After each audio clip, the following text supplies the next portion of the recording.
Check, check. 10 seconds, good? Go. Shout when you're ready. They're all drinking Kool-Aid.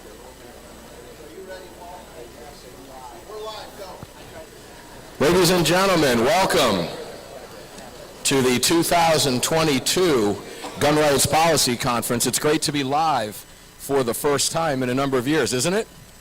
It's fantastic. Give it a round of applause. And to see new faces and old faces alike is wonderful. My name is Mark Walters. I am the host of Armed American Radio and the co-founder of Armed American News. And as you can tell, I am not Tom Gresham, who normally does this every year, but he couldn't be with us today. So I'm going to take this opportunity now to introduce these members up here at the head table, one at a time. And then we've got a great program set up for you over the lunch hour. Starting at this end of the table, we're going to start with A.W.R. Hawkins. A.W.R. Hawkins is from Breitbart News, Second Amendment reporter, award-winning, good friend of mine, good friend of yours, and we thank him for everything that he does. A.W.R. Next to A.W.R. is Ashley Holbinski. Ashley, it's good to have you here. Ashley is the former curator of the Cody Firearms Museum and an expert witness in numerous firearms cases. Welcome. It's great to have you here. And next to Ashley is our good friend Stephen Gutowski, who we used to know as a crack reporter at the Free Beacon and a staff member of the Media Research Center. Did great work over there. And now most recently, thank God, the founder of The Reload, who we see everywhere. And I love watching you on TV, and I always get to say to my kids, I know him, I know him. Stephen Gutowski, it's great to have you here. And next to Stephen is our good friend Cheryl Todd. Cheryl Todd is not just a good friend, a dear friend. She's also the president of the AZCDL Foundation, Arizona Citizens Defense League, of which I'm a proud life member of for many years, and also the state director of the DC Project in Arizona. Great work and welcome. It's great to have you here. Now, do I really need to introduce this man here next to me? This is Massad Ayoob, founder of the Massad Ayoob Group and author of too many books and too many columns, and I consider, I'm now my third reading. I don't even know which order the book is anymore, Massad, but thank you for having it. But author of what I consider to be the Bible, and many of us do, in the gravest extreme, and from that point forward, he's written so much more. Massad Ayoob, master of self-defense and an expert witness. Start down at the end, work back to you. And down at the end of the table on this side over here, great to be able to introduce Bobby Cox. Bobby Cox is the Vice President of Government Affairs for Sig Sauer. We love that, and he's also South Carolina District 21 State Representative, fighting the fight in South Carolina. Bobby, thanks for being here. It's a pleasure. Next to Bobby is our longtime good friend, Jim Irvine. Jim's got a long history. He's the SAF director, and Jim, I'm going to say founder of Faster. Is that right? Faster Saves Lives. Jim Irvine. Next to Jim is Mark Smith. Mark Smith is the host of Four Boxes Diner YouTube channel. Welcome. It's great to be here with you. And another man who needs no introduction, number 7 over here is Stephen Halbrook. Stephen Halbrook, of course, is noted author and famed attorney, and he's going to have a question and answer with us here coming up shortly. Stephen, it's a pleasure to be here with you. Thank you for being here. And if I really need to introduce this young man, then we've all got problems. Mr. Alan Gottlieb, founder of the Second Amendment Foundation, who makes it all possible. Thank you, Alan, for everything that you do. I'm going to turn the mic over to Julianne now for a question and answer, and Julie will give the intro for the Inquisition of Stephen Halbrook.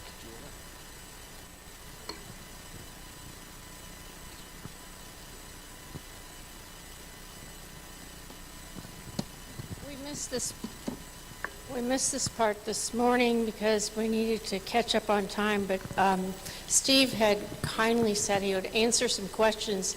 He does not know what they are, and until we know what the answers are,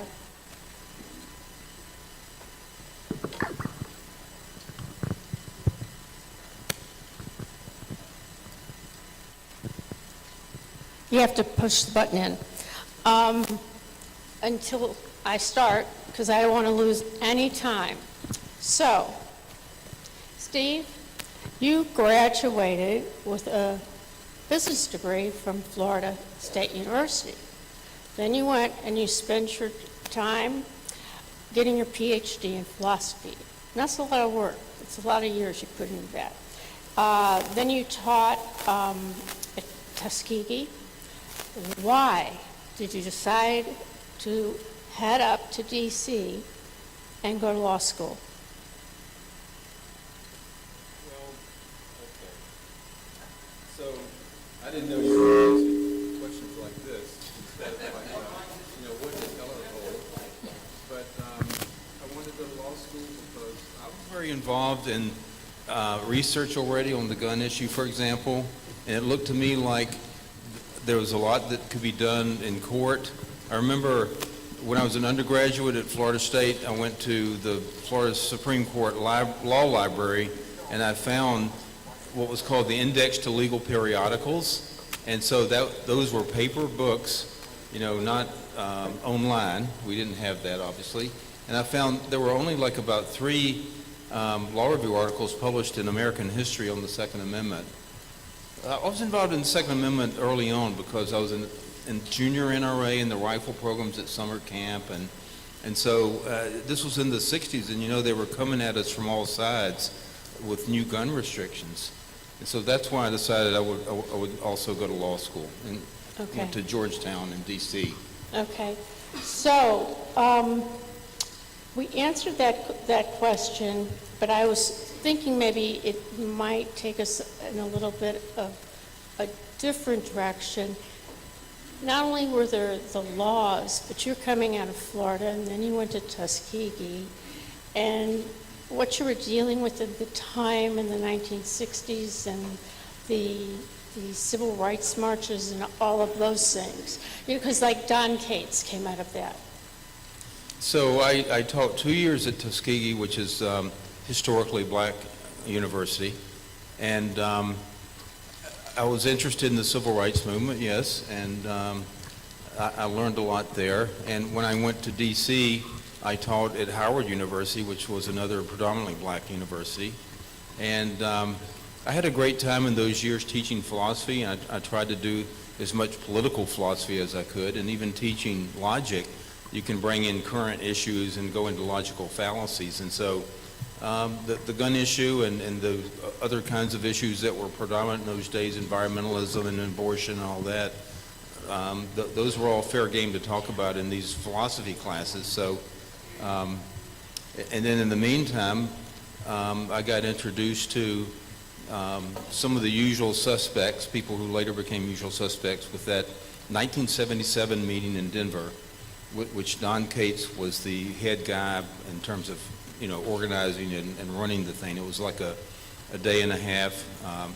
David and Sue Kaplan were there, and Alan, you might have been there. I don't remember everybody who was there now, but and that was at that time that several of us, committed to doing law review articles and books, and it worked. I mean, none of us ever knew what would happen if a case ever went to the Supreme Court, and we would get the result that we did. I mean, how fortunate.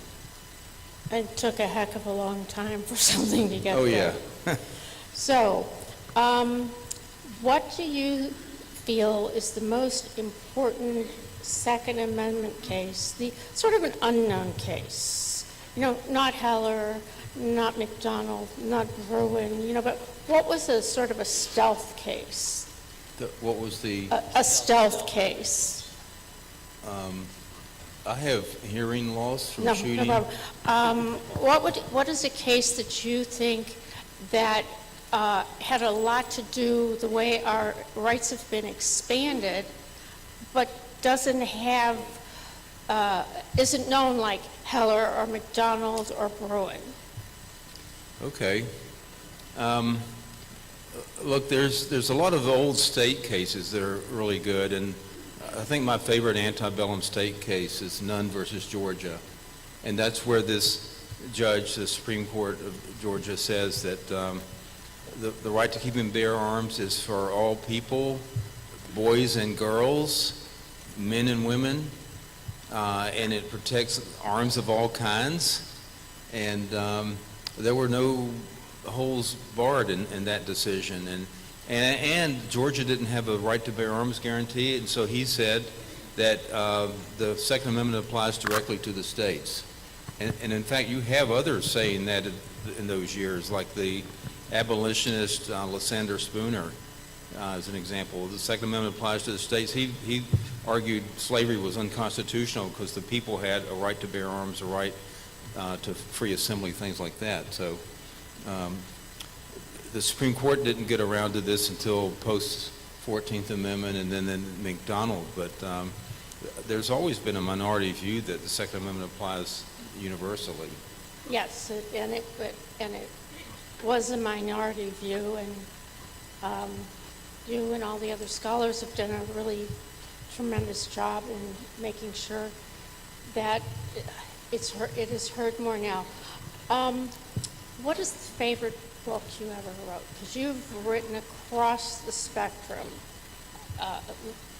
History, international, what's your favorite topic? Obviously, you have to love them all, and you wouldn't have written them all. Well, I mean, Second Amendment history is an incredibly interesting topic. Those of us who grew up in the post-war generation, the adults talked about the war. And so, World War II was always interesting. And growing up, I always heard this argument that the Nazis disarmed people and they used that to control political opponents and the Jews. And so one of the most interesting research projects I ever did was producing the book, Gun Control of the Third Reich, Disarming the Jews and Enemies of the People. And I've been in Germany a number of times to archives, and I retained the services of a professional archivist. I have file cabinets full of records in German on gun control, starting in the Weimar Republic and then through the Third Reich. And that was a very challenging subject because most of the records were in German. But we somehow got through it and got the book. But there was a debate back in '68 in Congress. John Dingell was pro-gun, and he said, well, the Nazis did gun control, and he didn't document anything. And then the people wanting gun registration denied that that ever happened. They denied that there was ever any confiscation of guns from registered gun owners, and of course it happened, obviously. But that just set me off. I was just an undergraduate when I first started reading about that, and I hope there's other scholars. There's so many topics. It seems like if you're a law student, there's not much more to be discovered, but there is.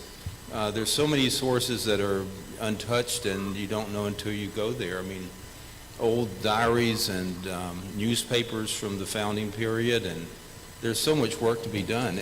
And our enemies are always at work. There's these Bloomberg finance scholars, and so the fight will always go on. Okay. Then my last question is, it's a double one, so you have to listen to the second part of it. Okay. Is, what is your favorite firearm, and where is your favorite place to shoot? The first one is the hardest question because I do have a few, and I like them all, unless there's one that doesn't work. But my favorite place right now, we have a place in West Virginia. It's in the mountains. Not many people are around there, and it's very peaceful, and it's overrun with wildlife. I've been trying to figure out how am I going to reduce the coyote population some. It's getting, I think, too many of them. But, I'm thinking about the rabbit in distress signal that you can buy, and you call them up that way. And how many of you do coyote hunting? Raise your hand. Yeah, that's something I need to know more about. But as far as guns, it's hard to beat the H&K MP5 SD. What about the time you have spent in Switzerland? So I've been to Switzerland to shooting matches a lot. I was interested to start going there. I went there in '91 for the first time, and because I heard that growing up, all of us did. There's guns everywhere, and they were an armed people, and that's one reason why they weren't invaded in World War II. So that ticked me off too. I got to do a book on that. I ended up doing two, but I've done shooting matches a lot in Switzerland, and it's a great activity. And what's incredible, like I would be issued a Swiss Army rifle, and I would put it on my shoulder and take it back to the hotel room, and cops would pass me and not even look at me. It's so, look, people are carrying guns all over the place when there's shooting matches there, and they don't even have rifle cases for the rifles. They do for pistols, but they carry it on their shoulders, and it's an incredible society. There's inroads against that. They joined the Schengen Accord, and so there's restrictions that the EU imposes. They won't join the EU, but nonetheless, this is making it harder for the shooting people. But I recommend going there if you have any inclination to do that, and you might find out where there might be some shooting festivals, because they're all over the country, other than in the winter. Well, I have 1 minute and 22 seconds left. So, Okay.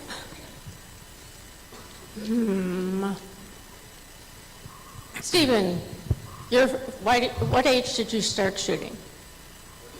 Yes. Not until after college. Cheryl? I grew up shooting, so probably age 6 or 7. Ashley? Sorry, what was the What age did you start shooting? 18. Okay. AWR? Mark? Moss? Alan? Unfortunately, I grew up in New York City. And so the first time I got to touch a gun was in the United States Army. And Steve, you said you went to NRA camps and stuff. So, Mark? But I have to add, when I was 6, my uncle, who was a judge and also a farmer, let me shoot a revolver. It was probably just a .22, but darn, that trigger pull was heavy. Okay. Mark? Well, I shot guns in high school for fun, but I didn't really own guns and get into guns until after law school. Probably 5 or 6 years old, or 8, something like that, with my family, just shooting out back, plinking. Same age, about 5 or 6. I've done more shooting in this job than I have in a lot of my other jobs. Okay. Now I've asked these impertinent personal questions. I hope that you know a little bit more about some of our speakers, and it's told you, some different things, and you get to know them. So I will pass this back to Mark. Thank you, Julianne. Those of you who are veterans of this conference know that I am just very glad that when I heard her say, "This is my final questions," because there was no way on God's green earth I was going to tap her on the shoulder and say, "That's enough, your time's up." I will leave that to her to do. All right. Coming up next now is our keynote. And I got to tell you, is a gentleman who, when you do what I do anyway, very publicly talking about the right to bear arms on hundreds of radio stations for 6 days a week, you're striving for content. And there are 2 people at this table who provide a tremendous amount of that content, not the least of which is Stephen Gutowski, who provided that content when he was with the Free Beacon and writing fairly and objectively about the right to bear arms, which was very refreshing, as all of us know. Stephen then founded The Reload, and I want to I haven't had a chance to but I'll publicly thank you, because you are a go-to source daily with the emails that come out. I was, I guess, one of the first 20 or 30 members of The Reload, and I would encourage everybody to check it out. Stephen Gutowski is now not just a source for those of us, but also those in the media who might not have understood how to report on firearms. Stephen's going to explain how he does what he does, and thank you for doing it. Stephen Gutowski, founder of The Reload. Got it? There you go. There you go.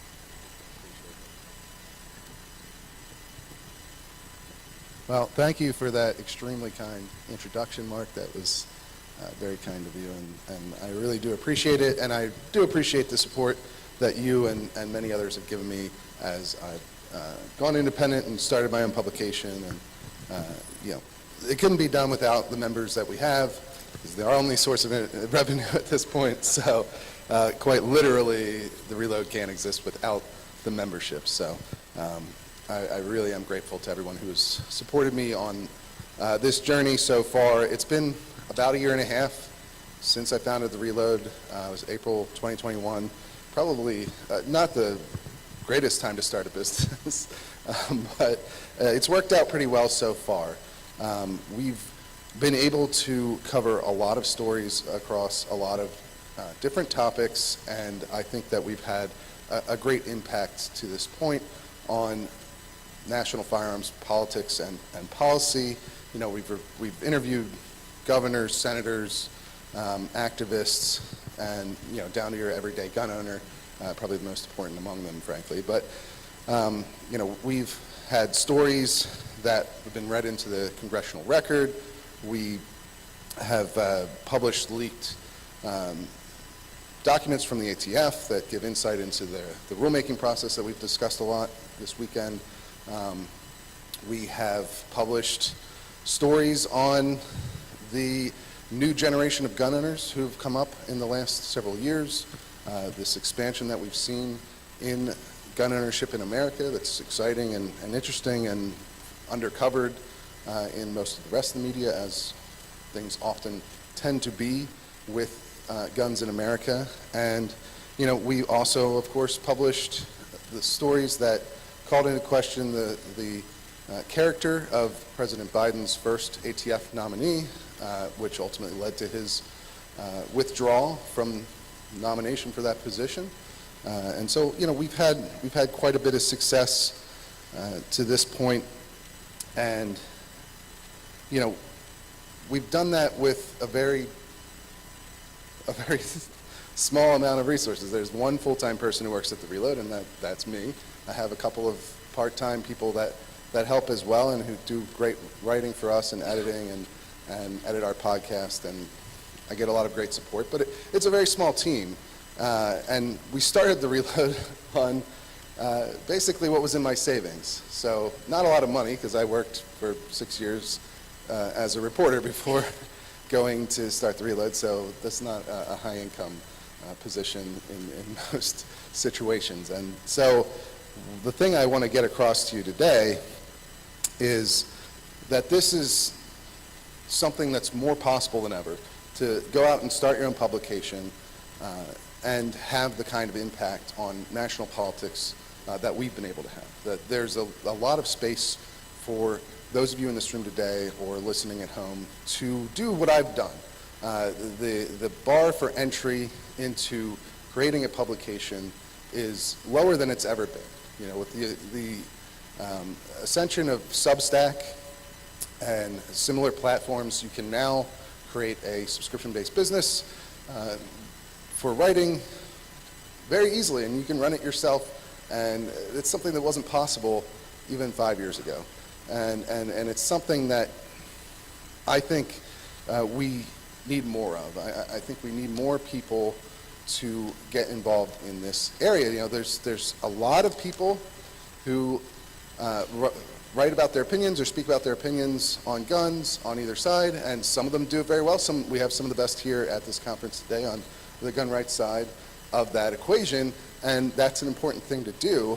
But what I think we're lacking largely is people who go out and tell stories, who report, and who do it fairly and accurately, because, you know, in America there are 100 million gun owners, right? Over 100 million gun owners, and there are, as has been referenced a number of times, somewhere between 1.6 million and 2.5 million defensive gun uses per year in the United States, and most of those stories go completely untold, right? Most of the stories of the people who own guns, new gun owners that have come up, there's millions of them over the last several years, those stories are untold. You know, we've tried to tell some of them, but there's so many more. And each one of you in this room almost certainly knows of a great story that has been missed, that has not been covered, that is not a priority for major media, frankly. And that's something that can be changed through your own efforts. It no longer requires you to go to J school and get a degree in journalism and work for 5 to 10 years as doing the obituaries at your local paper before you move up to the Post or the Times or whatever. That's not the path that's necessary to have a significant impact through reporting anymore. It's just not that hard to do. If you can find the stories, if you can write them, and if you're knowledgeable, because a lot of the bias that we have in media is not political. There is, of course, a political bias that exists. There are a lot of reporters, especially commentators, who don't like guns and don't like gun owners, and that comes through in their work, and you've all seen it. And we'll talk more about it, I'm sure, later on today. There's a whole media panel, right, Mark? So there'll be plenty more on that subject. But I think one of the main problems we see in major media is ignorance and a lack of attention to the issue. There are not gun beat reporters outside of, of me. There are a few other publications as well that do great work, Bearing Arms, Elman. There's a number in the gun community doing some fantastic original reporting in addition to the Reload, but it's not something that's valued in major media at ABC, CBS, and the other publications, the Times, the Post. And so when there are gun stories, and frankly the only gun stories they think are stories happen to be mass shootings and occasionally legislation, and of course those are not the only things that are interesting about guns in America, as you all well know. And that's where I think you can have a significant impact by going out on your own and starting to tell those stories. I think it's probably much easier for people in this room to learn the basics of journalism ethics than it probably is for most reporters to learn as much as you have about firearms in the course of your lives. You are much more knowledgeable on firearms than most of the average reporters who go out and write stories about guns, because it's not something that they are focused on in most cases. It's usually general assignment reporters coming in when there happens to be a mass shooting, and they don't understand the first thing about firearms, and they make a lot of mistakes, and we all know that, and we all see that, and it of course hurts the reputation of the media, but it also leaves a lot of stories untold, and that's where you can come in and make a difference in that regard, and that's what I would encourage people to do is start a Substack. And of course that's not the only option, right? You could start your own blog. You could also go onto the new forms of social media that exist now. You can tell stories in all sorts of different manners and through all sorts of different platforms these days, easier than it's ever been before. And it's something that you can do as a viable career as well.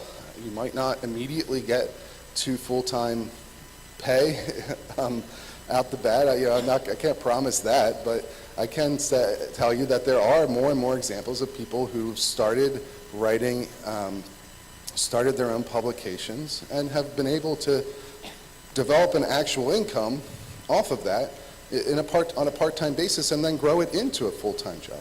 That these things are much more possible than they have ever been before, and I think the Reload stands as a good example of that, and an example that I hope other people will follow, because there's a lot more stories to be told than what I can get to myself, right? There's so many more, and I just would encourage everyone to try and go out and tell those stories. Be the person to find your friend or the person at the range that has an interesting story that other people would want to hear about, and write it or make a video about it or whatever your particular skill set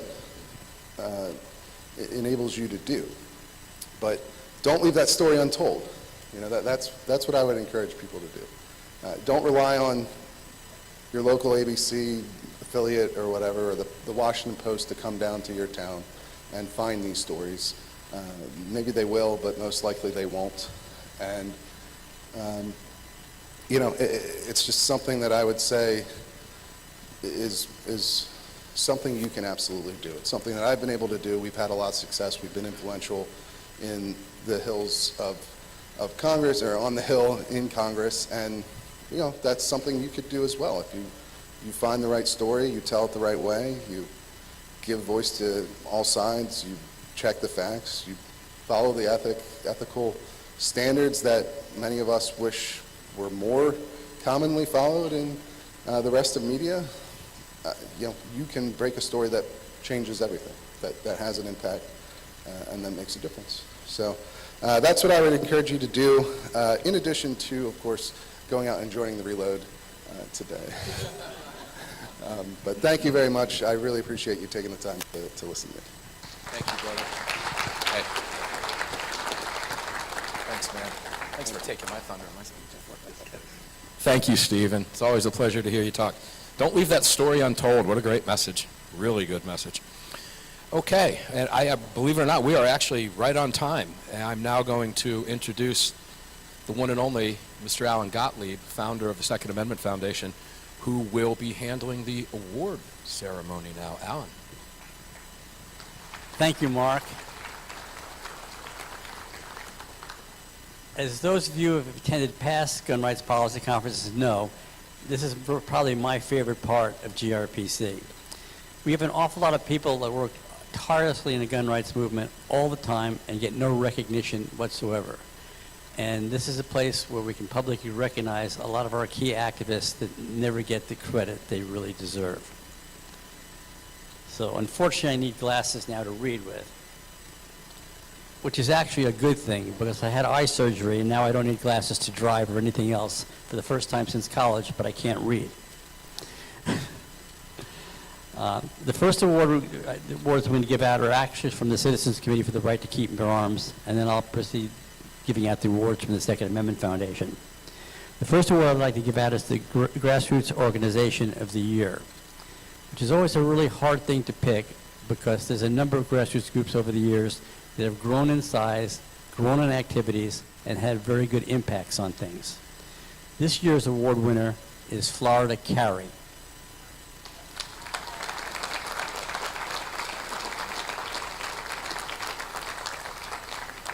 Unfortunately, most of the people from Florida Carry that were going to attend, for obvious reasons with the hurricane, weren't able to make it. But I believe we have one of their officers here with us at lunch today who I hope can come up and maybe accept the award in person. Somebody here from Florida to Carry to do that? Not in the room right now. Yes? Come on up, please.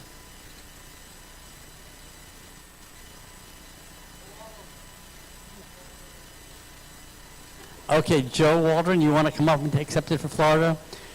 Joe Waldron is a member of Florida Carry, works with them, but he's also a board member of the Citizens Committee for the Right to Keep and Bear Arms. Well, we can't wait, unfortunately, because I have a schedule I have to keep up here. So Joe will come up and accept the award and then give it on to Eric, I believe. Eric.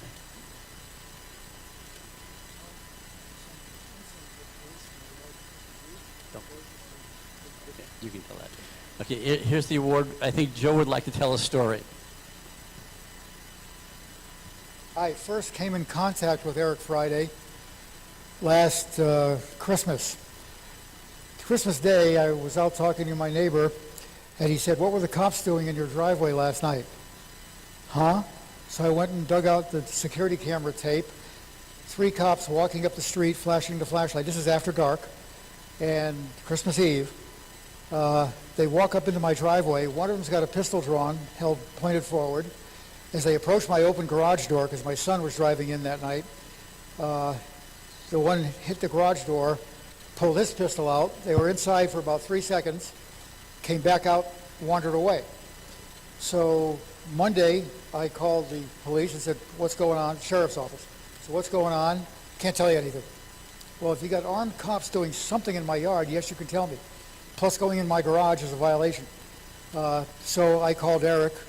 I sent the sheriff a letter, never got a response. Eric took care of it for me. He's still waiting for his response.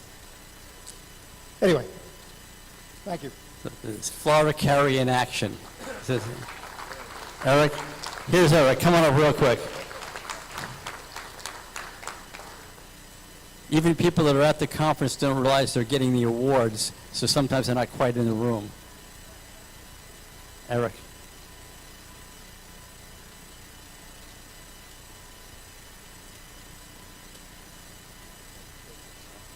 So, Eric, you want to say something on behalf of Florida Carry?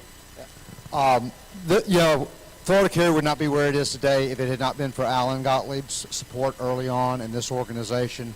Thank you, thank you, thank you. Hold the award up. Hold the award up for a picture.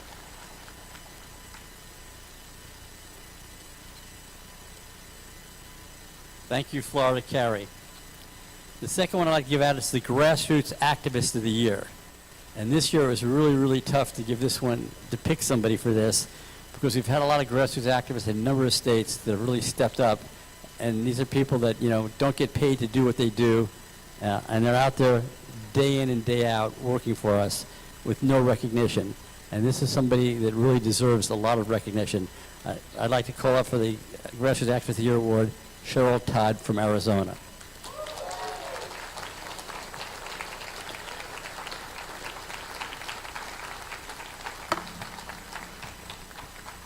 Cheryl, photo first.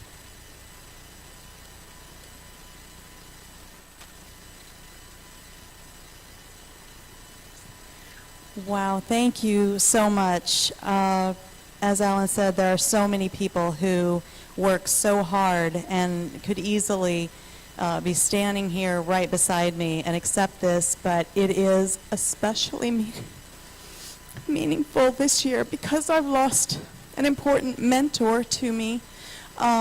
Dave Kopp, president and co-founder of the AZCDL, has passed recently, and it's a tremendous loss on so many levels, and personally, certainly, because he was such an important mentor and supporter and encourager. And so this is even more meaningful, and I thank you so much. Thank you.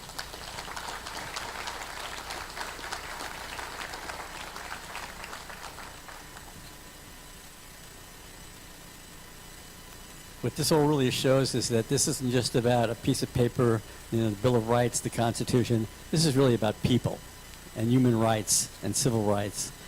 And these awards are just, this is why this is my favorite time at GRPC. The next award I'd like to give out is the Citizens Committee's Affiliate of the Year Award. We give out to a state association or affiliated group that works with the Citizens Committee for the Right to Keep Arms.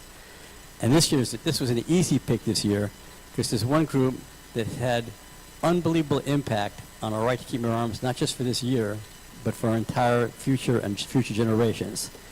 Unfortunately, there's nobody here to accept it for them right now, but I want to make sure that you all know the New York State Rifle and Pistol Association for Bruin surely deserves this award.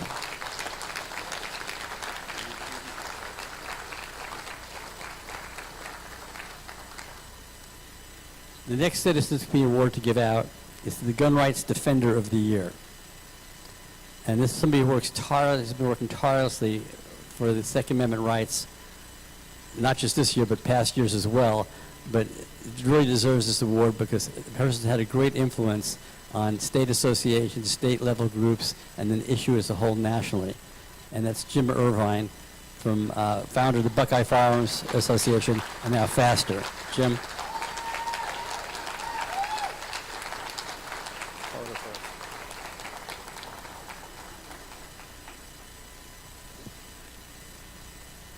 Thank you, Alan. Thanks. Thank you very much. It is an honor. I can only accept this on behalf of all of the other really cool people I get to work with, both in Ohio and through other states, Cheryl Todd being one of them. ECDL is an awesome group that we're working with on faster stuff. It's an honor. Thank you very much.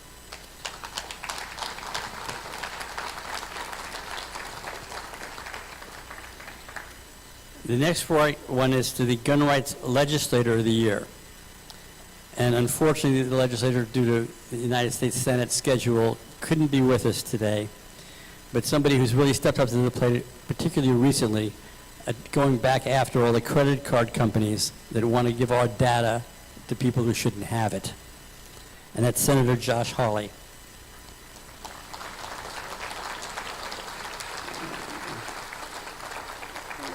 We'll be making this presentation to him on a personal level on behalf of all of you. The next award from the Citizens Committee of Right to Keep Your Arms is the Bill of Rights Award. And I think this was an easy one to give away this year as well.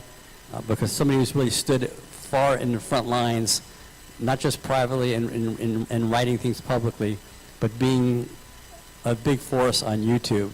You've already met him, Mark Smith.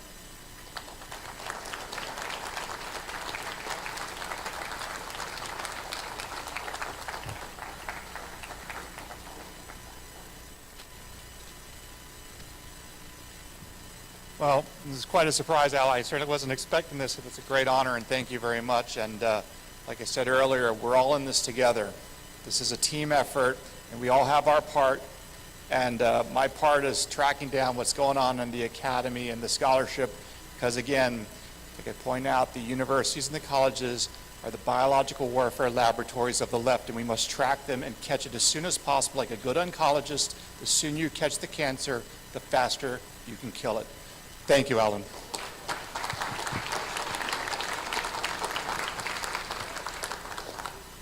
Mark's work has really helped our cause out a lot this past year, and I'm really appreciative, and I'm sure you all are as well.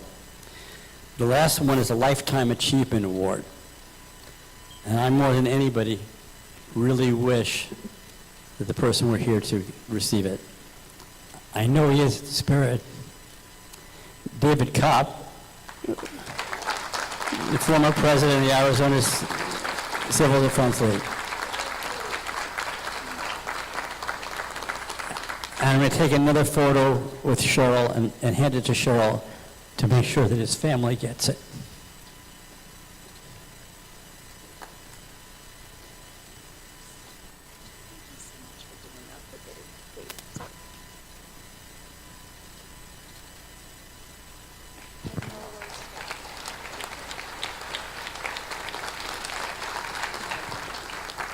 It seems like every year, as we're all getting older, we lose somebody very close to the movement.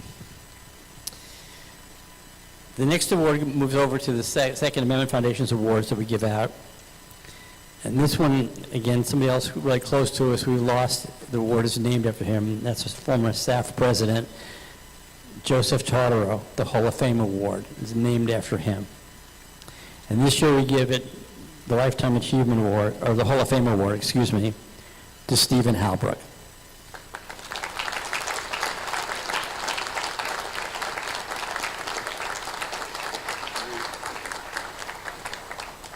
Now you've done it. There you go. All right. It takes all kinds to make the world go round. And there's a lot of people who have been involved in this project of promoting the Second Amendment. And so one of my mentors was Don Cates. That's a name I'd like everybody to remember. He had been in the civil rights movement in the South during the 50s and early 60s, and he went on to help spearhead the scholarship that we all became involved in. So to his memory, to Don Cates.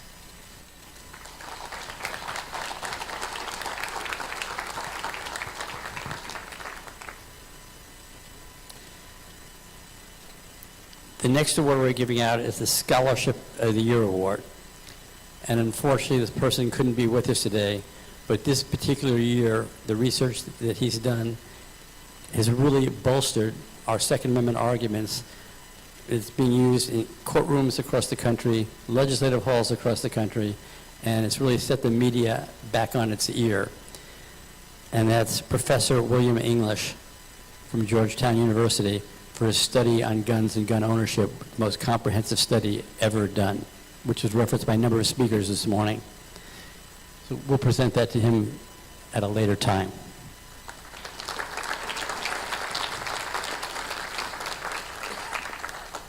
The next award is the Journalist of the Year Award.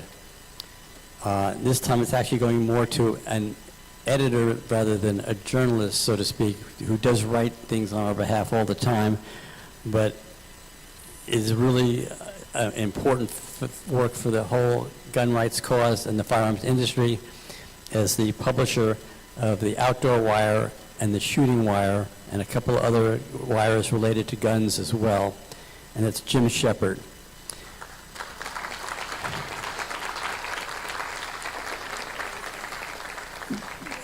Jim was scheduled to be a speaker with us on our agenda this weekend, but unfortunately something came up and he wasn't able to be here. So we'll present that to him later.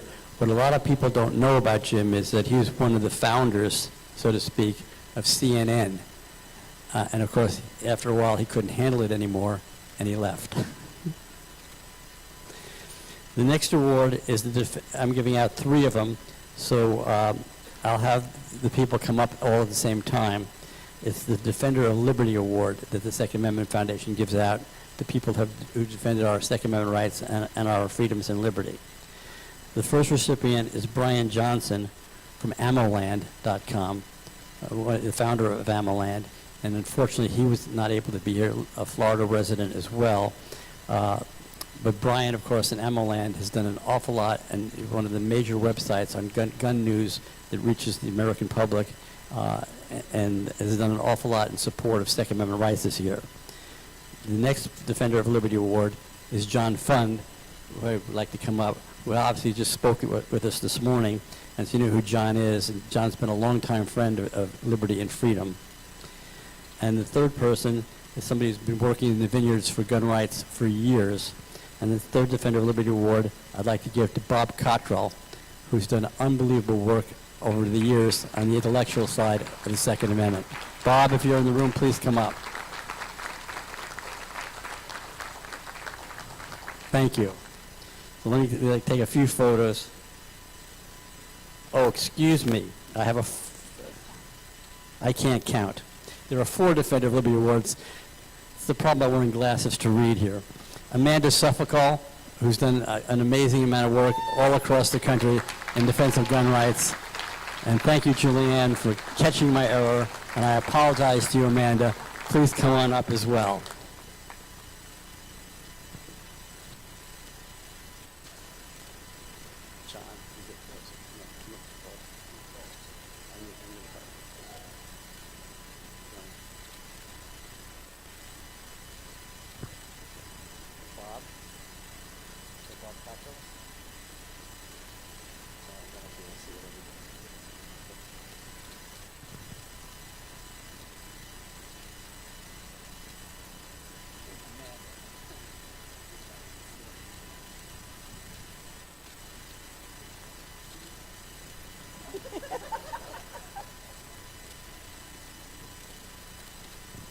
Thank you.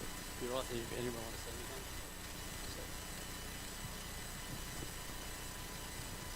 It's always dangerous for journalists to accept an award in front of this audience because most of the time you probably wouldn't believe the person is deserving of it. But I know this audience and I know my own work, and I want to thank you for the recognition. The truth of the matter is that I write sometimes on gun issues, but most of the time I have my own specialties.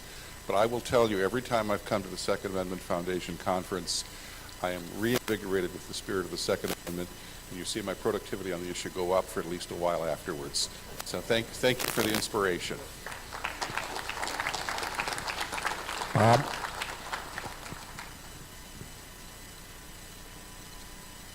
Well, I want to say thank you, and it was somewhat unexpected. If John says it's dangerous when a journalist gets the microphone, it's even more dangerous when a university professor gets the microphone. We're used to going on at great length, which I will not do today. But let me say that I feel very honored and very humbled because I think the success that the Second Amendment movement has been the result of people, many of whom were willing to step outside their comfort zone and simply tell the truth about the Second Amendment, about what is real about the ownership of guns in America, and the positive good that it in fact does, the ability to defend yourself is a fundamental right, and one that we need to forever keep to safeguard for ourselves and to pass on to succeeding generations. So thank you.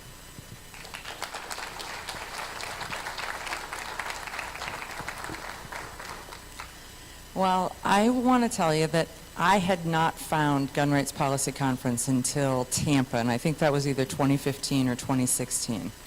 Though I'd been in the gun world, if you will, since I was a small child. And as I get older, I just retired this year. As I get older, I'm spending more and more time paying attention to what's happening in the Second Amendment world. And so when this says the defender of freedom, defender of liberty, it's backwards and upside down. It says defender of liberty. I take that truly, truly to heart. So our radio show, Eye on the Target Radio, the fact that I am in the leadership of the DC Project, which is doing absolutely freaking amazing things across the country, and then just being able to come in and talk to you guys is absolutely amazing. One last thing, I have just gotten through the nomination process, and you will see my name on the NRA Board of Directors ballot. So query me, question me, hold me to my feet to the fire, and help me get elected. Thank you.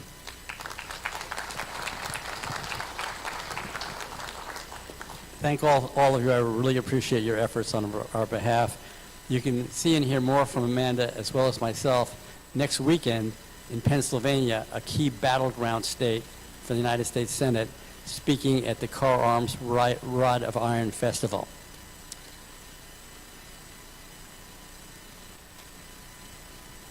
The next award is the Defender of the Constitution.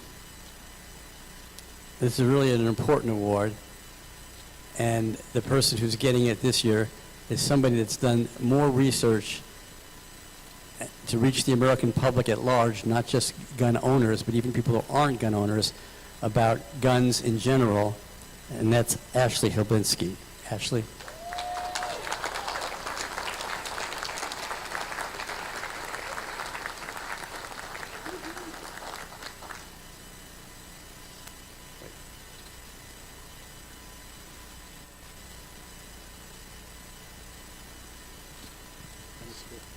Right? Usually unscripted. Just thank you to the Second Amendment Foundation for this. I've got chills even being up here with so many amazing scholars. And I'm really regretting changing into my airplane clothes right now, out of my suit. But I really appreciate everyone in this room. I know history isn't always the most sexy topic, but I really, really do believe that history is a great vehicle to have productive conversations with everyone, regardless of how they feel about firearms today. Thank you.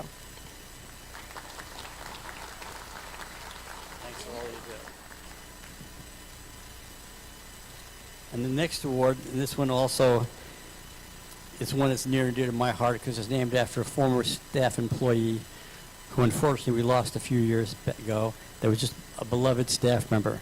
And that was Ray Carter, who was a significant blogger on behalf of the Second Amendment Foundation and attended lots of blogging conferences all across the country on behalf of gun rights. This is the Ray Carter Blogger of the Year Award. And this year it's going to an internet news person, John Petrolino. John, are you in the room?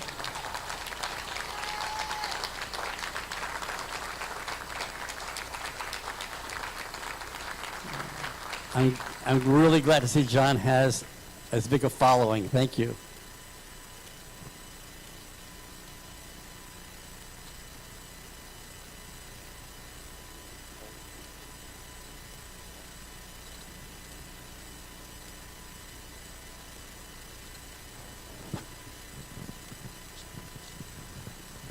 Thank you very much. This is a real shock, and it's an honor, and especially this is my first GRPC, so thank you to everyone. Thank you to Alan and the whole staff here, and I'd be remiss if I didn't thank also my wife, who puts up with me doing all of this stuff, as well as my son, and Freddie at Ammoland, and Cam as well at Bearing Arms. So thank you, everyone.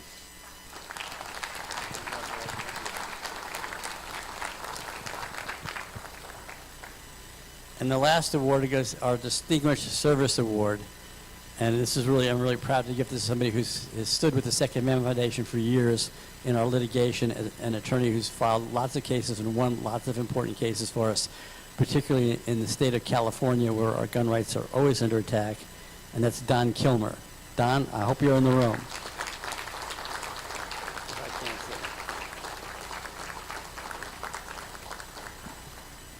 You know, Don always sneaks out at lunches. He attends every GRPC, and he always sneaks out. So he'll have to get his award a little later. Thank you. I know there are a lot of other deserving people, and they're just going to have to wait till next year. And I want to thank them and thank everyone who's not named as an award winner as well, because it's our efforts collectively that really make our individual rights possible. Thank you. Thank you, Mr. Gottlieb, and congratulations to everybody who got an award. Great work all the way around. Now, there is one more award that you might not be aware of, and none of us would be here today if it weren't for the tireless efforts of Mr. Alan Gottlieb and Julianne Versnell. I think we would all agree with that. Alan Gottlieb and Julianne have been, yeah, please, stand up. We wouldn't be here if it was not for these two. And I want to say this from the bottom of my heart.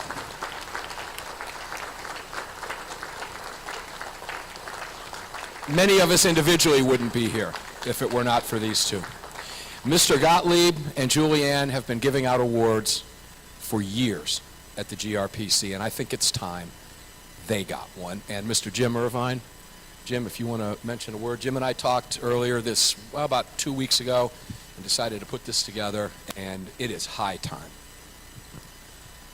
So, like almost half a century ago, some young kid named Alan Gottlieb had this crazy idea that he'd start a Second Amendment Foundation. And he had this insane idea that they could do research and build a body of cases, and someday the Supreme Court would take a case and we would have Heller that ruled it is an individual, not a collective right. And then McDonald would rule that it is incorporated to the United States. And then this past year with the New York Rifle and Pistol Association and that, we have come further than we really could have dreamed. Alan and Julianne have led this for us. It's not that they paved the road for us. It's that they surveyed the landscape. They bought the landscape. They charted a course through history. They cleared the stuff. They worked together like concrete and rebar for strength. They built what we are standing on here today. And this year, with the Supreme Court case, what we did is add a couple more lanes so that we can move a lot more stuff and move it a lot faster to not just protect our Second Amendment, but to restore our Second Amendment to its original meaning. And so it is our great honor to present you to with the Pinnacle Award, because Alan Gottlieb and Julianne Versnell, you have done so much for the Second Amendment Foundation, the Citizens Committee to Keep and Bear Arms, the Second Amendment itself, and really freedom throughout the United States and beyond. Thank you so much for everything you have done for all of us. Thank you for everything that you do. Well-deserved or what? And long, long overdue. Congratulations.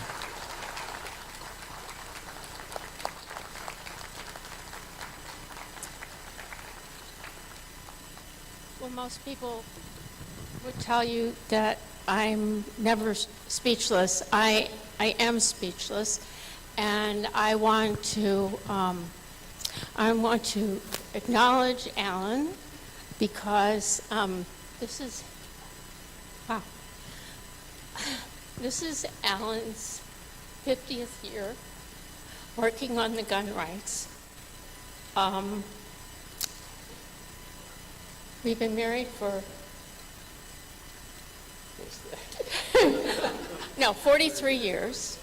I came out to Washington State 46 years ago to set up the offices for the Second Amendment Foundation. I sublet my apartment in D.C., and just came to set up the offices. I was going through something the other day because I was going through an affidavit or a declaration, and somebody wrote in there that the Second Amendment Foundation had filed many cases across the country. And I went back and I looked, and we're about 265 cases. So I think we've done a good job.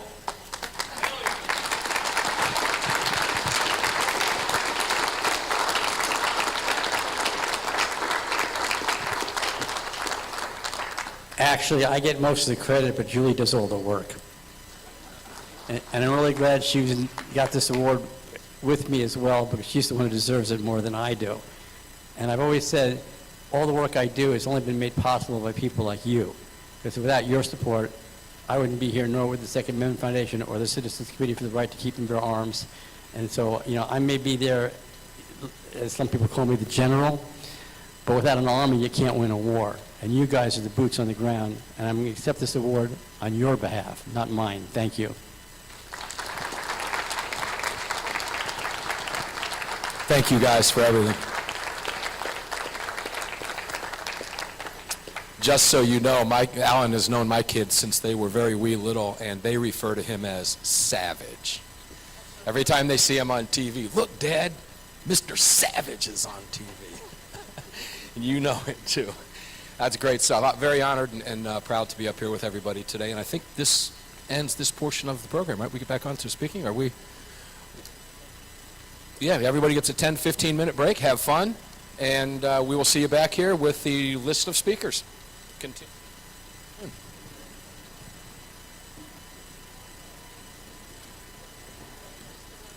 What do we need? Oh, okay. Hey, guys, for those of you who got awards, we do have bags over here. For those of you who got awards, make sure to come back behind the stage to pick up the bags. Thanks, guys.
Ladies and gentlemen, can I ask you to please take your seats?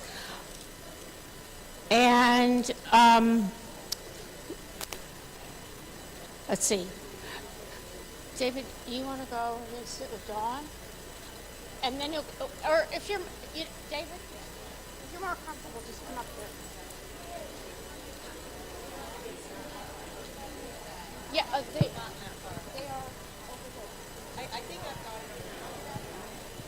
Ladies and gentlemen, please have your seats.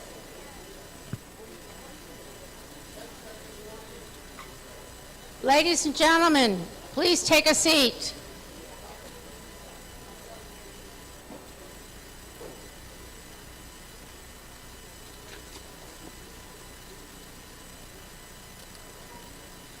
We have a number of things to cover with this afternoon. Has everybody figured out the QR code on the back of their badge? Okay.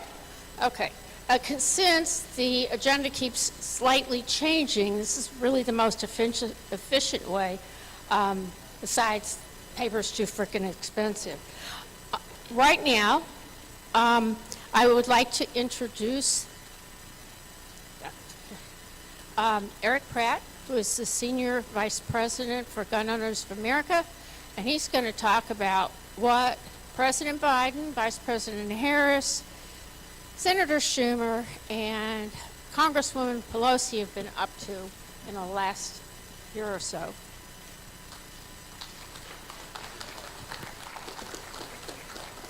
Thank you all, and good afternoon. Good to see you here.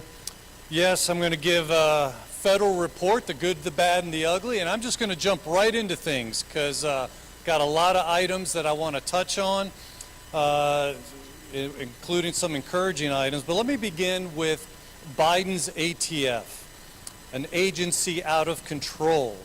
They are registering our gun purchases in a digital database, we have learned. They are putting gun dealers out of business at a rate 500% faster than before Joe Biden assumed the throne. And they're getting ready to ban up to 40 million pistol brace firearms. Yet Joe Biden says he supports the Second Amendment. You know, he uses these words, but I don't think he knows what they mean, right? Well, then there's the Congress. This summer, the Republicans there really stabbed gun owners in the back by helping pass the most expansive gun control law in decades. And so as we sit here today, in addition to that, GOA recently discovered that there are 10 hidden gun control items in an upcoming federal spending bill. That includes funding for a registry that will force you to register your pistol brace firearms, to submit fingerprints as well as your photograph. And this funding bill will also provide for a study that gets the ball rolling for doing background checks before you purchase ammunition. So there's a whole lot going on here. Now, you know, when you look at Biden and the left, I tell you, I mean, it's like they need an instructional course on the Constitution. I mean, after all, we are talking about God-given rights, are we not? I mean, these are not just mere privileges that are to be handed out by the almighty Biden and his minions. Because look at what they're doing. The ATF frame and receiver, or the frame and registration rule, and I know you've heard a lot about this, just went into effect this summer, pursuant to an executive action of Biden's from last year. It does two main things, okay? First of all, it regulates homemade guns so that now you have to run it through a background check before you get one. And, you know, as I talk to people about this, they're like, well, you know, that doesn't really affect me. I don't make guns at home. Well, okay, then get ready for the second thing that it does. The rule also seeks to register every gun that was ever sold with a 4473 form. Before this rule, dealers could get rid of their 4473s after 20 years. But now this rule prevents them from ever doing that. They have to hold on to them in perpetuity, which really has been the dream of the anti-gun left, isn't it? That's to register every gun sale and every gun owner in the country. After Gun Owners of America submitted a Freedom of Information Act request to the ATF last year, through a series of events, we would eventually discover that the agency already has nearly 1 billion gun owners records. That's billion with a B, all right? And they have almost 900 million of those records digitized. That's as of November of last year. So this is really incredible. But see, this is what they want. They want a record of all the guns you have. You know this, right? Because the anti-gun left has already stated that there are guns of yours that they want to confiscate. Who can forget Senator Dianne Feinstein on 60 Minutes years ago, this was back in the 90s, talking about her first ban on commonly owned firearms. She said, if I could have gotten 51 votes for the outright ban, picking up every one of them, Mr. and Mrs. America, turn them all in, I would have done it. And of course, remember Beto O'Rourke not too long ago, to a roaring applause saying, heck yeah, we're going to take your AR-15s and your AK-47s. Again, the left wants to register your guns because that's the necessary first step for what? Confiscation, exactly right. Look, a government that fears your guns is a government that cannot be trusted, right? I mean, and that's what we're facing here. So we're suing the Biden administration, the Biden's ATF in North Dakota, to stop this frame and registry rule from going into effect. We've actually been blessed by having 17 state attorneys general join our case. Now, they didn't just give an amicus brief, which is typically what is done in a situation like that. They actually liked our arguments so much, they asked to be included as part of the case. So they're actually on the case with us. So they've signed on, they've joined the cause. We actually have some real star power backing this case with the 17 AGs. And I know there's other good cases challenging this rule around the country as well. Ours is actually the only one that is challenging the registry part of this regulation, which is so onerous. So if you want to follow the progress on this case, if you haven't already, go to our website at gunowners.org, sign up for our free email alerts, follow us on social media, and we'll be keeping you up to date with what happens on this. Also, Representative Michael Cloud of Texas has introduced the No Registry Rights Act. Okay, and this is a bill that will dismantle the ATF's registry. This is greatly needed right now. So please urge your congressman to co-sponsor this legislation, the No Registry Rights Act. Now, obviously, this bill's not going to go anywhere this year, right? I mean, under the current leadership. But if and when there's a changeover next year, if Republicans haven't been hearing any chatter in favor of this bill, believe me, this isn't going to be one of their priority items. So we need to be talking about this right now, the No Registry Rights Act. Okay, moving on to other things that have happened. In June, Congress passed the most expansive gun control law in decades. It does a lot of things, but most notably doles out millions of dollars to the states to bribe them to pass red flag gun confiscation laws. It also has a provision opening a backdoor pathway to universal background checks, universal background registration checks, which is what the anti-gun left has been after. Also increases restrictions for gun buyers under 21 years old, does a lot of other things. The senators behind it chiefly was Senator John Cornyn of Texas, okay, but he was also aided and abetted by Mitch McConnell. They were the chief Republicans pushing this. They called this a compromise. This was no compromise. This was a sellout by Senate Republicans. Every gun owner who lives in Texas, you and your pro-gun family members and friends should contact Senator Cornyn's office and let him know how displeased you are with what he's done. Because this was, again, it was not a compromise. After all, does this new gun law that they passed, signed by Biden, arm teachers, which is really the best way to prevent future school shootings from happening? Well, no. In fact, it does just the opposite. It doesn't do anything to help the FASTER program. And specifically, the law says that education money can't go to any kind of training in the use of firearms. That's for teachers, for school resource officers, for anything like that. Nothing, zilch, nada. This is terrible. This was no compromise. What about taking on Biden's anti-gun executive actions, which I was just talking about? Does it repeal the both of them? No, it doesn't do that. You know, the one that registers guns, the other one that bans up to 40 million pistol brace firearms, it doesn't do that. Did this law even rein in ATF's, Biden's ATF at all to prevent them from putting dealers out of business the way they are? It doesn't do any of these things, you know, and by the way, did it have concealed carry reciprocity, something that we've been demanding for so long? No. So, you know, in a real compromise, both sides are supposed to get something, right? But this legislation was not that. Of course, even if it was an actual compromise, GOA wouldn't support any rollback of our rights. But I will tell you, these guys are the worst negotiators because they got nothing in return. It was just all our side being forced to give up our rights. Total sellout by Cornyn, McConnell, 13 other Senate Republicans, 14 House Republicans, Democrats as well. Of course, we've listed all these on our website. So again, all these folks need to hear from you, the gun owners base. This is really important. Also, please urge your congressman to support Representative Lauren Boebert's bill to repeal this law.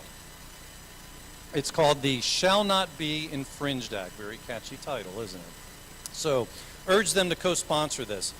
All right, I could talk about a whole mountain of more battles that are going on. You know what's going on out there. So let me transition to some encouraging things that have been going on, which you might not have heard about. For starters, because of all the federal threats that we've been dealing with, passing Second Amendment sanctuary laws has been a real priority for gun owners of America. They're often known as Second Amendment Protection Acts or SAPA Acts.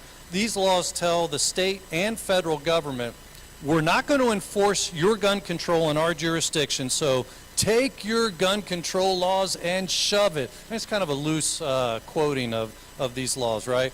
Well, I'm happy to report that we are really making some progress and headway on this front. Before Joe Biden took office, there were only 4 states that had passed these kinds of laws. But during the Biden administration, the number of SAPA laws, sanctuary for Second Amendment, has quadrupled.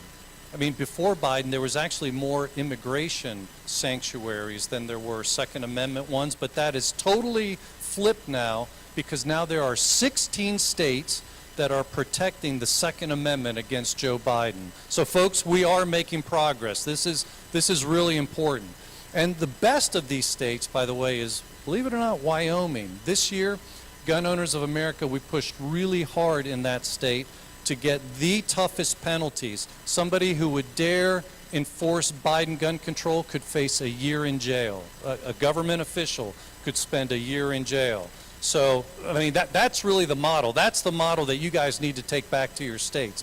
But that's not all. GOA also squared off in court against Bloomberg's Everytown in Oregon, and he is trying to get overturned a citizen-passed Second Amendment sanctuary ordinance. And GOA came into the state to defend the measure, and ultimately we won, and Bloomberg got sent back. Yes? I think I have 5 minutes, right? I don't have 5 minutes. My time has been shortened. Okay, okay. Well, I guess I will just wrap it up there. For more information on that, go to our website. Let me just, if I could, just say one more thing I think that's been really exciting. You guys are making a difference. The Grassroots is making a difference, and this is really key because I want to encourage you guys with this. In one gun control battle this year, we generated over 100,000 phone calls, letters, emails into Senate offices. We had Senate offices telling us, your Grassroots are so loud. It is incredible. We heard from multiple sources that senators that typically vote for gun control in some way or another, they said, we're not going to do it because we're just being hammered by the grassroots. I want to encourage you with that. I've had several of you tell me, I send in those postcards, I send the emails. I want you to know it makes a difference. You may feel like, oh, they never listen to us, we're losing. No, it makes a difference. So you can get them, sign up for our emails for free, gunowners.org. I want to thank you for all the work that you guys are doing. Thank you. Thank you. Ladies and gentlemen, this is a dangerous, dangerous panel that is coming up. As I try to open my thing, I would ask each one of you as you come up to state your name, but you only need to do that one round, okay? I've given 3 lawyers 45 minutes because there's been a lot of stuff going on, but that's an awful lot of time to give 3 lawyers. I want to remind all 3 of you, you are not being paid. There's no advantage to going overtime.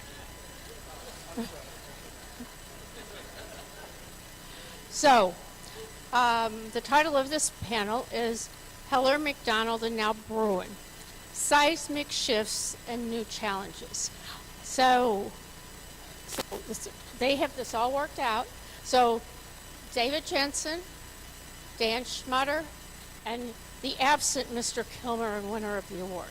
So I am going to get off of the podium. They will know that I'm always watching them. So, great job, gentlemen. Who wants to go first? I would just like to welcome you to the game show portion of the program. Today's show is Which State is the Craziest? Our first player is Duncan. Thank you very much. And thanks to SAF for the award. It's my privilege and honor to represent SAF and Citizens Committee in the cases that we have. I'm going to jump right into this, folks. The struggle to secure the Second Amendment as an ordinary right has always been a kind of a stalking horse in the battle for equal protection anyway. And it goes beyond just the theory of incorporation, whether you're talking about substantive due process or privileges and immunities. It's that the Second Amendment really parallels in many ways the struggle to secure equal rights in this country. Both the Equal Protection Clause and the Second Amendment went through periods of dormancy with vague and contradictory, nonsensical opinions from the Supreme Court. Both had racial, regional, and even class-based undercurrents.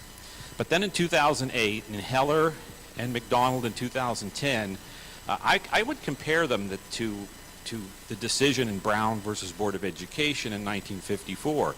Now, on the day that Brown was issued, there was a parallel case called Bowling versus Sharp, in which the Supreme Court struck down separate but equal in both the federal enclaves of the District of Columbia and in the states, because Brown versus Board of Education was actually the Board of Education of Topeka, Kansas. So unlike Heller and McDonald that had a 2-year space between whether the Second Amendment applies to the federal government and the states, that all happened on the same day in Brown versus Board of Education. But then after that, a year later, the Supreme Court invited several jurisdictions back to argue how to implement Brown versus Board of Education, and that was Brown versus Board of Education 2. And is where we got the phrase from the U.S. Supreme Court, with all deliberate speed. The decision's rather short, and I encourage you to look it up and read it. But basically, the court said, look, we're not going to outline every single instance. We're going to give you the broad principles, and we're going to expect you to comply with the Constitution. And that's Brown versus Board of Education 2. So the obvious parallel is the new Bruin decision, where Bruin did not lay down any new substantive rules about whether the Second Amendment only applies to the militia or individuals, but and McDonald basically just incorporated that against the states. Bruin said, and we mean it. And that's kind of what the Supreme Court was doing in Brown versus Board of Education 2. After Brown versus Board of Education 2, we enter what is called, well, I'll call the Cooper versus Aaron phase of the enforcement of the Equal Protection Clause, and that's what we are entering now with the Second Amendment. Cooper versus Aaron was the case that dealt with the Arkansas 9, where the state of Arkansas, in a peak of defiance and petulance, decided to actually close their public schools for a year rather than comply with desegregating public schools. Ultimately, President Eisenhower actually sent the 101st Airborne to Little Rock to ensure that the children could attend integrated schools. Don't pin your hopes on Biden sending in the 101st Airborne to Sacramento or Albany. But we are entering the Cooper versus Aaron stage of enforcing the Second Amendment. The fundamental rights, the substantive law has been resolved. It's up to all of us to make sure that the states actually do comply.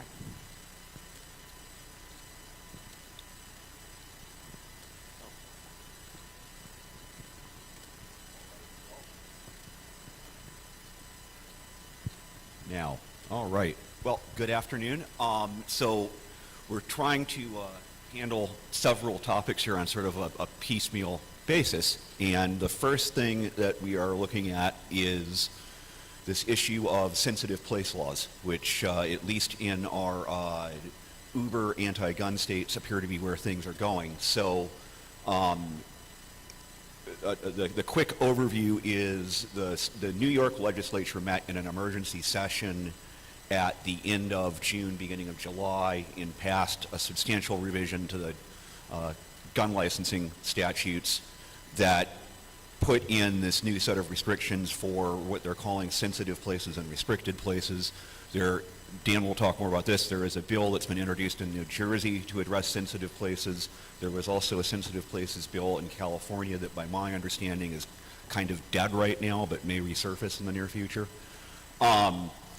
The short version, no sugarcoating assessment of what's going on in New York effective September 1 is, after years of fighting this battle and trying to get rid of discretionary carry licensing, we got rid of that, but it is effectively illegal to carry a gun. I haven't walked outside my house with a gun since September 1, and I carry pretty regularly.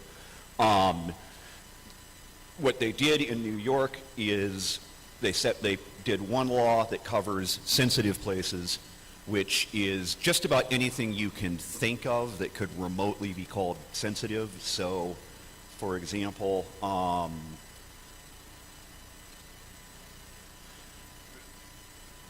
any property owned by any government, state, local, or federal government that is used for the purpose of government administration, any church, library, public parks, zoos, any place providing treatment, any place involved in daycare, childcare, daycare or childcare as a business or in a licensed manner, rather. Significantly, and this is what I thought before all this happened, was where we were going to really be litigating the issue, especially in New York City, public transit. I don't know how many of you have lived or at least spent some time in New York City, but if you can't carry on public transit, for about 95% of the population, that means you can't carry. What they did in New York, which they have not yet tried to do in New Jersey or California, is they passed a second law defining restricted places, and a restricted place is any private property, unless the owner of the property or the lessor has conspicuously posted signage saying it is okay to bring firearms onto the property, or they've in some other manner expressly communicated intent. And as a practical matter, and this was the intention with doing this, obviously, for all practical purposes, a ban, because no one is going to hang this sign up. I think I saw one stuck up on social media a while ago, but that's pretty much it. A violation of either of these laws is a Class E felony, and when you look at the potential sweep or the breadth of private property, directly from the statute, it is private property, undefined. So literally you're talking like, My office is normally about a third of a mile from where my house is. The owner of the premises is fine with guns. We had this discussion already, so he's expressly communicated intent. I guess if I really want to, I can carry when I walk to my office, but, you know, to put this into perspective, like, what if you're walking along the sidewalk and you accidentally step onto somebody's lawn? That's private property. Have they put up the sign? Obviously they haven't. So the real question on this restricted and sensitive place thing is going to be, is the Supreme Court going to come in and knock this back down or not? Because if they don't, I would not really expect to get an awful lot of relief from the Second Circuit. And I'm watching that clock. I'm going to hand this off to Dan when we still have a little time left. So, as I'm sure all of you realize, June 23rd, 2022 will go down in history as the day that New York, New Jersey, and California absolutely lost their minds.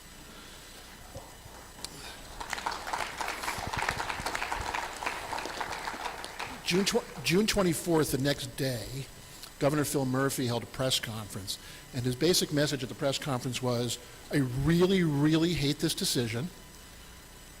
I'm going to ask the legislature to enact a wish list of sensitive place restrictions, and basically he listed off the laundry list of what New York was doing.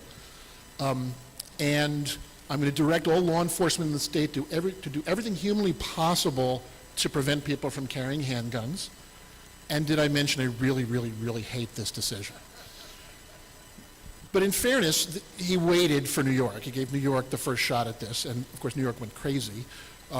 We've been kind of anticipating all summer what New Jersey is going to do. One of my major clients is the Association of New Jersey Rifle and Pistol Clubs, which is the NRA state association for New Jersey. And one of the things we do a lot of litigation, of course, but the other thing we do is we have a project called the Permitting Strike Force, which basically is a clearinghouse for complaints and issues and problems that people throughout the state are experiencing with the permitting processes in New Jersey. Now, prior to Bruin, it was all about the permit to purchase a handgun, the firearms purchaser identification card, those entry credentials to the basic exercise of the right to keep and bear arms. But now we've expanded to permits to carry a handgun, and it would be an understatement to say that I no longer enjoy reading my email. Now, there's an interesting kind of weird thing that goes on in New Jersey. New Jersey permits are issued by judges. And over the summer, we saw some kind of interesting, some odd things. So there were a couple of judges who handle these permits that decided that they wanted to become a super legislature. The New Jersey legislature had not done anything yet, and no bills had been introduced to deal with this sensitive place issue. So a couple of judges decided, you know what, we're just going to make up our own sensitive places. So there's a couple of judges in the state that made up a list of 12 sensitive places, and some of them are very familiar, and some of them are kind of ordinary. I'm going to read you my favorite. Number 11, no permit holder who is operating or riding in or on a motor vehicle may carry a firearm. With regard to motor vehicles, any firearms must be stored in the trunk and unloaded. So that is the pull into the parking lot at Walmart, open your trunk, and load your pistol in front of everybody law. So this is someone who has no understanding of firearms. You can just imagine the whole world, pulling into a parking lot, and that's when they start, loading their gun and loading their holster. It's lunacy. So that's something that we're going to be dealing with.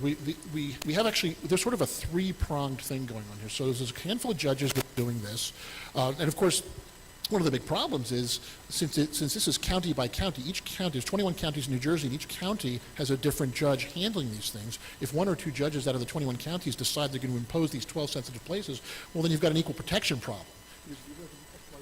You live in county number 1, you have 12 restrictions. If you live in county number 3, you have no restrictions. And of course, that means that depending upon where you live, you have a different right to keep and bear arms. It's also incredibly arbitrary because these judges are not making any findings, they're not making a record, and they're especially not going through the process that Bruin requires in order to show a connection to historical tradition.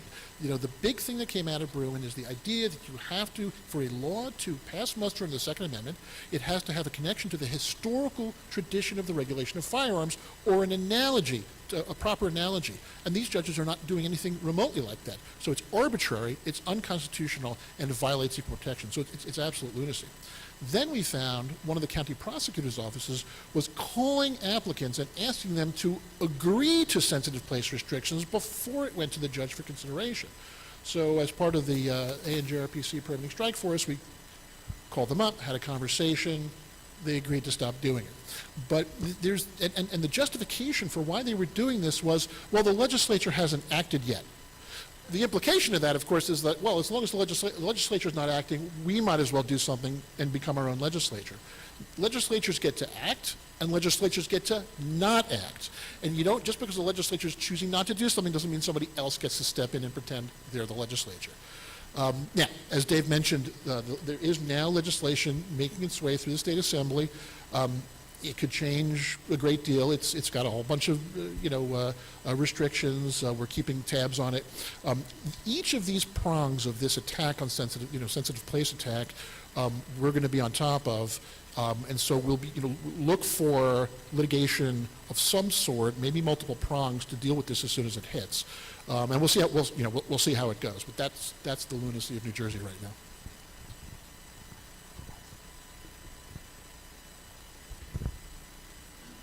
I still litigate in California, but I live in Idaho. That change took place about 3 years ago, but California didn't manage to get its act together to enact all of these silly things. But I am here to give you a cautionary tale about how even in Idaho things can go wrong. In Idaho, we have the Second Amendment is funding a case called Herndon versus City of Sandpoint. There are bad actors in Idaho. Typically, they actually have homes and businesses in Washington, and then they have their vacation homes in places like Sandpoint, and we get a lot of bad policy that comes into the state. What the City of Sandpoint does is it holds a music festival for 2 weeks every summer. They hold the music festival at a public park that is also a Veterans War Memorial. Then they pretend to lease the park and the Veterans War Memorial to a music festival, who then says, hey, we're a private property owner for 2 weeks during the festival, and as a private property owner, we can exclude people from having firearms at the festival. This is in direct contradiction to Idaho's preemption law, which is very strong, which says that cities and counties cannot enact gun control policies in any way, shape, or form. And so if the City of Sandpoint does not have the power to ban guns at a park or Veterans War Memorial, they cannot convey that power to a music festival, and that was the theory of our case. The case was litigated in the trial court up in Bonner County. We lost in front of a judge. Yes, we have bad judges in Idaho. The case is now pending and docketed with the Idaho Supreme Court. In Idaho, cases are appealed directly from the trial court to the Idaho Supreme Court, who then decides whether they're going to send it back down to the intermediate courts or keep it. We got notice last week or the week before that the Idaho Supreme Court is keeping this case. They're setting it for oral argument. We'll keep you apprised of what happens. But the sensitive places doctrine is going to take many shapes and many guises as we move forward. And this is one of the ways that they'll do it. They'll try and take public property and remove it from your ability to defend yourself by concocting these Potemkin leases. So that's one of the things we have to keep our eye on. I think our next topic is, I'm up on that too. The CCW qualifications. I'm going to give a brief overview of one of the things that's happening in California. One thing that's happening that is not directly related to SAF, although SAF did have a case that I was involved with earlier against this sheriff, but the sheriff of Santa Clara County, which is where San Jose is located, where I used to live, is getting ready to face a jury of her peers in a corruption case that she was actually selling access to CCWs through campaign contributions and other favors to her office. And a grand jury indicted her and several of her officers in this scheme. So this is of course is the downside to which Bruin cured of the May issue regime, is that it turned into a rent-seeking and an opportunity for corruption in local government. And so one of the side effects of Bruin is hopefully we're going to get rid of this kind of corruption and rent-seeking. California is odd, though, in that there's a dichotomy of red states and blue states. At least half the counties in California are what we call shall issue, including Sacramento County. That was a case that SAF funded back in several years ago. But Sacramento caved and is a shall issue to this day. So the problem areas are going to be, again, the San Francisco Bay Area, Los Angeles, the more liberal counties, with an assist from, because the permits in California are issued by local sheriffs and they're not actually a state license. Although that's probably one of the things that Governor Newsom will try and do, is pull that back and have it be a state license. So that's what we're keeping on for CCW qualifications in California. All right. Well, so well, probably not as big of an issue as the sensitive place and restricted place laws that got passed. One aspect of the amendments that we just had go in place in New York is an increase in the requirements to get a have and carry concealed license, and there's several things that are noteworthy. A couple of them, frankly, basically just codify practices that were already in place. But the really noteworthy things are, first of all, if you're applying for a license, a carry license, they want you to meet with the licensing officer. In most counties in New York, that's going to be a county court judge. In New York City, it's the New York City Police Department. On Long Island, there's some police departments that are designated to issue licenses, but you're supposed to meet with the licensing officer for an interview, and significantly, give them a list of former and current social media accounts from the past 3 years to confirm the information regarding the applicant's character and conduct, followed by kind of a catch-all provision, such other information required by the licensing officer that is reasonably necessary and related to the review of the licensing application. Exactly what that entails, one question I had already is, most people, myself included, have privacy settings on their social media accounts, meaning if you're not already a contact, you're not going to get very much off my Facebook account other than a picture and a name. Are they going to require people to cough up passwords? I don't know. There's obviously some First Amendment implications here. At the same time, if they're basically just going through people's social media feeds and flagging, let's say, pictures or posts that are indicating conduct that that might reasonably be grounds for concern, I'm not sure if that's going to be a huge First Amendment issue. Like a lot of things that relate to handgun licensing in New York, this is all being implemented at the local level, which means there's a lot of variation between different counties, and a really big issue is simply, what do county officials think about civilian gun ownership? In Dutchess County, where I live, you will have a much easier time getting a pistol license than in Westchester County, 20 miles to the south, for just that reason. Then the other big ticket item is they want everyone to do 16 hours of live in-person training, coupled with 2 hours of range training, although there's nothing in the statute about having to pass a qualification. What is perhaps most remarkable about this is, I guess in Albany, I don't think a lot of these elected officials actually thought this was true, but this was certainly the tack they were taking, which is that, well, up until now, nobody's been carrying guns around in New York, so now we need to have all these new regulations to deal with something we haven't had going on before, when the reality is there are, prior to Bruin coming down, there were many, many, many people in the state of New York who were licensed to carry. And so what's remarkable is, by statute, there was no training required whatsoever. I had a carry license in New York City for 6 years. There was no requirement to show any training to get it. I wanted to see all these business records and junk, but never needed to show proof of even just a 4-hour NRA basic pistol course. Let me turn this over, because we're running through our time. So I'm going to talk about one aspect of the qualification requirements in New Jersey. It's one of my favorites, and it's borrowed from the basic permitting process for permits to purchase a handgun and firearms purchaser identification card. And the reason is basically that the carry permit statute references that standard. So basically, you have to qualify for those permits, and then you have some additional requirements.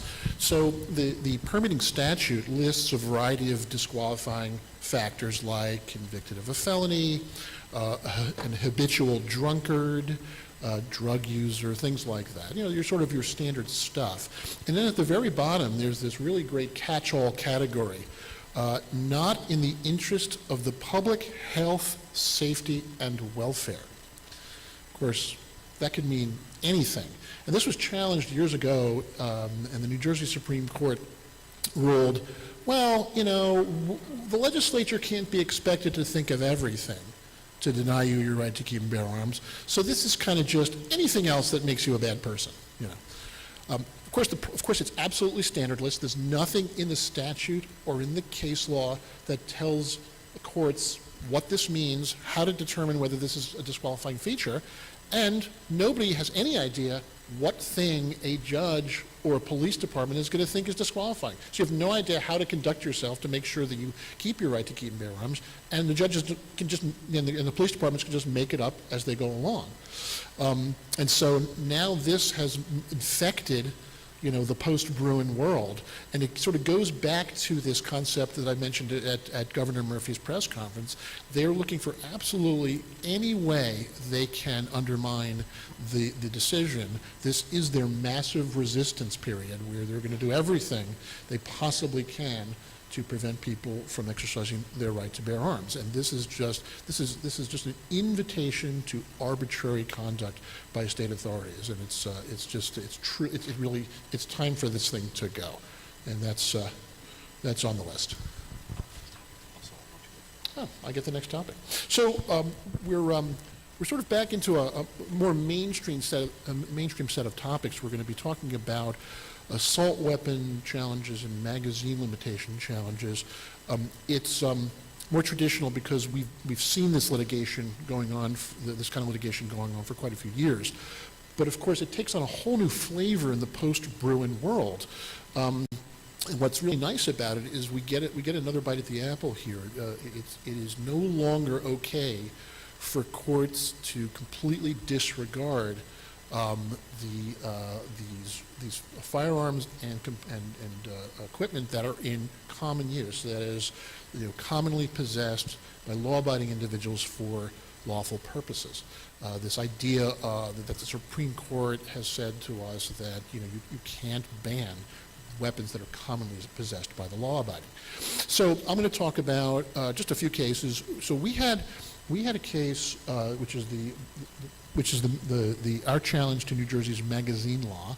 It's a 10-round limitation, and we started the case in 2018.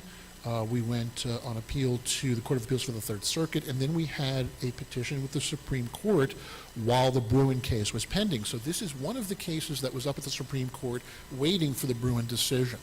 And, you know, in addition to how pleased we were with what the Supreme Court did in Bruin, we're equally pleased that our magazine case, they breathed new life into our magazine case. They remanded it back down to the lower courts to give us a second go-around. And so we went down to the Third Circuit, and the Court of Appeals for the Third Circuit said, okay, what should we do with this? And our position was, you know, this is a really easy call. It's an issue of law. Let's file briefs, and let's make a decision. And we came very close to getting the Third Circuit to agree with us. We lost on a 2-1 decision. We got a wonderful dissent by Judge Mady, who said, of course, why would we waste more time on this? They've waited long enough. Let's just make the call and make a decision, and then we can move on with this. Unfortunately, it's back down at the trial court, but, you know, it's such a pleasure that we can now litigate this issue with the wonderful Bruin decision. When I was reading the thing, I have to tell you, just real quick, when I was reading the thing when it came out, you know, as soon as it came out, all the lawyers are like, oh my God, I got to read it, oh my God, I got to read it. It was such a joy to read it. I mean, the way in which Justice Thomas wrote it, it was not just a rigorous and robust set of rules and a roadmap. It was, and don't try any of this other crap, you know. And so look, I mean, there's no way to know what's going to happen. You know, I long ago gave up trying to predict what judges are going to actually do. But it's going to be really nice to get another shot at the magazine law. We also filed a new lawsuit called Elman versus Platin, which is a challenge to New Jersey's assault weapon law. And so we're getting that going, and that should be, you know, very similar in terms of how the magazine case goes. The factual issues are very similar, and so we expect to see them kind of go on a similar path, hopefully. And then I'll give you just I'll highlight a little bit. There's a Delaware case as well. Delaware also kind of lost their mind a little bit, and they enacted one of the craziest assault weapon laws. And so there is a case called Delaware State Sportsman's Association, and that's also Delaware is also in the United States Court of Appeals for the Third Circuit. So the New Jersey case and the Delaware case are both proceeding to the same appellate court, sort of right around the same time.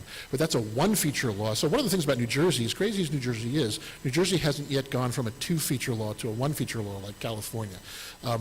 So they're it's a one-feature statute. They have an odd 17-round magazine limitation built into the law.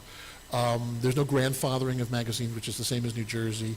And there's some interesting claims that have been asserted in the case, not just a Second Amendment violation, but also there's a violation under FOPA, the Section 926A Interstate Transportation Safe Harbor, because you can't transport through the state is a violation. It's preempted by federal law. It's kind of a very interesting approach. And then there's a question, there's an issue of vagueness, because not only are there a list of weapons that are banned, there's also copies. And there's an allegation that this concept of copies is not well defined, so you can't really know what makes something a copy. So that'll be an interesting case to look for as well. Well, I don't have a ton to add on this one right now, only because I don't have any current cases that are addressing magazine restrictions or, quote, assault weapon restrictions. The only thing that's probably worth noting from the New York end is that after that awful shooting in Buffalo, they amended the pistol licensing laws to, in substance, also cover semi-automatic rifles, but only for purchase. So as things stand right now, if you want to purchase a semi-automatic rifle in New York, you need to get a license, and that law was passed recently enough that I don't actually know what the details are. I don't think, to my knowledge, counties have even started issuing these licenses yet. Real quick on, I'm not personally involved in any of the assault weapon or magazine cases in California. But I know that SAF and CCRKBA are involved in several of them, and they're being handled by other lawyers. But a quick update, Duncan was also one of the cases that was remanded by the U.S. Supreme Court. The Ninth Circuit did a Texas two-step on that one as well, required briefing, and then decided, now we're just going to send it back to the district court without a decision. So Duncan is docketed back with the district court in San Diego in front of Judge Benitez, who gave us that excellent decision in the first go-around on Duncan. There are at least 2 assault weapon cases also pending. I think they're both also in the Southern District of California. One of them is also pending in front of Judge Benitez, so look for some fireworks on that case as well. One of the things that's being that will be litigated in both of these a magazine ban and assault weapon cases is an issue that you're going to hear from later this afternoon from Attorney Dillon, who is dealing with California's uber assault on lawyers who litigate Second Amendment claims, and California trying to do some kind of fee shifting song and dance. But I'll let Mr. Dillon tell you about that. One case I am involved with, representing Second Amendment Foundation, also working with the Michelle firm out of Long Beach, is the junior sports shooting versus Bonta. This was a law passed by California that banned the advertising and marketing to minors of guns and gun-related products by anybody in the firearm industry. Now, other than being a vague and ambiguous law, it clearly violates First Amendment. So it's primarily a First Amendment case. What happened in junior shooting sports was we had the case filed, we had it set for oral argument on a motion for a preliminary injunction, and literally a week before the hearing, we get a notice from opposing counsel that says, oh, the legislature is going to amend the law. So we give the judge notice that the government wants to amend its law. We throw in a couple of little barbs about, well, this kind of means that the law must be vague, ambiguous, and overbroad, Your Honor, if they have to clarify it. The judge then issued an order delaying oral argument. Now, normally in a case where there is First Amendment rights and the violation of the right is basically not an emergency, but it is an urgent matter. And so we took a writ to the Ninth Circuit to say, hey, this is a First Amendment case. We actually have clients who have magazines sitting on their loading docks that they are not going to ship to California, or there are events that are scheduled of youth shooting sports and youth hunting events that cannot go forward because they could potentially violate this law. And so we want the decision made immediately, okay? We've been asked that the decision be issued on the briefs rather than oral argument. The Ninth Circuit turned us down. The trial judge then set argument. Argument is set for later this month. I believe it is October 17th. Anna Barvier from Mr. Michel's office is going to argue the case for us. One, knock on wood, good note is that it appears as if the state of California, in trying to fix this law, has actually put the nail in its coffin. They've basically admitted that youths may engage in shooting sports and hunter safety classes and attend sporting events that are specifically designed for youth, but they can't get advertisement about it, or they can't get advertisement for the guns and ammunition they might use at the sport. So it's a little bit like some of the First Amendment commercial cases that dealt with contraception and the idea that you can't advertise, you can't ban advertising products that are legal to use, and that and where there's no allegation that the advertising is false or misleading. I'm going to continue with some of the other cases I'm working with, representing SAF and CCR-KBA that are dealing with marketing and commercial issues. 4, count them folks, 4 gun show cases. One, we actually won 3 years ago but didn't get to celebrate because we were all locked up with COVID. That was B&L versus 22nd Agricultural District. The Agricultural District tried to ban gun shows at the Del Mar Fairgrounds in San Diego. We prevailed on a motion for preliminary injunction, and the government caved and they paid damages and attorney's fees, so that case is over and in the bag. Then the second case is they came back with, instead of the 22nd Agricultural District just passing a regulation to ban gun shows at the Del Mar Fairgrounds, the legislature passed a state law, or state statute, banning gun shows at the Del Mar Fairgrounds. So now we have a new case called B&L Productions versus Newsom, parentheses Del Mar, so it's at the exact same venue. The problem, of course, is that the state of California, for some reason, believes that the First Amendment, while it might be applied to the 22nd Agricultural District, because we won the case on First Amendment grounds, somehow doesn't apply to the state of California, but my copy of the Constitution says First Amendment applies to all government bodies. Well, that wasn't good enough for them, believing that 1, 2, 3 wrongs make a right, and then we have a 4th one coming up. We now have B&L Productions versus Newsom because they're trying to now ban gun shows with a state statute at the Orange County Fairgrounds in Santa Ana.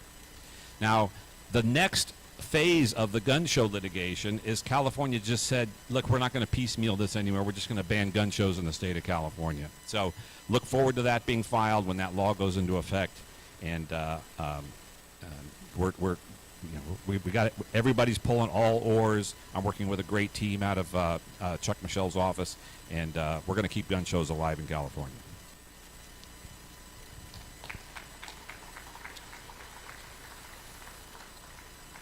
At the end of this session, you will be asked to vote on the craziest states. The ballots are under your seats there. New Jersey has no gun shows because I'm sure you're not surprised. Because we have weird laws where there are 2 conflicting statutes dealing with what dealers can do when they sell their wares, and at least one of them says dealers can only sell their firearms at their principal place of business. And so, and there's another law that may contradict that, but nobody really wants to take the chance that they will be charged with a crime because they're selling guns at a gun show. So yes, we have no gun shows. We have gun shows in New York. That pretty much sums it up. We have a universal background check requirement in the state now and have had it for, how long has it been? 9 years, I believe. So we have gun shows, and to be honest, I don't think that is even an issue that's really on the agenda right now, or at least I haven't heard much about it. So I'm getting that look from Julian. Let's move on. So the next thing was emergency powers, which I had anyway. So I'll hit it briefly.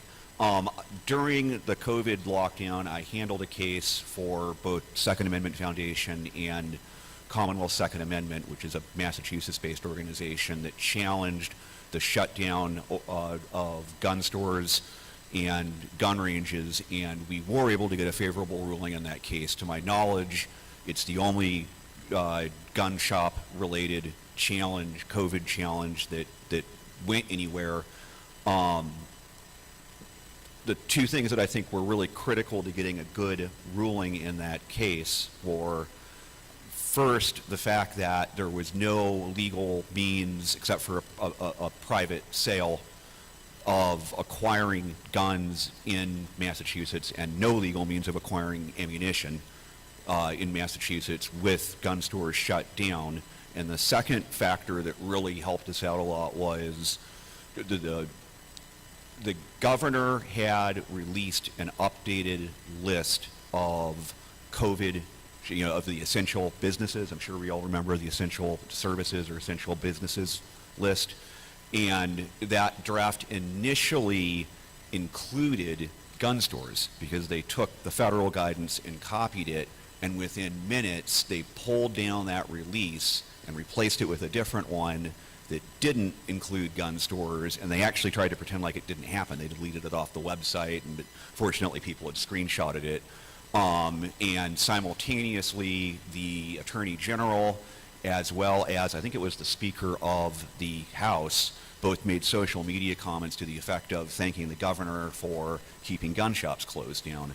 So we did 2 or 3 days of preliminary injunction hearings, and a really critical factor in this was they were never able to come up with some sort of a reasoned explanation for why there had been a decision change. So they were basically trying to defend a restriction on the right to keep and bear arms without any justification. And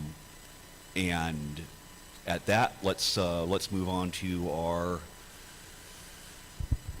mental health. This is a case I previously reported on. It is still dragging on in the courts in the Eastern District of California. It's Roe versus United States. It is not a challenge to California's restriction on the right to keep and bear arms for people who have been adjudicated mentally ill. It is a challenge to California's restoration process. Basically the federal government actually has a set of procedures that if a state complies with the federal procedures, the federal NICS check will clear the person to purchase a firearm, even if they had been adjudicated mentally ill previously. However, California's state restoration process doesn't meet the federal standards, and one of the things we found out in discovery is that California inquired about the block grant and how to comply with the federal law, but then refused to do the work to actually change literally a couple of words in California law that would allow people to have their rights restored. So we ended up suing both the federal government and the state government about, look, you have this restoration procedure in place, but because it's defective either by one sovereign or the other, people can't get their right to keep and bear arms restored, even though there's a process for it. So it's really a kind of a procedural due process case, but it's a procedural due process case about getting your right to keep and bear arms restored after you've had a mental health episode. Look for that case to be set for argument probably in the next 6 to 7 months.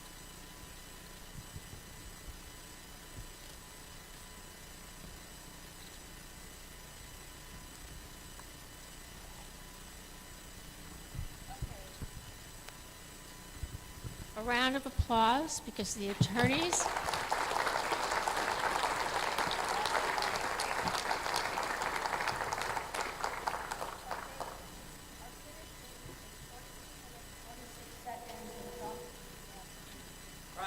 after that. So, thank you, Don. Thank you, Dan. Thank you, David. There are so many cases that are going on all over the place, and I asked them to cover the country when they're from diverse geographical areas. Right.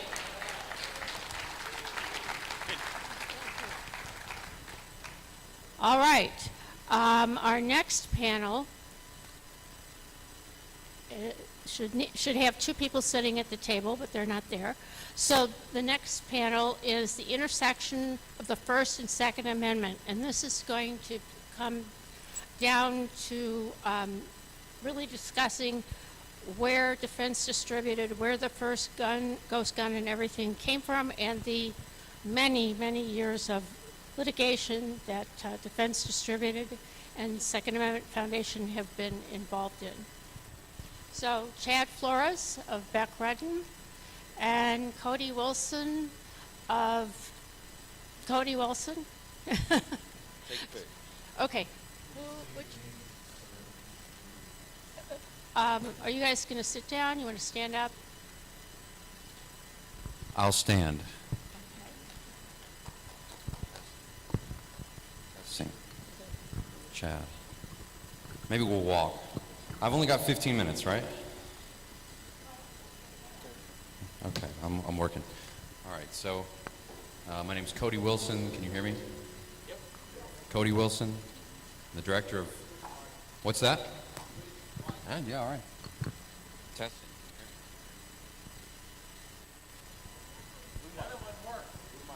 Well, that guy was so confident. Sometimes when people are that confident, you know. Okay, so my name's Cody Wilson, Director of Defense Distributed in Austin, Texas. Thank you for having me at GRPC. To those of you who don't know our company, it will be 10 years old this month. 10 years old, wow, that's a long time. In those 10 years, we've done what I think are really only some modest advancements of the state of the art, but they begin with, maybe most recognizably, the 3D printing of firearms and firearm components. I think most famously our company contributed that first generation of receivers, magazines, and of course completely 3D printed guns like the Liberator pistol, which I'm still paying for to this day. So when we released that pistol, I think we began the intersection of the First and Second Amendment in a new generation, in a new way, which I hope to spend most of my time talking about. But our other companies or other properties with Defense Distributed include a CNC mill called the Ghost Gunner CNC. It's obligatory, I have to tell you these things. So it's a tough time in the industry, you see, because Mr. Biden's receiver rule has depressed sales. So I'd like to remind everyone that we sell the Ghost Gunner CNC machine for 80% receivers and other gunsmithing needs. And then, of course, we run a website called DefCAD. DefCAD is also really the subject of these remarks because that's a file-sharing website, defcad.com. Check it out. It's on mobile. Where a lot of the files in the 3D printed gun space, which have multiplied, enormously, especially since 2018, it's a place where those files are being shared to this day. Now, of course, there are a number of other websites where those files are being shared in an unrestricted sense, but at DefCAD, maybe this is the only place on the internet currently where the files are being shared in a way which somehow comports with government, federal, and state regulations, which, again, I hope to speak about with you here today. Beyond that, we run some other sites like ghostguns.com if you're into building your own guns, but I think enough about all the stuff that we do. When we began the work of, let's say, imagining 3D guns or distributing the files for 3D guns, our inspiration was a free speech inspiration. So we took as a cue, let's say in real time, the work of Julian Assange of WikiLeaks in 2011. This is where I trace the birth of, let's say, the idea of Defense Distributed. We had noted that Mr. Julian Assange, you guys can hear me, right? Yeah, thank you. Closer to the mic. Okay, so that's better, right? All right, it's good to check in. Okay, so Mr. Julian Assange in 2011 was in a lot of trouble. Now, definitely not as much trouble as he's in now, for example, and we should remember him and his cause because he's, I think, the greatest figure of the freedom of speech, at least at the current moment.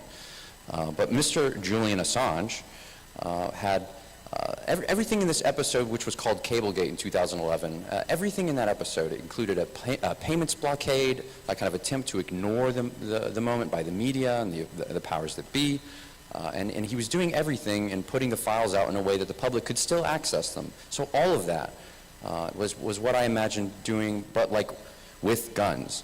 So WikiLeaks for Guns is like the inspiration of our company. And so the only intellectual contribution I could kind of add to that was something from John Milton, a radical Republican, let's say the 17th century, the English Civil War, a famous poet in his own right. He wrote Paradise Lost, but he also wrote probably the Western canon's most meaningful, I think, impactful treatise on the freedom of speech. That's called the Areopagitica. The Areopagitica, one should not mention it without quoting it, but off the top of my head, I have very little resources, so I just remember things like he compares books. He says, look, I have no doubt the Commonwealth should have the ability to regulate books, but it shouldn't be able to pre-publication license them. Okay, he's bemoaning the fact that the royal machinery of censorship in the 1640s has degraded and it's gone away, and there's this new explosion of Puritan and other type of thought, free thought, you could say, Republican thought, Commonwealth thought. And in his tract he says, gosh, yeah, maybe books are dangerous like dragon's teeth and they can spring up armed men, which is something that I think 3D printing and its unlicensed printing may also do. But we should deal with this event or these negative externalities after they happen. We can't license things first and create monopoly and all this new machinery that we've just gotten rid of, by getting rid of the king. And so I used the Areopagitica when we started Defense Distributed's website. I argued from the beginning the invention of the 3D printer. It's like the reintroduction of the printing press, and we're going to have the same conversation. We're going to have the same battle. It's the printing press for the firearm. It should be an unlicensed printing press. Those printers should be unlicensed printers. And in fact, when we finally began publishing the files in earnest on the internet and the Obama administration eventually took its actions against these files, they argued for a pre-publication regime. So it was in fact what we predicted. They said, well, not just anybody should be able to put this stuff on the internet, there should be an authority that should give this stuff a license. Fast forward 10 years, this is still the regime that we're essentially living under.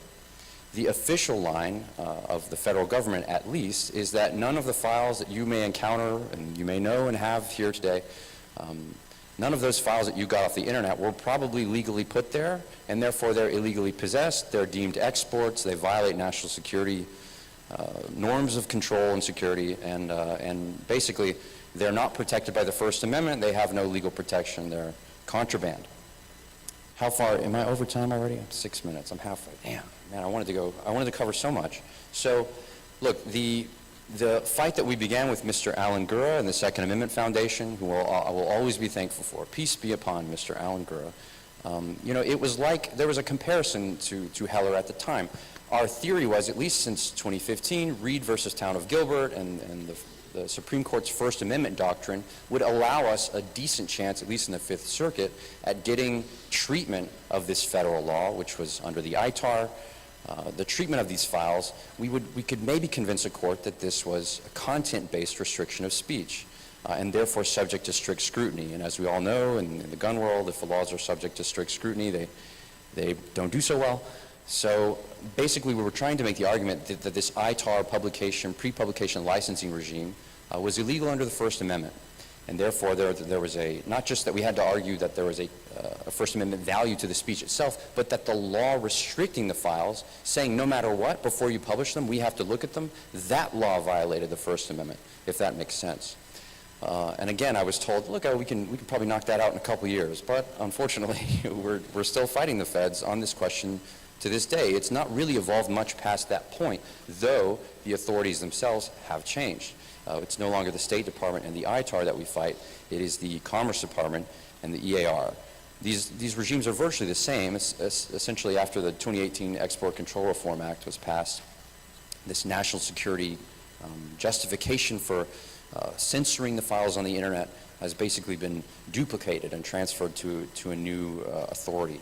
So the law stays relatively the same, but the authorities change, and we're still stuck in court with like the old authority. But it's most interesting in that, I think we all know this to this day, despite what the feds and now the state governments think, it's the easiest thing in the world to get a hold of these files. It's the easiest thing in the world to go find them and to go to work with them and to use them, to change them and to republish them yourself at virtually no risk because, of course, there's no enforcement. And so the First Amendment issues that we've seen to date have just kind of been in this, this strange, I don't know, academic or let's say litigative space where we're all kind of debating legal and academic norms, and what's actually happening in the real world is very little influenced by the powers that be. I mean, that's where I should probably just stop this speech to begin with, but while I have a little bit of time, I will just align, or let's say like outline, where I've seen First and Second Amendment interactions in our companies. Obviously, in the case of DEFCAD, the state authorities, the State Department authorities, and the Commerce Department authorities, they still claim to be very interested. The most recent letters I've gotten from the Commerce Department date to April of 21, I think, saying, hey, by the way, we control all this and you have to get our permission to publish it. But when you look at the CFR, they say, well, you have to get a license to publish your 3D printed gun files. Okay, well then I look up the next section of the CFR. What does it say? Can I get a license? It says, actually, all license requests are subject to an immediate policy of denial. So you can't. So there's this kind of, there's this formal idea that, of course, there's a structure and maybe some due process for publishing this stuff, but it's actually been built in a way, influenced by senators like Menendez and Blumenthal. It's been kind of plumbed in a way to where it pays lip service to the idea that there may be some First Amendment content or value to these files, but of course, in practical bureaucratic terms, they'll never see the light of day, legally speaking. And so that's where things have kind of leveled out at the federal level, but at the state level, the states have felt the need to be more inventive and more, let's say, adversarial or audacious, because they expect that, or they estimate that where the federal controls are at the moment are subject to, or basically they are a decontrol. They're not valuable. They don't stop anything. And so New Jersey took the lead, I would say, in 2018 in passing a law. And I could read it to you here, but basically they use every verb in the book that is a synonym for the word distribute, and they say anything like this. If you exhibit a file, if you display a file, if you offer to present a file, if you do anything like that to anyone in New Jersey, that's a New Jersey state felony. And that law is very much real, and Mr. Flores has graciously, with the Second Amendment Foundation, helped us challenge that speech crime in New Jersey since November of 2018. And I heard yesterday at the Legal Scholars Conference there was a lot of discussion about this jurisdictional fight that we've had, this tug of war we have now between Texas and New Jersey, where we're all kind of fighting about who gets to ultimately decide the merits of that case. But New Jersey's not alone. There are states like Washington, who took us to federal court in 2018 as well, where they have at least something more ambiguous or ambivalent than the New Jersey statute, where they say, well, you can't aid and abet anyone with files, whatever that means. You can't help instruct anyone with these files. There's clearly elements here of a speech crime, but we're not quite sure what they are, and we probably won't know them until, it's enforcement time. Other state laws which, how close am I on time? Yeah, I'm still good. Okay. I mean, I guess a more relevant one, there's copycats like in New Mexico, and most recently we've heard about the speech crime in Delaware, which was part of the FPC lawsuit Rigby. The judge there granted a partial injunction. She didn't grant the injunction for the speech crime part. So again, like we're waiting for state courts to recognize any First Amendment value to these files. It hasn't happened yet. But in states like California, we can imagine or begin to see examples of double or even triple censorship. So if the feds don't censor, then maybe a state will. And if the state censors, the state prefers to over-include in its statute censorship. So it'll also censor speech about the speech, right? Like I had to put on IP controls and filtering on our DEFCAD website because it was a crime, perhaps, if you were from New Jersey, for you to even view my website.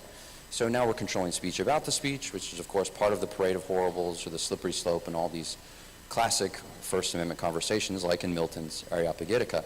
But now in the example of California with its SB 1327, not to steal Mr. Dillon's thunder too badly, in that example of California's fee-shifting statute, it says if you come into our state and try to even challenge our First and Second Amendment related laws, you will be sued for even doing that. So that is now triple censorship, I would say, related to your First and Second Amendment interaction. If you even try to undo the evil that's been done, censored again, denied access to petition your government. So we can imagine, on one level, authority really thinks they've got us played, and they really think they've done a number on us. But I should say, in practical terms, it's not clear how much this is all working, and in fact, it's so overdone. Like I think the best example of this is Gobir Graywall, the Attorney General of New Jersey himself, stands at a podium and says, you know, I'm working my damnedest to stop Cody Wilson and his followers. Well, that's ultimately going to be the dividend that pays out for us, I think, in court. They can't admit so clearly, so brazenly to what they've done and what they've been trying to do. I so hoped to mention other interactions of the First and Second Amendment, which briefly by name are like digital patent infringement. I mean, it's not like our industry is not guilty here, okay? I mean, I've gotten just as many trademark, threatened trademark lawsuits from big names in our industry. You know the names, Glock, Smith & Wesson, I mean, you name it.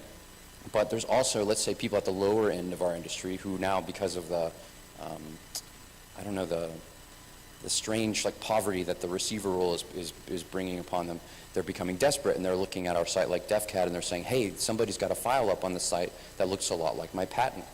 Well, look, newsflash, I don't believe in intellectual property. I'm not saying you don't have to believe in intellectual property, but I do think there's a difference between me having a file for your gun part and me having the gun part itself. And so I hope that our industry at least won't contribute to new laws which will, identify or equate the files to the objects or the products themselves.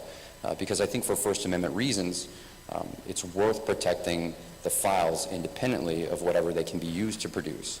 And that's why the culture began this way, because the ITAR itself had a public domain exclusion. In the Cold War, these central planners, these Cold Warriors, they never imagined that people would just give defense industrial material away or devote it to the public domain. That was insane, right? And in fact, that's why we developed the culture the way we did. This was a way of getting around gun control by another name, which is how they ended up using the ITAR and the EAR as a system of domestic gun control. So I would say, in the future, if you dabble in this technology or if you begin to do this work yourself, remember, like in the example of Milton in the English Civil War, the printing press there was only free for about 20 years after the devolvement of the royal censorship regime. Only until about 1660, when the licensing of the Press Act was installed by Parliament, there was only about 20 years of true press freedom in the English Commonwealth sense. And so we're about 10 years into this weird gun printing freedom, and maybe we don't realize it, we don't know it, but I would say, we're at risk of only having another 10 good years ahead of us before the law really catches up. I would say we should do everything we can to not invoke copyright, to not invoke IP law, and to do everything we can to recognize the First Amendment value of these files culturally, and to play into that culture for those brands that are established. Thank you for listening to me. Thank you for having me at GRPC.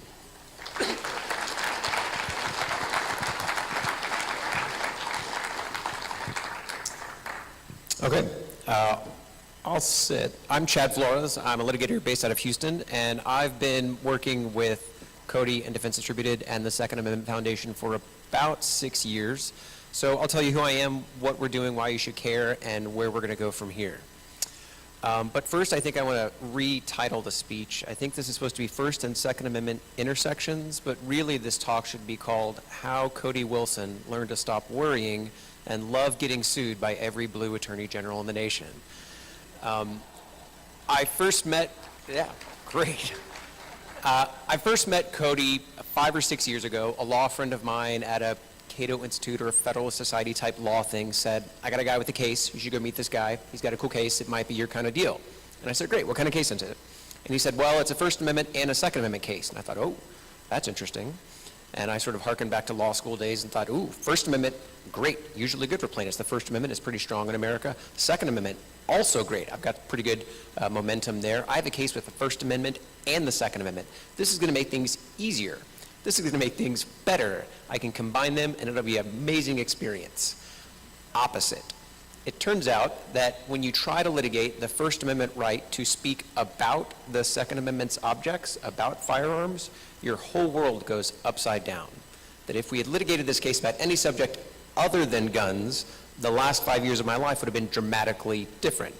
But Cody convinces me to take the plunge, and here I am today. So what we're fighting now is what you could call a proxy war. The main theater now is in the main questions of Second Amendment jurisprudence you all know about.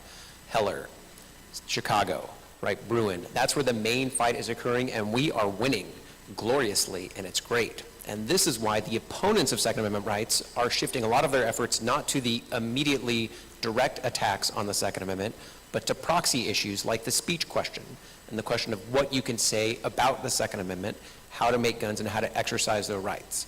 And so in proxy wars, sometimes the difficult things to determine are, is it worthwhile to fight what seems like kind of a side issue, and are you winning? And I know Cody asks these questions all the time. Is this a worthwhile fight to fight, and are you winning the fight? And I, of course, think that the answer is yes, it's worthwhile, and I think that we are on the verge of making really important progress. So one reason you should care about what we're doing is because the issues that are arising in the First Amendment context about speech and sharing the digital information that Defense Distributed is that we get the same kinds of arguments that you will see in other contexts. So here's a classic example. There's a problem of evolution. We can think about the problem of evolution for hardware, and we can think about the problem of evolution for ideas. The problem of evolution for hardware is in the receiver rules. Somehow the law has to decide when some particular item gains its identity. When do we go from having a solid block of metal and we carve it down, carve it down, carve it down, and at some point it becomes a receiver that is now an object of federal law that you have to serialize, and all sorts of law applies to that. And so that's a tricky problem. And when we have really hard debates about what a firearm is, suddenly we have debates about the evolution problem. When does something become a firearm? We're fighting that same fight in the First Amendment space. When does speech about firearms become conduct? When I started this litigation 5 or 6 years ago, the notion that speech is conduct, that speech is violence, was something of a theoretical and academic concern, but in all sorts of places, in all sorts of headlines, you now see the left in particular saying that speech is conduct, that speech is violence. And so this is one aspect of the First Amendment litigation we're doing that really matters to all of those sorts of things. Another thing you see is procedural gamesmanship. Clarence Thomas often writes about the tragedy of Second Amendment rights getting treated as second-class citizens in the courts. They're not getting treated the same in all sorts of ways, and our litigation is a classic example of that courts don't give these cases a fair shake, and this often gives litigants in your positions the incentive to walk away. But the Second Amendment Foundation pushes forward, Defense Distributed pushes forward, and now we get to reveal really ridiculous efforts by Second Amendment opponents to avoid the actual question presented because they know they're going to lose. So we have this crazy jurisdictional standoff now where the United States Court of Appeals for the Fifth Circuit has decided that the New Jersey Attorney General has to answer for his unconstitutional censorship in Texas. Why? Because the Attorney General of New Jersey decided to stop governing not just people in New Jersey, but to try to govern Defense Distributed and Cody Wilson in Texas. And so we sued him there, and the United States Court of Appeals for the Fifth Circuit held that's where the state belongs. But he fled back to New Jersey and convinced a district court, which, as we will all recall from Schoolhouse Rock, is not of the same jurisdictional status as a court of appeals. The district court says, no, the New Jersey Attorney General gets to stay home. These are ridiculous things. They wouldn't occur in any other context, except that this happens to be a First Amendment case about the Second Amendment. And so these kind of proxy wars reveal, when the chips are down, really what's going on, is that the opponents of Second Amendment litigation really, really know they're going to lose and are trying to avoid the actual fight. And so that's why I think this litigation is worthwhile, and that's one of the critical issues to look at. The next thing to look for isn't so much the litigation. I'm an optimist. Cody probably has been going through this a lot, and so he may be slightly less optimistic or more. I care about the legal part, but the real question to look at is what is the next technology that comes out, right? What is the next innovation where the opponents want to tell the American people, you don't have the default right to liberty, you need preclearance, right? You don't have the default right to innovate, you need a license. And so I don't know what the next technological innovation is. I think Cody can probably talk to us about that, because the real truth here is that the innovators in the Second Amendment space are faster than the opponents. I'm doing my best to at least have the lawyers keep pace, to sort of keep it on par. So right now we have survived the initial blitz, and I think the enthusiasm is there not just to survive the blitz, but to counterattack and make some real progress.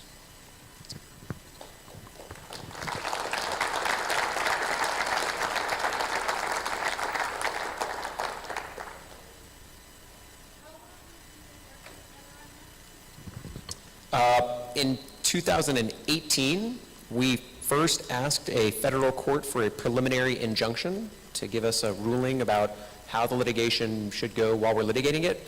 And it's 2022, and we still don't have one of those. So it's been 4 years. Yeah. Staff and defense distributors began in 2015. I feel like we lived our lives together for a very long time. I'm very, very passionate about this. This is a very dangerous thing. There are more attorneys general who have really overstepped the mark because this is, this is dangerous. This is, and it is. It is just. They're like the thought police. Not to seem paranoid or anything, but these kind of things would make you feel like somebody's listening in or something. So, Cody, you want to just bring us up to date on California, or do you have an answer? Thank you, Julian. By the way, I meant to thank all the attorneys here because I've probably worked with you in some capacity already, so thank you. Local counsel. Our California case is, like I said, involves SB 1327, the fee shifting thing. I'll let Mr. Dillon talk about that. But the other one is California has gone actually a bit beyond just the First Amendment concerns of the files, like so many states have focused on. And California has said, okay, we're going to ban CNC machines. You can't use a CNC machine to make a gun or a gun part. You can't use a 3D printer either. But they also say that they've done this really clever way of banning the precursor parts, what they define as precursor parts of firearms. Really clever to use that drug war language about components that are enshrined in the Constitution, isn't it? But guns have precursor parts in California, and you're not allowed to have them, is the short end there. You're not allowed to make them, and you're not allowed to receive the files for making them either. So that's the substance of our California case. We're desperate to get an injunction there because California is, of course, a large body of the people who do this kind of work and make guns for themselves and are customers of ours and supporters of our litigation. I believe we filed with Mr. V.R. Bowman, who may be in attendance, a motion for an injunction, and that should be heard sometime in October. That's the latest that we are with California. Oh, I don't know.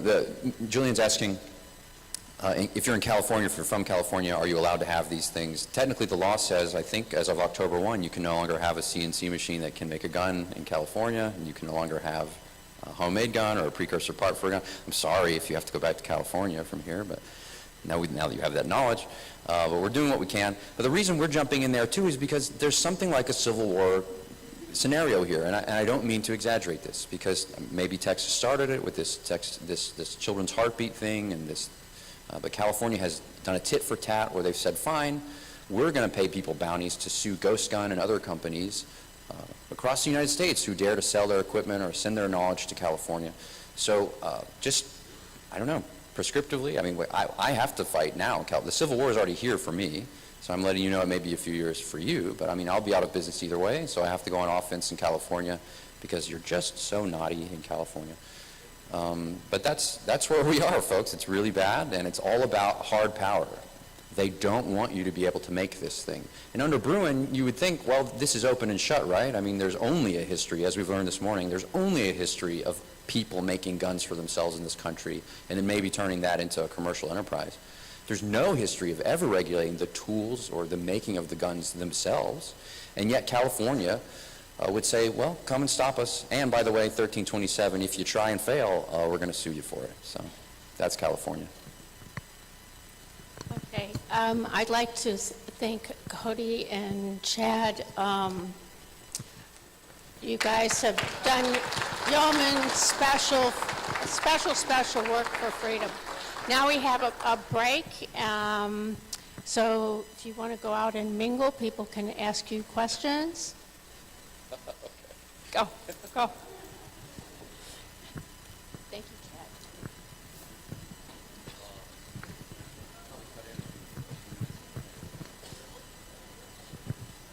Thank you.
Ladies and gentlemen, could I ask you to take your seats, and could I ask you to grab those people who are out in the hallway and come back in? So I won't call any names right now, but the gentleman in the back who didn't have a razor, if he would take his seat.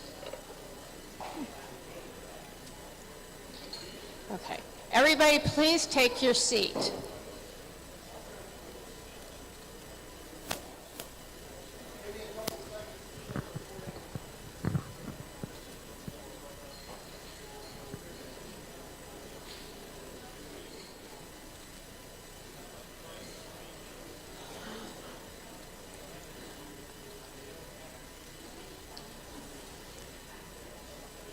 Okay, I'm not going to call out any names so long as you sit down, or I'll start calling out people's names. I will, because I know the people who are standing in the doorway over there. I know both their names. I need them to go sit down. Names, you want me to say your names? Because if you don't go sit down...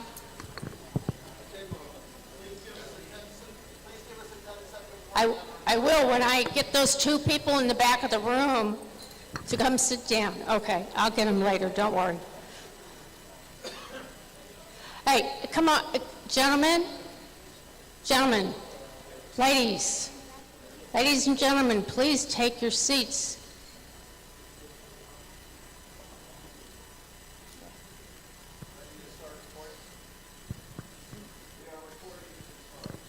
Thank you very much.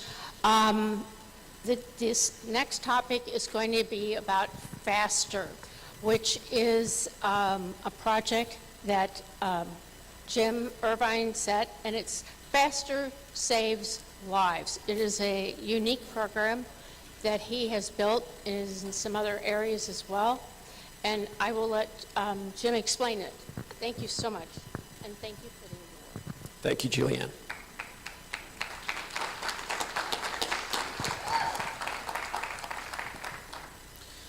Good afternoon. My name is Jim Irvine. I am a co-director with the FASTER Saves Lives program. Basically, we work with schools and help them train their staff to stop active killers. And it encompasses a few different things. One quick thought I want you to think about: if I have my house and I don't maintain my lawn, and I get a ticket for that, is that my fault or is that my neighbor's fault? Is it not my job to maintain my lawn? Even though they have lawnmowers and they could come over and they know how to mow the lawn, it's my job to maintain my own house, right? I'm telling you, your schools don't know that. And we're going to talk about that and tie that together. So, show of hands, who here remembers the school killing at Townville Elementary School? Look around and see that most people don't, which is normal. Don't feel bad about that. We're going to talk about it. The reason you don't know about it is because only one kid died. So we don't really care. It doesn't warrant the ton of media attention because only one kid died. So we're going to look at a situation that's pretty simple in how things play out. So for those of you who like pictures, you can Google Jacob Hall, Townville. Click on images, and you'll see pictures of a really cute, looks like a great fun-loving kid. He's 6 years old. He got shot in the leg by a .22 on the playground. The school staff caring for him have brought him in. So we're going to listen to the 911 call placed from that school. And then we'll talk about it. And I will warn you, this is going to be the worst part of your weekend, because this gets hard to listen to. Because at the end of this call, while Jacob Hall hasn't been pronounced dead, he is unrecoverable at this point. He's never going to see his 7th birthday. He's not going to see Christmas. He's not going to smile and laugh, and he's never going to hug his mommy again, because he's going to be dead at the end of this phone call. So with that warning, we can go ahead and play that.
They're coming as quickly as they can.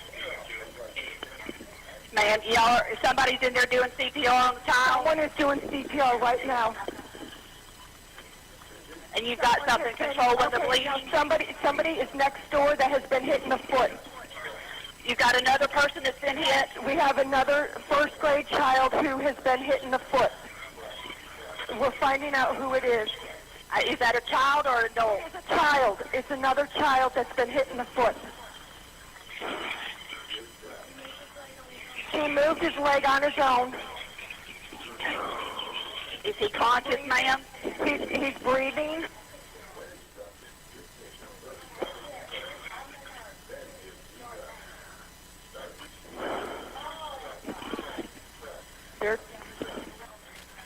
So we've got a person shot in the leg, the foot, and one in the shoulder. Is that correct? Correct. Yes, ma'am.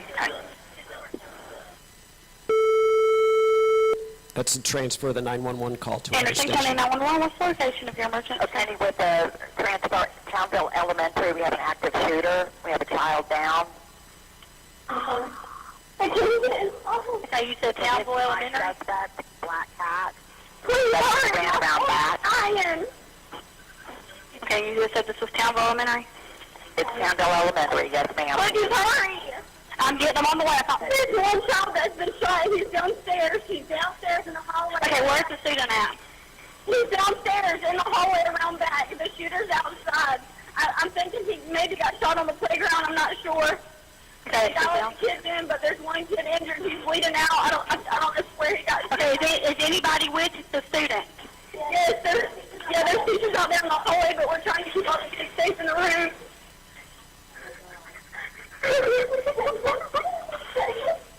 Okay, it's going to be okay. Okay, I got help coming as quickly as they can.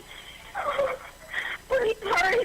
I promise you, honey, they're coming as quickly as they can, okay? I got everybody on the way to you, okay? We're trying to get somebody there as quickly as we can, okay? Anderson, this is Oconee. We do have deputies on the way as well. Okay, thank you so much. We're in the lower level of the baby that's been shot is in the lower level of the school in the hallway.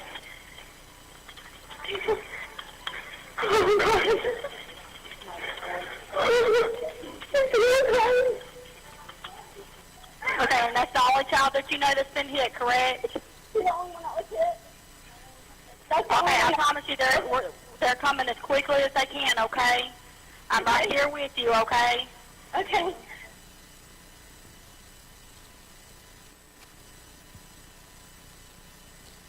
I warned you. That sucks, huh? Imagine what it's like for his friends' parents explaining to their kids why they'll never be able to play with Jacob again. Imagine being the parents learning this was the fate of your child. Imagine being that school staff member with the blood on her hands and what she saw and heard and smelled when she closed her eyes and laid down to go to sleep that night. And the next, and the next, and the next, and quite possibly today too. We can stop these. The thing I find most frustrating about active killers, especially in our schools, is that we know how to stop them now. And we've simply chosen not to as a society. I find that unacceptable, and I'm begging you to help me end it. So let's talk about what happened here. Why is Jacob Hall dead? Is it because the school staff just doesn't care? Clearly not, right? I believe that lady would have given her own life if she could have to save Jacob Hall. We'll come back to her in a minute. Is it the fault of the paramedics? Did they do something wrong? Is that why Jacob Hall's dead? Is it the paramedics' fault that they did not save Jacob Hall when they're not there? Is there anything they can do? Where are they? Would they stop for pizza on the way? The timeline of this just does not allow them to get in the building and save them. That's just the harsh reality of this situation.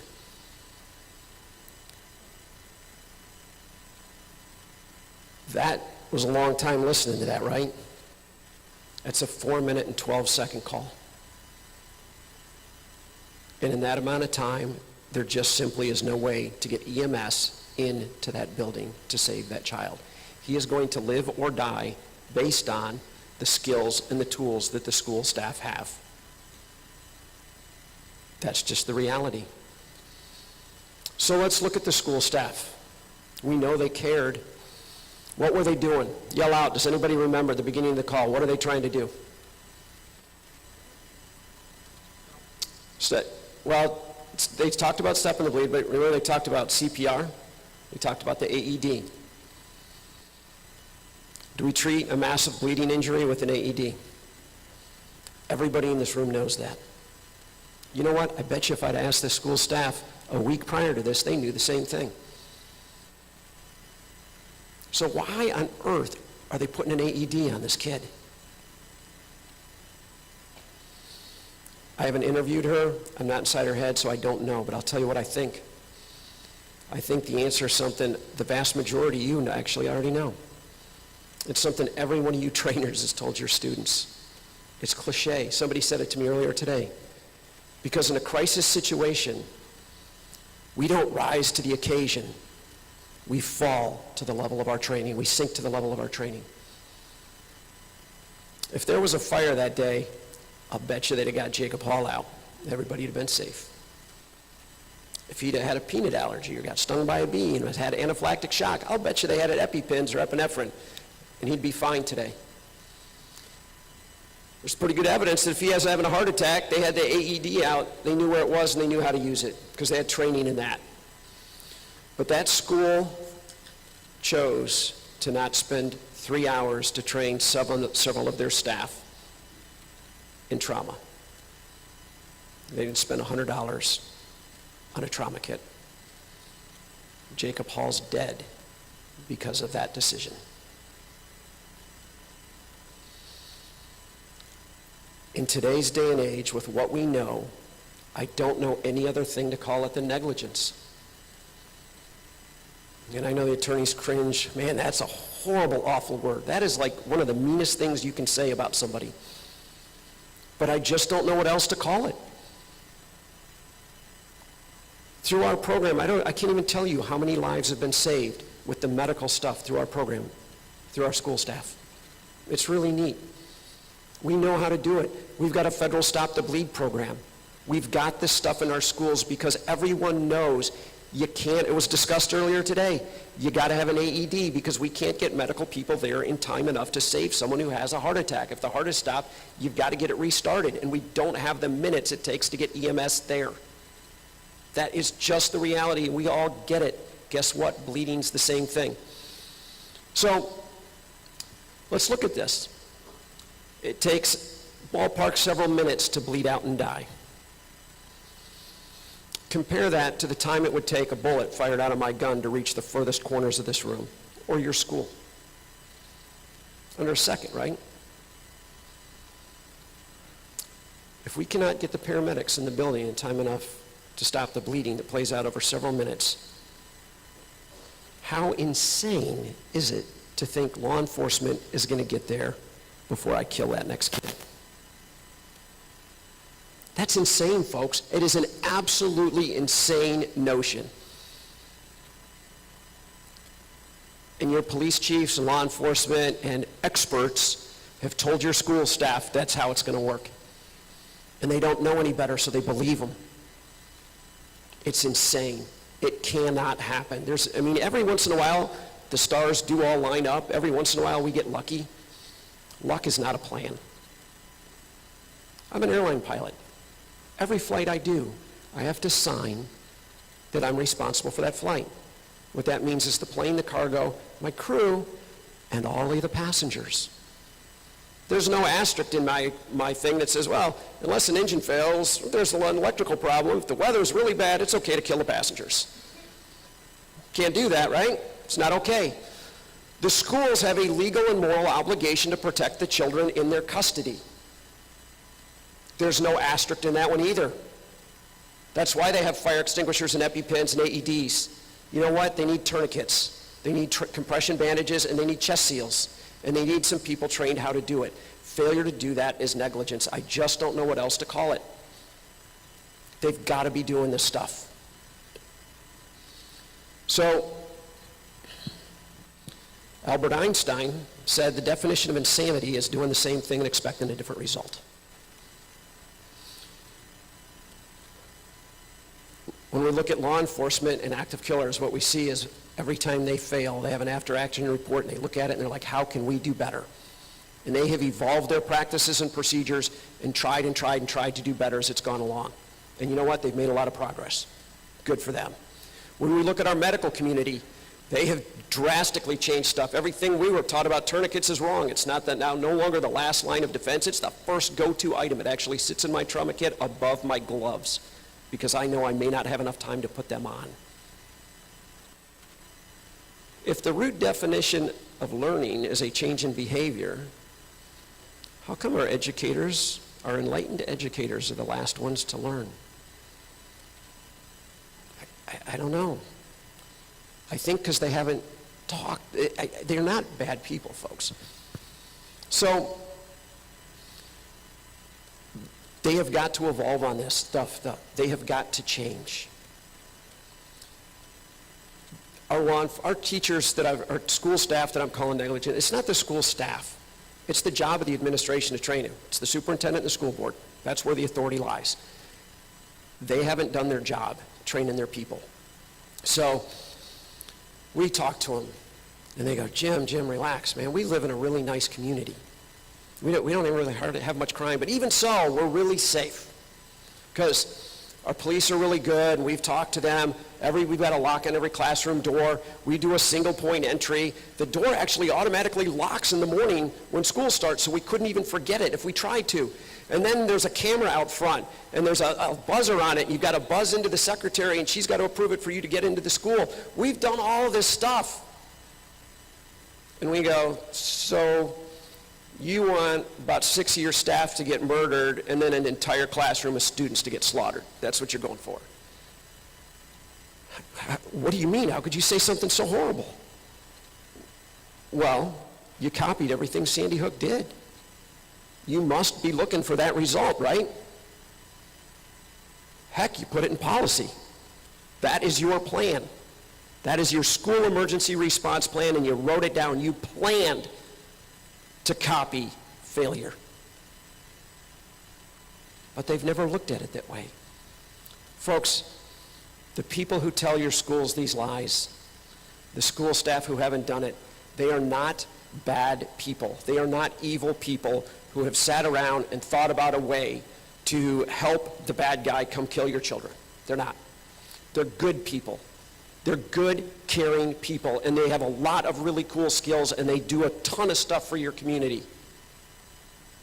But they unknowingly have adopted policies that help the killer kill your children.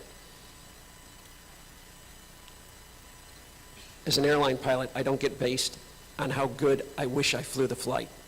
I get judged on how I actually did it. It's not good enough to hope I'm safe. I gotta be safe every day.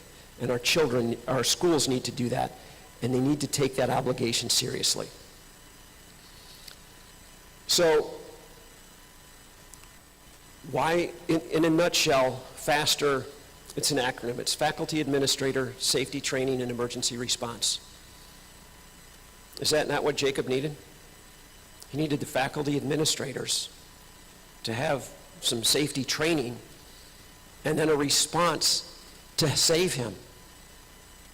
That's it. It's really that simple. So, what is the program? Education of active killers and mindset. If we're going to solve a problem, how about we start by understanding it? The vast majority of people don't understand it. I'll tell you the big key. Time is all that matters. You want to talk about magazine capacity, you want to talk about calibers and ARs and AKs and this and that and all of this other stuff, go ahead. But I'll tell you what, it has, all the people who've done the studies, Ed Monk actually has done all kinds of stuff on this too in the room. How long are you going to let someone walk through your school, your church, your business, and kill everyone they come across? The longer you let him go, the more he's going to kill. It's really that simple.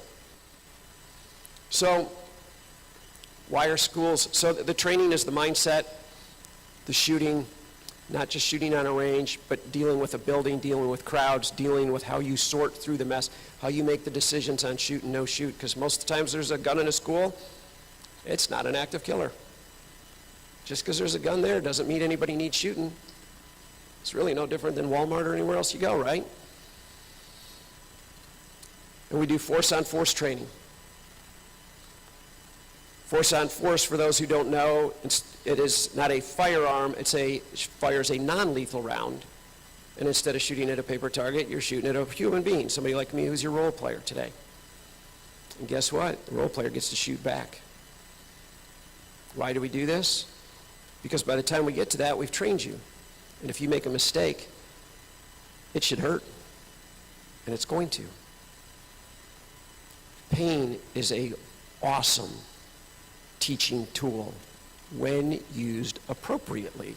It's not for fun and entertainment. But I can connect something to long-term memory with the use of pain. And it's kind of like a bee sting. It goes away. It's nothing permanent. But that allows us to get the school staff to perform better. So, why are schools working with us? Because they look around at Sandy Hook, at Parkland, at Uvalde. They see what the training and the cops did for them. They stood around and waited while their kids died. But if schools get involved, they get to choose the people. They know what the training is. They know what their mindset is. They know what their qualifications are. They know what they're doing to build it over time. They know who their people are and what they're going to do. For a quick story, I had a school resource officer tell me a few years ago, school's about to start, somebody comes in and shows them a video, says, "Hey, sir," one of the kids. It's a video of one of the children in the school saying, "Hey, don't go to school today. I'm going to come shoot the place up. Hey, Jimmy, I'm coming for you." Bam! So we know we have a kid that has a gun, has ammo. He's made a credible threat against the school and against a specific individual, and we don't know where he is.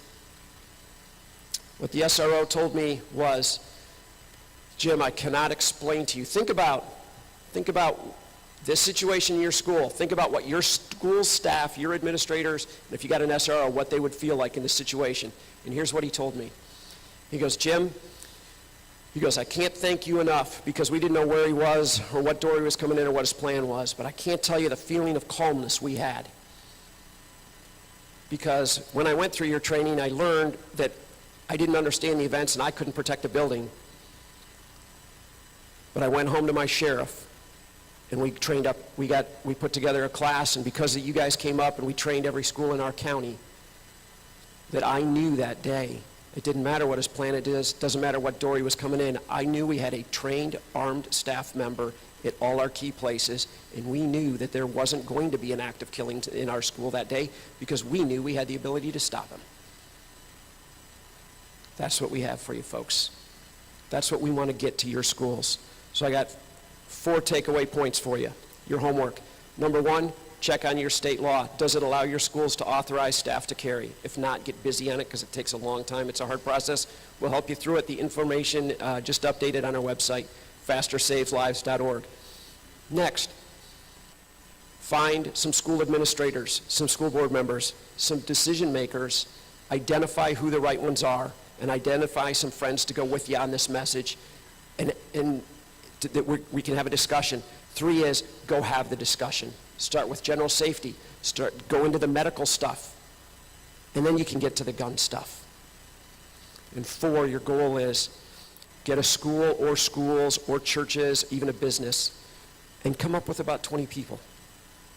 And invite us to town.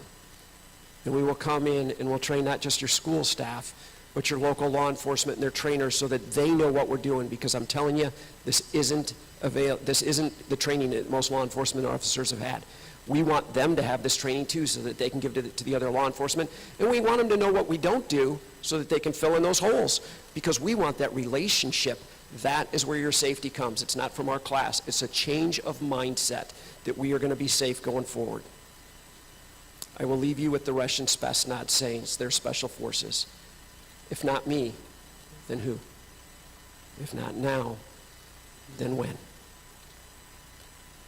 If you don't care enough to have these conversations and work through stuff with your schools, who's going to?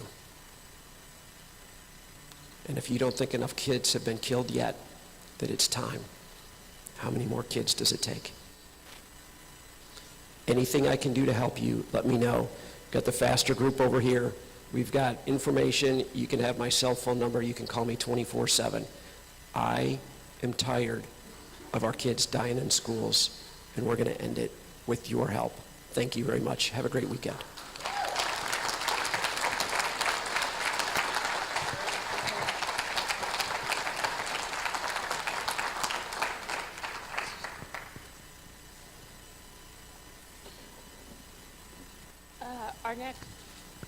Our next speaker is Adam Kraut, and Adam has a particular specialty, and that is he works in what I call the no man or no woman zone with the civil rights of, sorry, excuse me, I'm just tired. He works with the forgotten civil rights of the 18 to 20-year-olds who would like to have permission to carry or bear or purchase a firearm.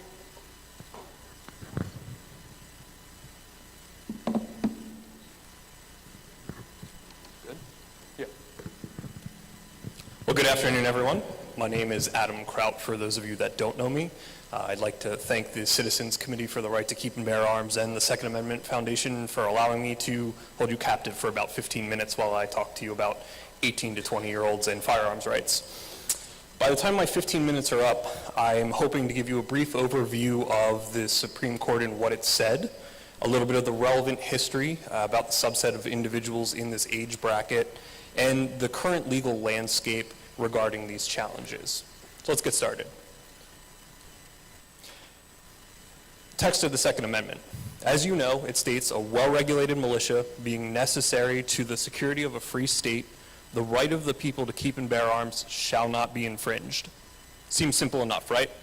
One would think, but as you all know, there's pretty ferocious debate about the importance of a comma, the prefatory clause, as well as the operative clause.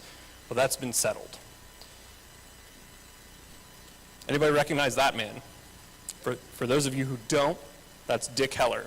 And in 2008, the Supreme Court elected to hear the District of Columbia versus Heller, which resulted in a landmark decision that would be the basis for almost the next decade and a half of litigation. In Heller, the Supreme Court examined the text of the Second Amendment as informed by the nation's history and tradition to arrive at the conclusion that the right to keep and bear arms was an individual right unconnected to militia service. In other words, it's a right the people retain by virtue of being a person. Additionally, the Supreme Court said that the Second Amendment belongs to all Americans. Of course, as we saw, since Heller was decided, the lower courts decided, we don't really care, we're going to create this two-step test and use that. So when they were doing that, they were looking to see that the challenged conduct, whether it was within the Second Amendment right, and if there was a determination it was not, the analysis stopped. If it was, then the court would proceed to step 2 and apply a level of scrutiny like strict scrutiny for instances where the law burdened the core of the Second Amendment guarantee, or intermediate scrutiny if they believed it to be outside that core right. And as you may have guessed, prior challenges in 18 to 20 prohibitions, courts had shown a willingness to dispense with all of this at step 1. But they did go to step 2 out of an abundance of caution and applied intermediate scrutiny to conclude that the government's regulatory scheme reasonably fit the objective for which it was passed, usually in the vein of reducing crime. I was unable to find photos of the plaintiffs in Bruin, so the best I can offer you is an artistic rendering of Paul Clement arguing in front of the Supreme Court. More recently in Bruin, did that go? I can't tell if that went. More recently in Bruin, the Supreme Court clarified the appropriate test to apply to Second Amendment challenges, which was already articulated in Heller. That being the text of the Second Amendment as informed by the nation's history and tradition. In other words, if the regulation or law isn't rooted in the nation's history and or tradition at the time of the founding, it cannot be constitutional.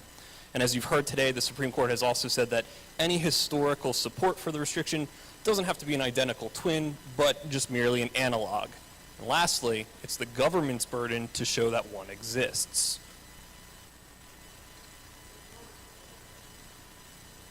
Well, we'll keep going. So what do I want you to take away from all that? 3 things. First, the Second Amendment applies to all Americans. That's all Americans. Second, any restrictions against the exercise of the right must be grounded in this nation's history and tradition at the time of the founding. And third, the burden's on the government to show that there is a historical basis for that. So now let's chat briefly about the history surrounding young adults and firearms.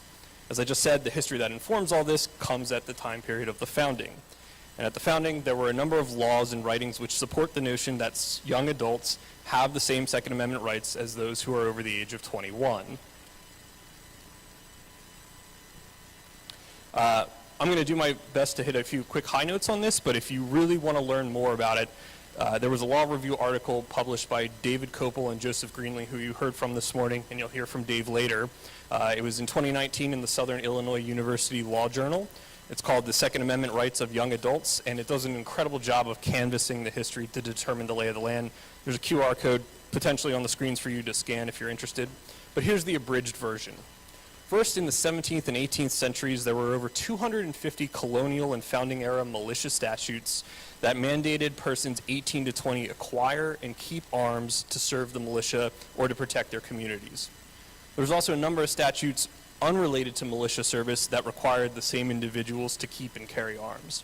And lastly, maybe most importantly, there was no colonial or founding era law that restricted the rights of these individuals to acquire or possess arms. A year prior to the Second Amendment being ratified, the Secretary of War had submitted a militia plan to Congress which stated that all men of legal military age should be armed and that military service was required at the age of 18. And right after the Second Amendment was ratified, there was the Militia Act of 1792, which required every male citizen of the respective states who were 18 years old to be enrolled in the militia. And it also required that they provided their own firearms. Then you have George Washington, who said 18 was the age for militia enrollment, and Representative Jackson said that the individuals from 18 to 21 were the best age to make soldiers of. So put simply, at the time of the founding, it was clear that individuals 18 to 20 were able to acquire, possess, and bear arms just like individuals over the age of 21. And if that's the case, then it would be fairly evident that the restrictions on young adults today would be unable to withstand constitutional scrutiny. I'd also like to point out another thing here. When the Constitution was drafted and in subsequent amendments, the drafters were keenly aware of how to impose age restrictions. For example, in order to be a United States Senator, they wrote in that you have to be 30. In order to be a representative, you have to be 25, and to be president, 35. And if you don't believe me, let's look later. The 26th Amendment, which provides the right to vote, they placed an age restriction of 18 years of age, which brings us to the restrictions that exist today. There's 2 types, generally, that we see. First, the restrictions on young adults from carrying arms for self-defense and other lawful purposes. And then we also have restrictions on those individuals from purchasing certain types of firearms and ammunition. Now, while the federal law preventing individuals under 21 from purchasing handguns and handgun ammunition isn't exactly new, there has been a rush from some states recently to pass laws that are age-based in restricting the purchase of long guns. So now that we have a generalized understanding of the legal precedent in the Second Amendment field and a quick synopsis of the history that's by no means in depth surrounding 18 to 20-year-olds, let's talk about current cases. I think that's the blank map. So on the map, you're going to see a couple things. The states in green are going to be challenges to state prohibitions. The states in blue are going to be federal, and then all the red ones are going to be just carry restrictions. So first up, yeah, we're getting there. One at a time. First up, we have Jones versus Bonta. That's in the Southern District of California. It's a challenge to California's law restricting the sale of firearms to those under 21. Now, this case had gone up to the Ninth Circuit earlier this year. There was a panel decision which produced a partial win. The panel said that the prohibition on the purchase of semi-automatic firearms was unconstitutional, but upheld this requirement that an individual needed to obtain a hunting license to get around this general exception. However, after Bruin came out, this decision was vacated recently on September 7th, and that has gone back down to the district court for more proceedings consistent with the Supreme Court decision. We also have Mitchell v. Atkins, which was a challenge to Washington's ban on the sale of semi-automatic rifles to those under the age of 21. That was currently being held in abeyance of Jones v. Bonta. Whether or not the Ninth Circuit will say, back down to the trial court, redo it with consistency with Bruin, remains to be seen. In federal news, we have Reese v. the ATF. That is in the Western District of Louisiana, and that is a challenge to the federal prohibition on the sale of handguns and handgun ammunition to those under the age of 21. That is currently sitting on motions for partial summary judgment that are outstanding. They're waiting for a decision on that, and we'll see where that one goes. Recently, and by recently I mean Tuesday, the Second Amendment Foundation and the West Virginia Citizens Defense League entered into a case with two young men in the Northern District of West Virginia challenging the federal prohibition on the sale of handguns and handgun ammunition to those under 21. An amended complaint was filed in that. One of the kids originally filed that pro se by himself, and we will see where that one goes. So that was just amended on Tuesday. As far as carry is concerned, sorry, I'm going to slide behind. We have Andrews v. McCraw, which is in the Fifth Circuit currently. It's a challenge to Texas's prohibition on 18 to 20-year-olds from carrying handguns. As you guys recently know, within the last year, Texas passed permitless carry. In this case, the district court found that the statutory scheme that prohibits 18 to 20-year-olds from carrying loaded handguns based solely on their age violates the Second Amendment as incorporated against the states via the 14th Amendment and enjoined the state from enforcing the laws. However, in that same thing, the court also said it was going to stay its injunction for 30 days or pending an appeal, and that law is still in effect because an appeal was in fact filed on September 20th.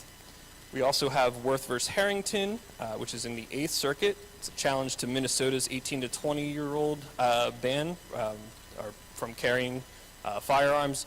There, the law is that you need a carry permit. In order to get a carry permit, you have to be 21. Summary judgment motions are filed, and I believe there's oral argument coming up. In Illinois, we have Meyer v. Raoul, same kind of thing. The challenge to the prohibition on 18 to 20-year-olds from carry permits. Law requires them. There's an outstanding motion to dismiss, and dispositive motions are going to be due sometime in November, so we'll see where it goes with that one. In the Third Circuit, we have a challenge to Pennsylvania's ban, same kind of thing. That law is a little convoluted. There's a couple laws that are interplaying there that I won't bore you with the details on, but that one, the district court had dismissed that case. Briefing on that was completed late last year, and supplemental briefing after Bruin was just done in August, so that's awaiting a decision. Down in Georgia, another challenge to Georgia's prohibition on the issuance of carry permits from those between 18 and 20. That's sitting on waiting for motion for summary judgment decision. In the Sixth Circuit, there's yet another case challenging Tennessee's law, barring both permitless and permitted carry, because you need to be over 21. There was an amended complaint filed in that at the beginning of September. So, where does that bring us? As far as circuits, we have a challenge in the Third Circuit. We have a challenge in the Fourth Circuit, the Fifth Circuit, the Sixth Circuit, the Seventh Circuit, the Eighth Circuit, the Ninth Circuit, and the 11th Circuit. So with all these lower courts being bound to Bruin, we're going to see whether they faithfully apply that test that was set forth by the Supreme Court, which on its face seems to me that it would invalidate all of these age-based restrictions at issue. Should they not, and if the Supreme Court has an appetite to take up this issue, there's no shortage of pending litigation for them to choose from. Thank you.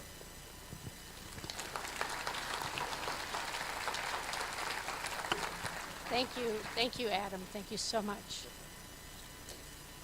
While I'm standing up here, Rick Patterson is going to come up, but in those cases that Adam was talking about, if it wasn't for the Illinois State Rifle and Pistol Association, if it wasn't for the Minnesota gun owners, if it wasn't for all the state groups who come in with us and help this happen, these things just won't happen. They don't happen. We can't thank the state organizations enough for what they do to help us. And I didn't forget you, Belinda, Illinois, Carrie. But again, I just want to say thank you to the people in the various states. And as Alan said, and I forgot to say, you guys are what make us us. And I hope that what we say and what we do here empowers you, gives you passion and knowledge and liberty. So I'm going to have Rick Patterson come up here, and he's going to speak about the Ukraine and the necessity for the right to keep and bear arms.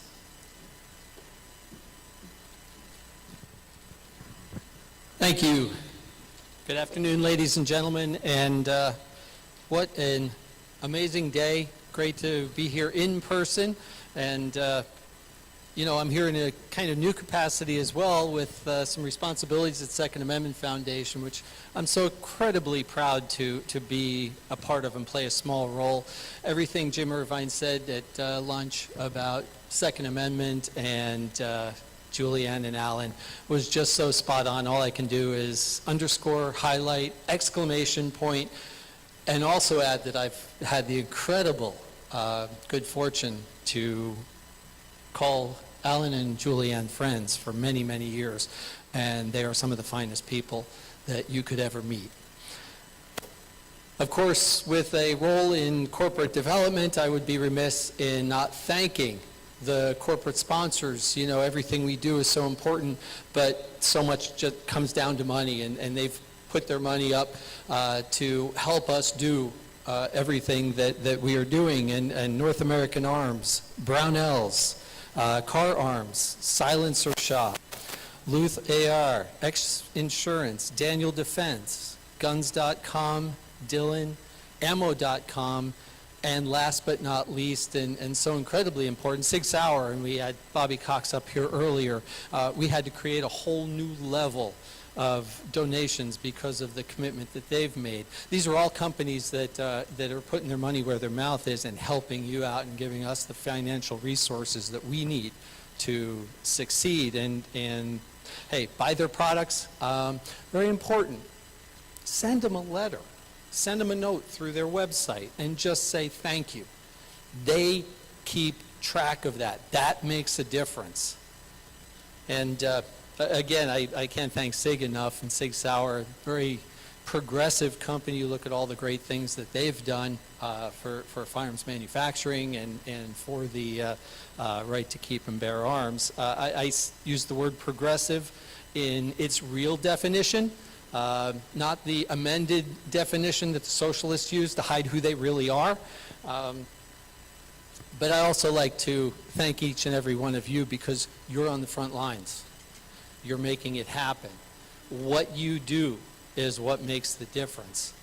So, earlier Masad was talking about the BBC question, hey, why do you need a Second Amendment? And that's a very common question in the international arena. They look to the U.S. and they point to the Second Amendment as the real issue. But it's not. As we've heard today, the roots between the Second Amendment and the First Amendment are extremely deep and entwined. This isn't about the Second Amendment.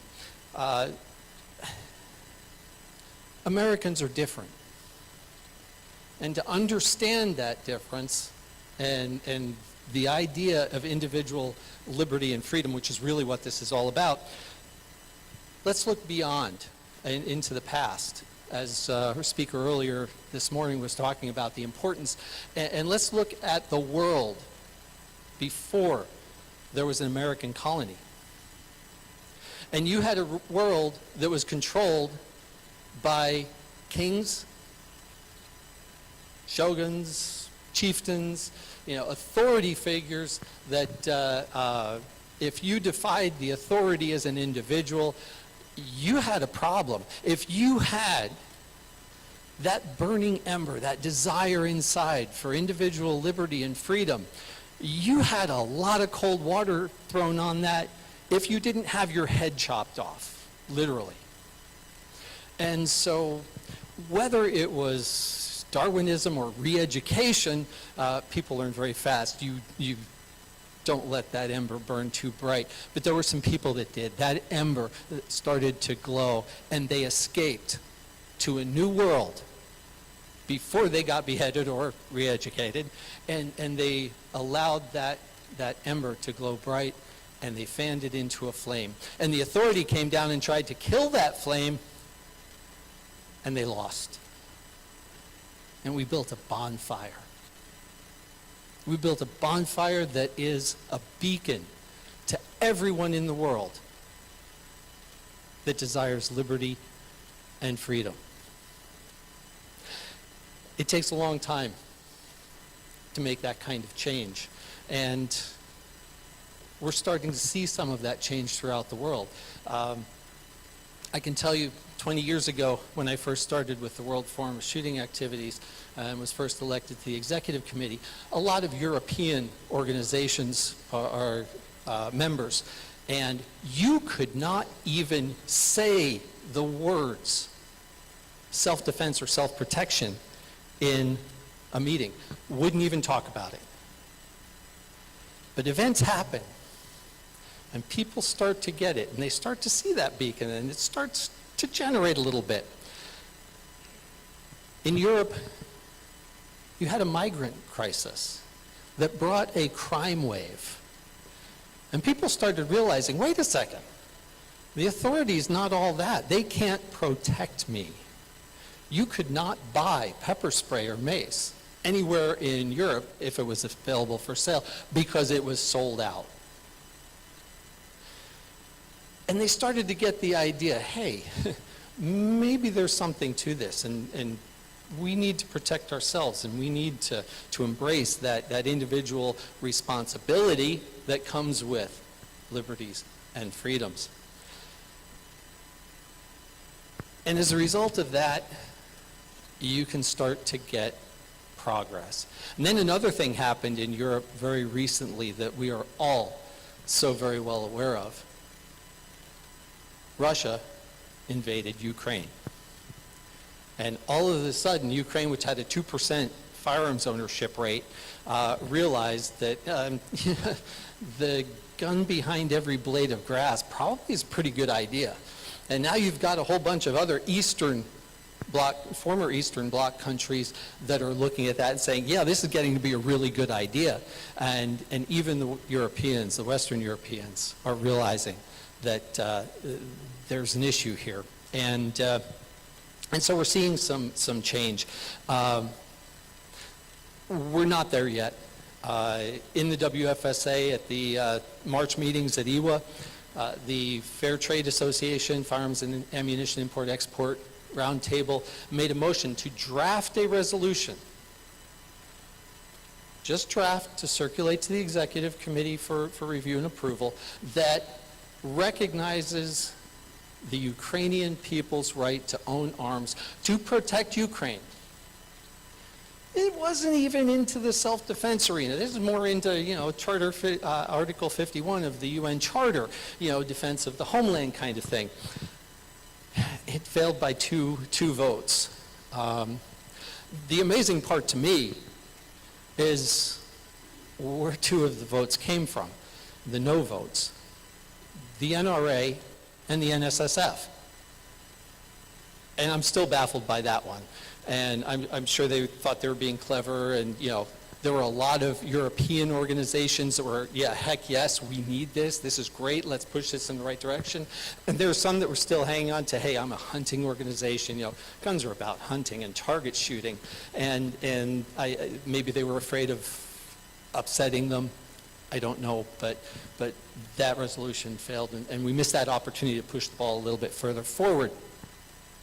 But be that as it may, Ukraine and the other Eastern Bloc countries are still looking at expanding the private possession of their firearms. I'm happy to say Second Amendment Foundation is working with members of the Ukrainian parliament to draft new regulations to expand private possession. We've drafted a safety and proficiency training program syllabus that will shorten. Right now, if you were to be able to get a firearm, you have to go through a extensive 2-week-long program, which of course is prohibitive for anybody that actually works, and getting it down to a more reasonable time frame, all to expand that notion. One of the interesting effects of Ukraine is watching what's happening at the United Nations in the gun control debates. And the Arms Trade Treaty had they call it the Conference of States Parties. They do it every year. That's where they talk about, where they want to go with this treaty in the future, what changes they want to make, how to better implement, et cetera. And while Ukraine is a perfect example of why the Arms Trade Treaty really doesn't work very well, and everybody's kind of turning a blind eye to it, and you've got all these NGOs, non-government organizations, that push for gun control, but are sitting there, praising Ukraine and fine to send arms to Ukraine. They know they can't politically go against support of Ukraine, and that goes in the face of their gun control concepts. The only thing they are saying is, well, but there will be a problem afterwards because of the proliferation of firearms, because of course they don't control the firearms, so they're fine. And so it's kind of interesting to watch that. And I know while we're on the ATT, there are a lot of opinions about whether it should continue. I've seen some articles in Ammo Land, for instance, and they all point out the obvious. The Arms Trade Treaty is failing. Even the proponents of the Arms Trade Treaty recognize that it's failing.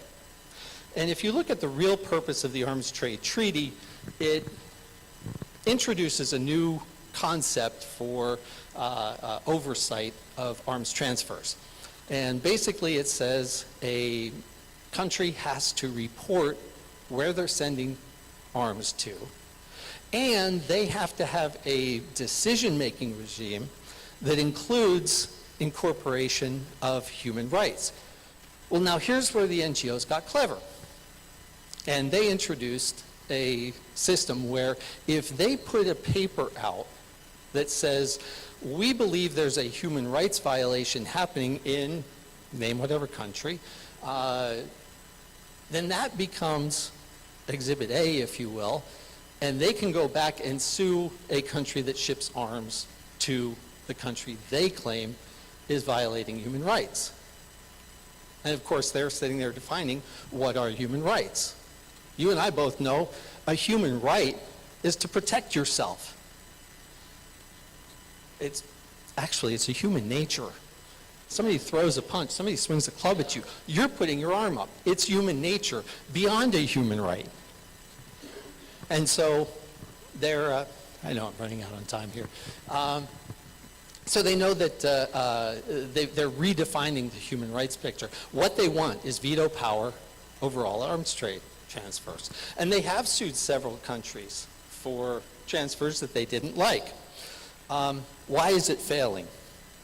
And a third of the countries don't even file those reports. Almost all of the countries now are starting to file those reports confidentially. Shocker, because they make it public and they get sued.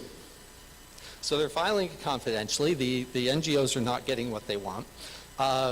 Many countries are not paying their dues to support the Secretariat, which does all of the work. And so you've got this, these major failings. Is it going to disappear? No, it's not. Very simply, 3 reasons. Philosophically, financially, and bureaucratically.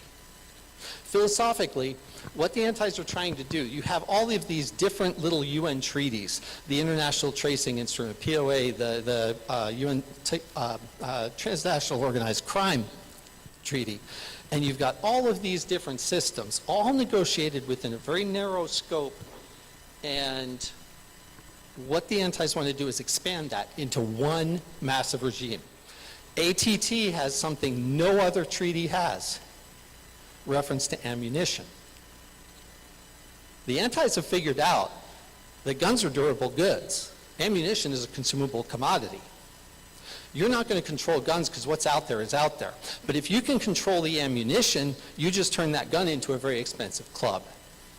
So they want ammunition. They're not going to let the ATT die because they want ammunition in this massive regime they're trying to set up.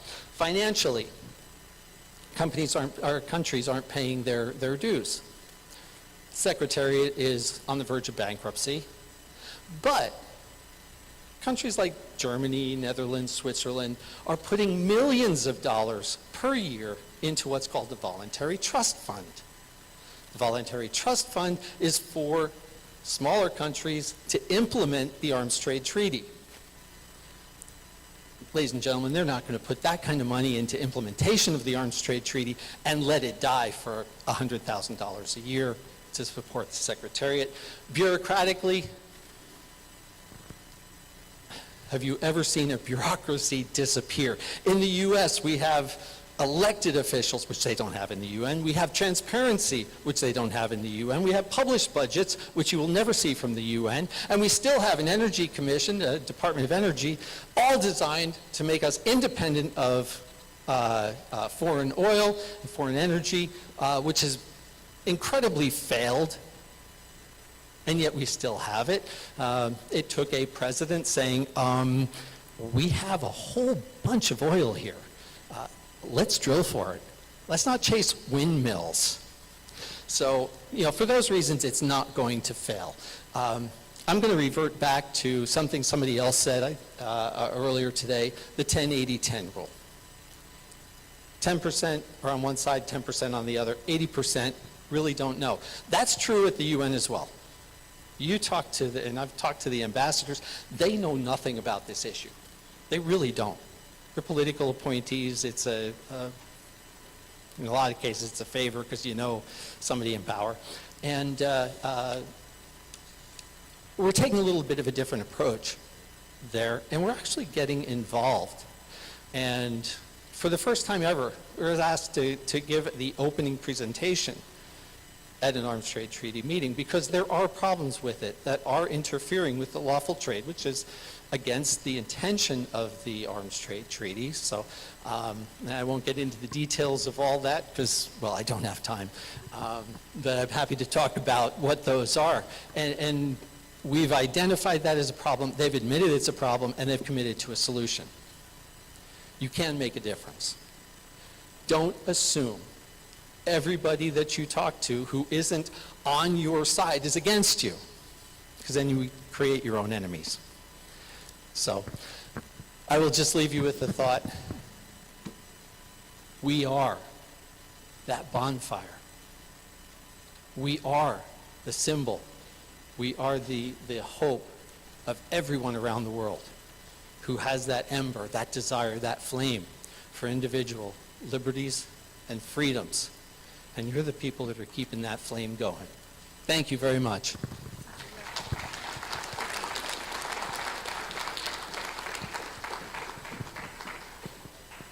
So AWR, Dean, Dan, Mark.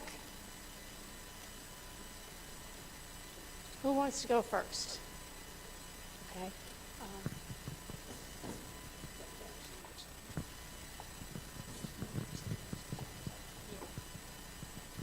Here we go. Okay, how's everybody doing? Late in the day, right? I know that. I'll try to soften you up a little bit. I drank a lot of coffee and didn't eat a lot today, and I like to walk around, so here's the deal.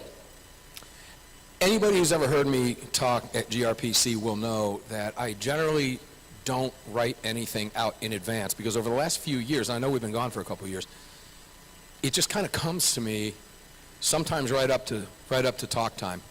And I'm reminded of a story a few years ago when I was in Chicago.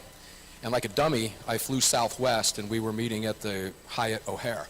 And I had this long drive, and I took a cab to the hotel at the Hyatt. And there was a young lady in the car with me, and I was still figuring out what I was going to talk about in 2 or 3 hours. When she says, "What are you doing at the Hyatt?" And I said, "I'm going to be speaking at the Gun Rights Policy Conference." And she said, "Oh, I love guns. I grew up with guns. I'm from Virginia. My dad and my brother and me used to go out and shoot. I love guns, all except for those AR-15s. And at which point I said, "Oh, here's my speech." Thank you, God, for giving me the speech. And I wound up, and I say this sarcastically, but I fixed her on the ride. Because we can fix people. And it didn't take but 15 minutes to make her understand that she had been sold a bill of goods by a bunch of liars and charlatans. And I had the advantage of knowing that she had a history and a background with firearms, but I was able to convince her that they were not these evil weapons of mass destruction. So I'm reminded of that, and I come here today, and the same thing. I wasn't really sure where I wanted to go today, and we're talking about media and digital. I'm not going to pound the table and start Second Amendment and rah-rah. We all know that. We all know why we're here. It's just the Gun Rights Policy Conference. But I do want to take an opportunity to mention, this is a gun rights policy conference, not a gun owners policy conference. So you guys think about what that means in your own mind. I'll let you figure that out. But yeah, as I'm getting ready to come here today, I thought I'm going to stay focused on the media aspect of this, and I'm going to tell you a little story about what happened with Armed American Radio from its beginnings. Is Jim Irvine in the room? Jim? I got started in radio, believe it or not, because of a conversation with Jim Irvine from Buckeye Firearms, who had taken on the role of wanting to create a radio program for Buckeye Firearms, and he didn't have a clue what he was doing. He said, "You can run your mouth like nobody I know. Can you help me on the radio this day?" And I said, "Of course." And I did. And it was terrible. It was awful. And it was so bad that I said to Jim, "We can't end on that note. We have to do this again." And that turned into 6 subsequent shows. Jim got busy, and that escapade turned into Armed American Radio. So why do I mention that? Not to tout Armed American Radio, but that was 14 years ago. Armed American Radio is now in hundreds of cities across the country. Continues to grow every month. The last 4 stations we just added were in New York. What? How can that be? And what that tells me is that there is a thirst with millions of new gun owners for the information that we're in possession of, that people want to hear about, and they can't get it anywhere else. They can get it from Stephen Gutowski at the Reload. They can get it from A.W.R. Hawkins. They can get it from Dean. They can get it from Dan. But how many of them go there to get this? How many people go to Armed American Radio? And I found out something fascinating when I was talking with the CEO of Long Island News, who carries me in New York City, and he said, "Dude, your show is sold out here in New York City." New York City? The show is sold out. There are partners who pay them to advertise on the show, and we hear that time after time after time. KABC in Los Angeles screaming, "We want you on Los Angeles, we want you on Los Angeles, we want you on Los Angeles," but they want me to pay them to be on in Los Angeles, and that's never going to happen. And I said, get your own sponsors, sell the show out, and guess what happens? You guys get to make the money. "Well, don't you want to be on in LA? And I said, "You know what, folks? I'm on in LA.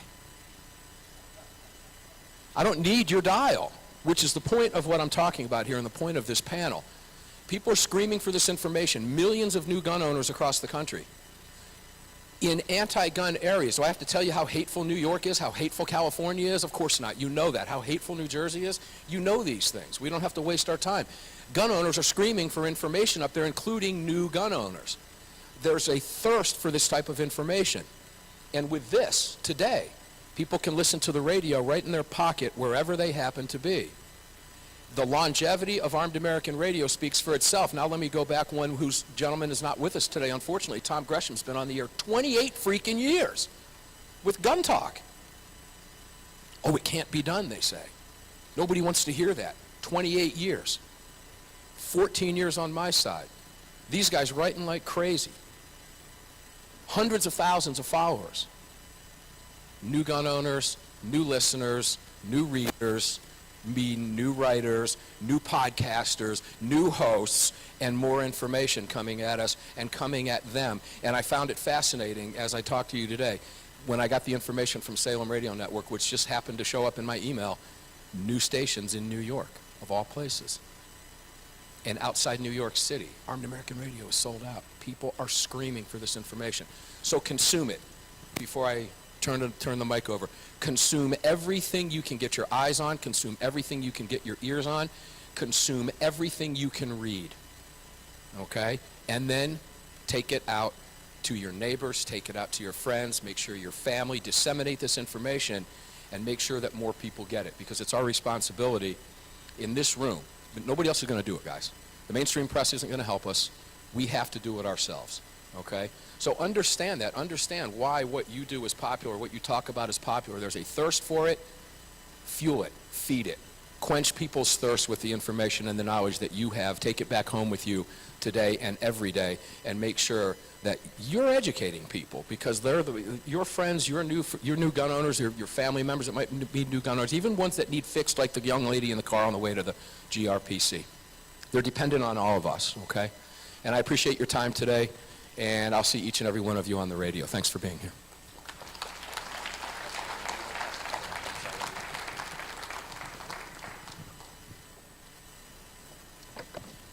I'm Dan Zimmerman from thetruthaboutguns.com. I'll keep this really short because when I speak in public, it's usually kind of a goat rodeo. So I look back at the sign back here, Target Victory. That's a great aspirational kind of thing, something everybody here in this room works for.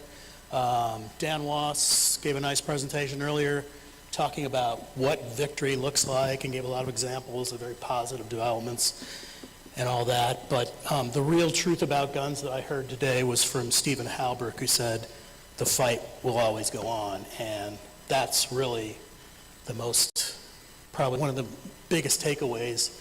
Everybody here, I'm guessing, knows down deep, there is no victory, there's no finish line, there isn't any mission accomplished celebration at any point, because the people who are on the other side of things are always going to be out there. Michael Bloomberg and his minions will always be at work trying to limit our rights. John and Laura Arnold, the Joyce Foundation, Susan Rice is still going to be beavering away at her little office in the White House, working on ways to make things more difficult and expensive for gun owners. That's what they do. And now we're all having to deal also with the privatization of gun control. We've got banks who won't lend to people who make AR-15s. We've got banks who are now going to be monitoring your charges, my charges, if you use a credit card at your local gun store. So what this all amounts to is basically a full employment program for people like me, who are out there writing all the time, and everybody else here on the dais, which I guess is a good thing. And it also means that everybody here, we're going to have gun rights policy conferences now to the end of time, I'm guessing, because it's going to be a constant fight. And all we ask is that you stay involved. As Mark said, consume the product. We'll be out there writing. Hopefully you'll be out there reading. You'll be out there listening. And we appreciate your support, and just keep up the fight. Thanks very much.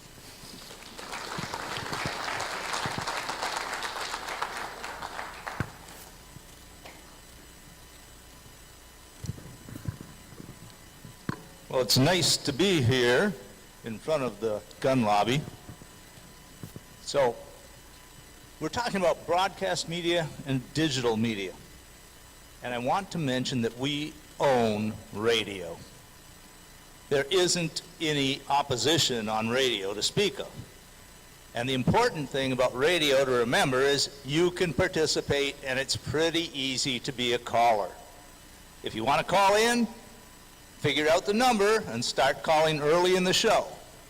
Have your thoughts written down, or at least an outline of what you want to say. I don't want you to read, but make your point and make it quickly, and you will get on. And once you've done this a couple of times, the person on the other end is going to say, hey, this is a good one. We want him. When they hear your name or your voice on the radio, you're going to get in. And that led to me being on like 3 radio shows, and I've done hundreds of shows now. And I did probably 100 of them from Australia. It's so easy. All you have to do is call in on your phone and make your points known. So I've become a regular in several shows. Another thing that all of you here are really activists, so you can do things and it'll make a difference. And this is on digital media. You don't have to write long articles and publish them, you know, like I do because it's my addiction and I have to do it. If I don't do it, I don't feel right. But it doesn't take real long articles to make points. And many of the points that are made are by people commenting about an article.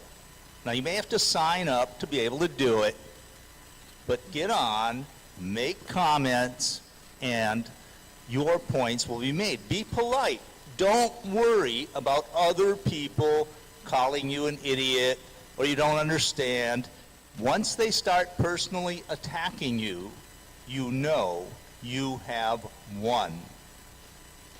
You've won the argument because they don't have an argument. They just personally attack you. So don't worry about that. Don't respond to it with invective or name calling or anything like that. Just make your reasoned points. And that's where reason really wins. And look at the new platforms that are out there, like Rumble. Now, there's a lot of YouTube videos and people are making a living on YouTube, but YouTube is not kind to us. They tend to shadow ban us. They cut off funding. So we're going to have to migrate to other platforms. And I'm pleased to see that I'm seeing more and more and interesting and good content on Rumble and on other platforms. So look at these other platforms, and I'm probably going to have to migrate myself. I inherited a blog from a guy in Australia who made it, but I just see less and less people paying attention to it. I don't think it's because I'm putting out bad content. I'm just being shadow banned. So I'm probably going to have to migrate to someplace else. So look at the new social media, figure out how you can use it. Lies matter. Truth matters. So when you're on making comments or talking about it, be sure that you can back up what you say. Don't just put out something you heard from somebody somewhere sometime.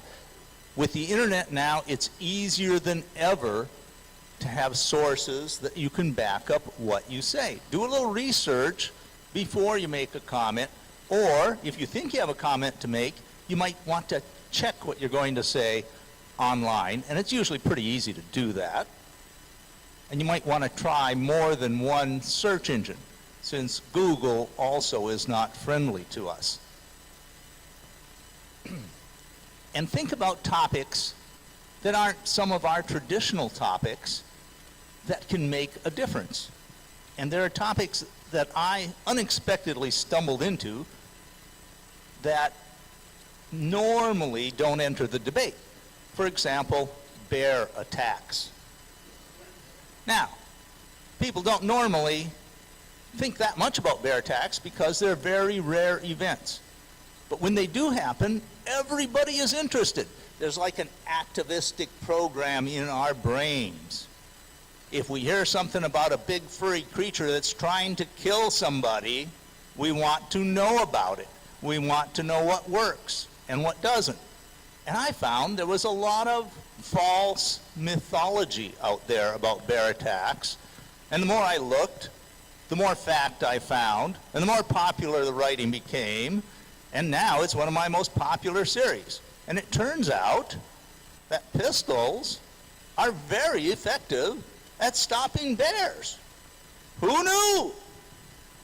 Well, it kind of makes sense when you think about it, but a lot of people who started out as sort of animal advocates and maybe didn't want people running around the woods with guns because then they had a reason to have a gun, we're saying, oh no, pistols don't work, guns don't work. Why? If you have a gun, you're more likely to be hurt by a bear than if you have bear spray. Well, that's not true. It's just not true. The so-called studies on that have what we call selection bias. That is, they selected the incidents and they don't publish their data. Well, it's not really science if you're not willing to publish your data.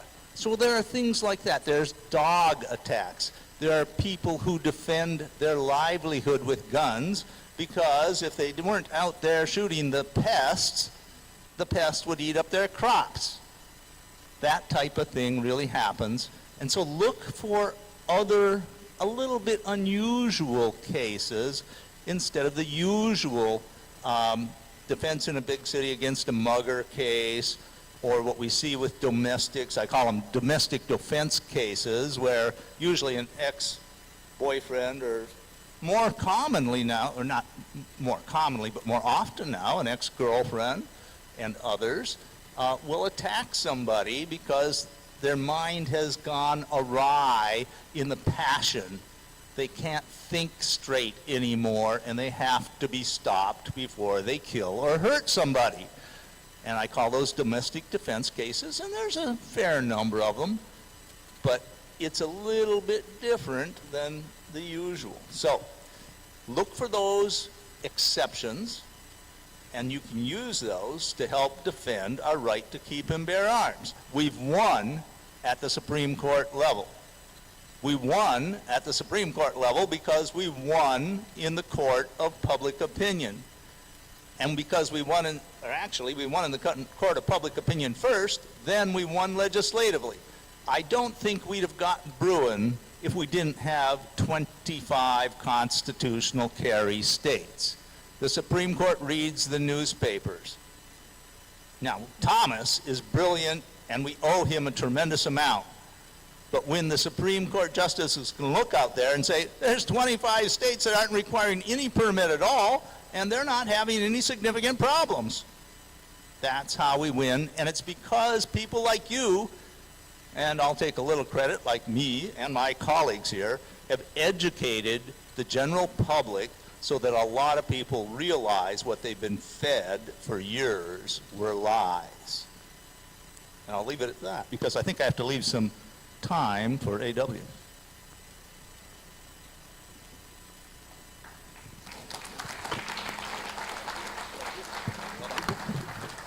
Thank you.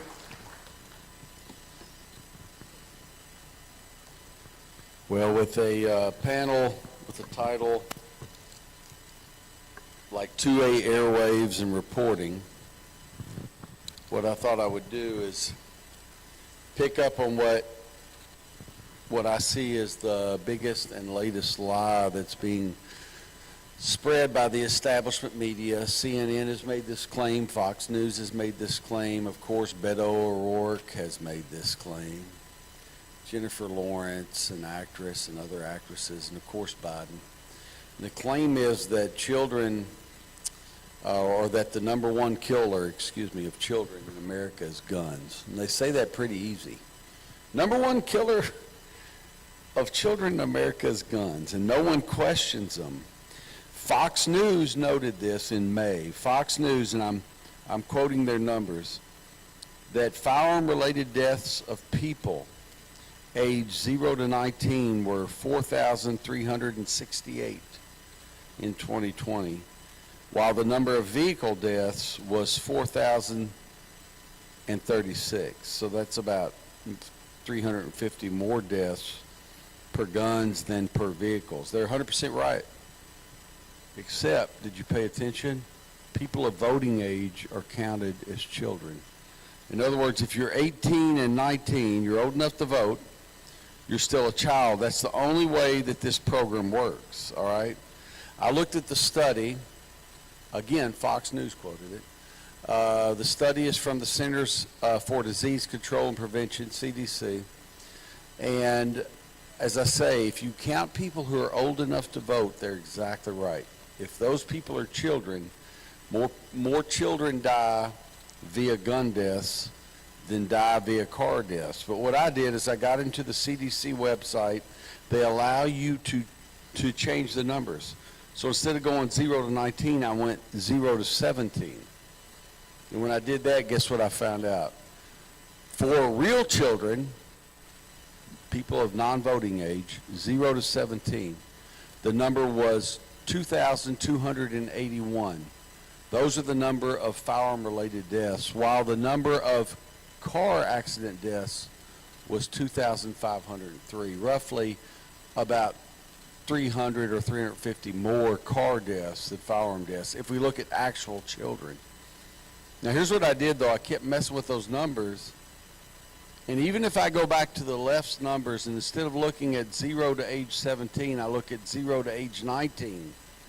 But instead of looking at intentional, if I just look at accidental deaths, so it's broader, what I'm going to tell you, you're going to think I'm making a mistake. I'm not making a mistake.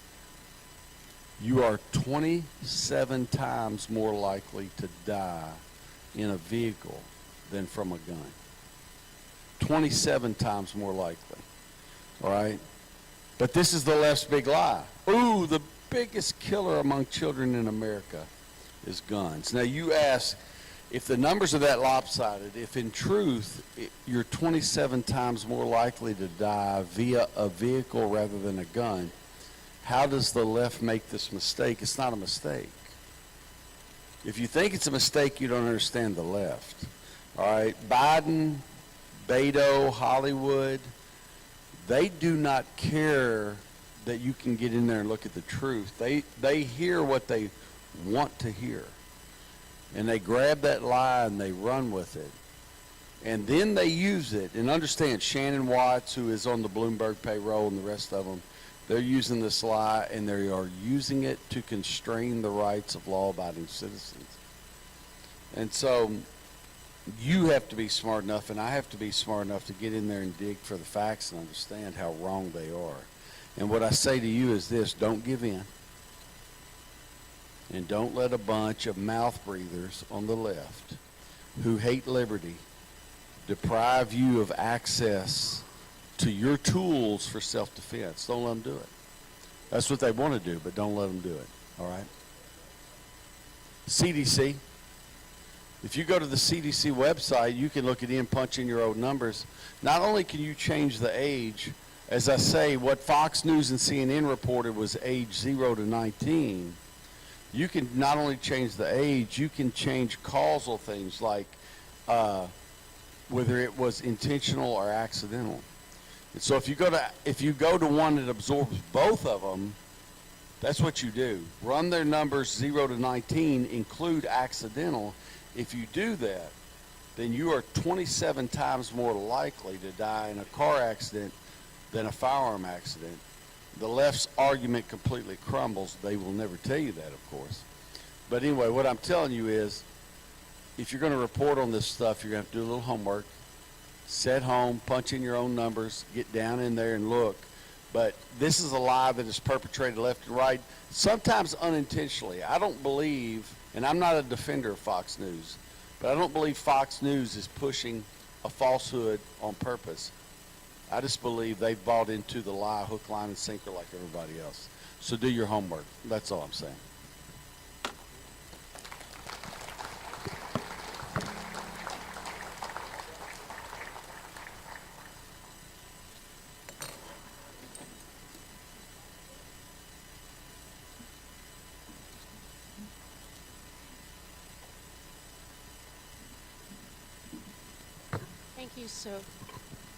Thank you so very much, and hopefully we'll see you all later at the reception from 6 to 8. Our next speaker is John Dillon, who is an attorney in Sacramento, and he is going to talk to you about the infamous 1327. This is California's new way to try to be suit-proof, and so they can pass all the anti-gun legislation that they would like, and no one will be able to bring suit against them.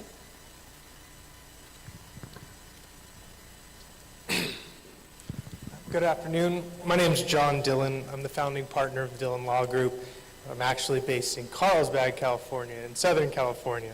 But before I begin, I do want to say a special thanks to Alan, Julianne, staff, and the Citizens Committee for the right to keep and bear arms. This has been an awesome event. It is every year, and I'm truly honored to be a part of it. You know, the silver lining in living in a state like California is that it's allowed me to build a firm specifically devoted to defending Second Amendment rights. And I've had the immense pleasure of working with staff and other gun rights organizations, as well as many of the attorneys and the experts that you've heard from today, in a number of cases challenging California's unconstitutional gun laws. It's been and continues to be an honor working with those who are neck deep in defending the Second Amendment rights. And we're not going to stop. Despite California's most recent efforts to outright prevent firearms-related litigation challenges by shifting the payment of attorneys' fees and costs to civil parties and their attorneys, those who dare to challenge California's gun laws and regulations.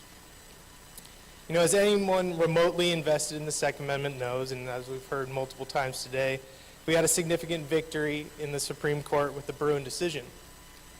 Now, while the headlines and commentators focused on the positive effects that the Bruin decision had on concealed carry rights across the country, I, as well as a number of other Second Amendment attorneys, were doing backflips, knowing that the court rejected the two-step test, the means-end scrutiny balancing test that was concocted by the lower courts post-Heller.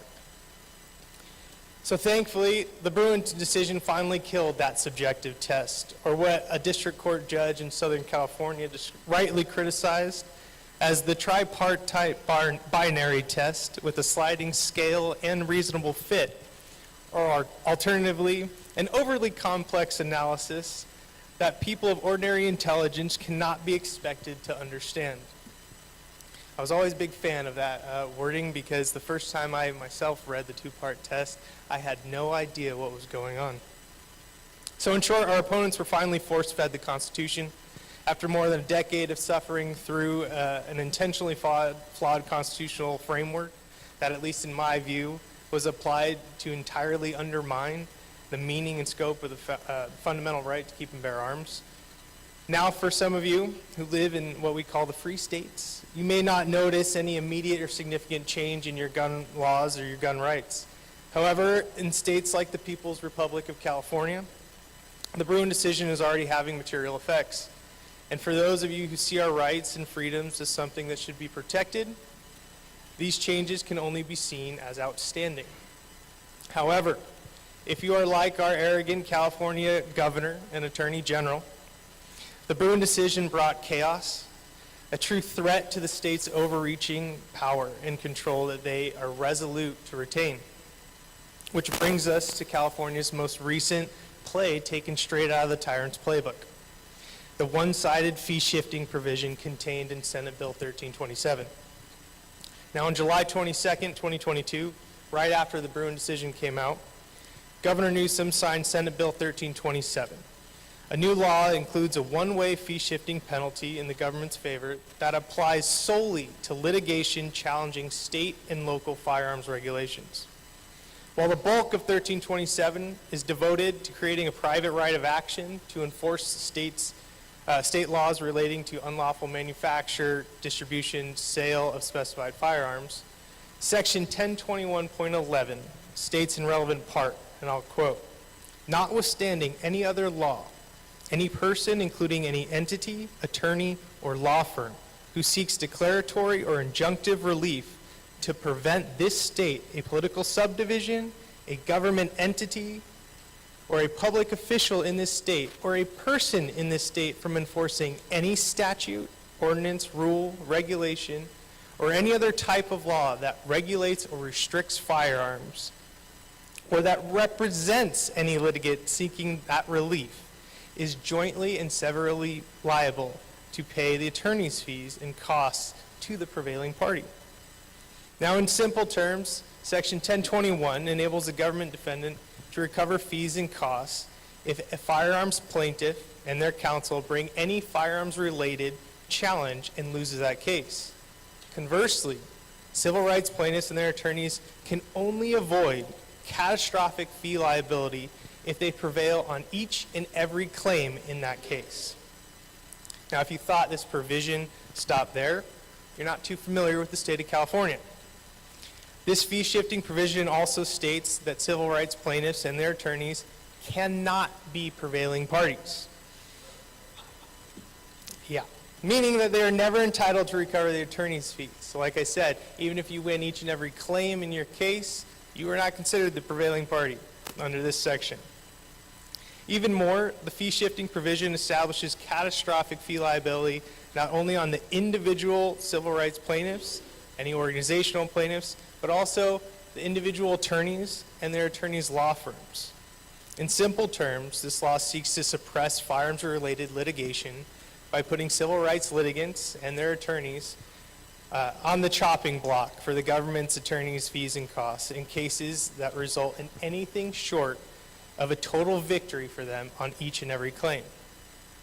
So to elaborate, Section 1021 states that the government defendants in a firearms case are going to be considered the prevailing party if the court does either of the following: dismisses any claim or cause of action regardless of the reason for the dismissal, or enters judgment in favor of the prevailing party or government party on any claim or cause of action. This means that if a civil rights plaintiff and their attorneys file a firearms-related case challenging any California gun law, and the complaint, let's say, alleges 6 different causes of action, even if you are successful in your case, you get all the relief requested. The plaintiff and their attorneys may still be subject to a catastrophic fee award to the government in the event that any one of these causes of action are lost or dismissed, even voluntarily or due to something like mootness. And any of the attorneys out there will know it's very common for something like that to happen when you're going through these multi-year-long litigation efforts. So think about that for a minute. If you win and obtain all the relief requested, but just one claim is dismissed, regardless of the reason, then the clients, individual clients, organizational clients, the attorneys, and the attorneys' firms who brought the case are all going to be liable for the government and their attorneys' fees and costs. And we all know how much the government likes to ramp up their fees and costs on everything they do. So finally, if this all wasn't enough, Section 1021 grants the prevailing party government defendants a 3-year window to bring a civil action to recover the fees and costs. So even up to 3 years after your case is finished, you may still be hit with another case looking for attorney's fees. Unquestionably, this fee-shifting provision is a direct attack on the individuals and organizational civil rights plaintiffs and their attorneys and law firms who dare to challenge the unconstitutional overreach of the state of California in enacting onerous, unconstitutional firearms laws and regulations. By imposing this subjective, retaliatory fee-shifting provision, the state of California is intentionally and actively attempting to prevent any Second Amendment lawsuits from ever being filed by Second Amendment plaintiffs, attorneys, organizations, and law firms, unless they want to suffer unimaginable financial liability. Now, if that isn't bad enough, California and its governor and its attorney general know that this law is wholly unconstitutional and improper.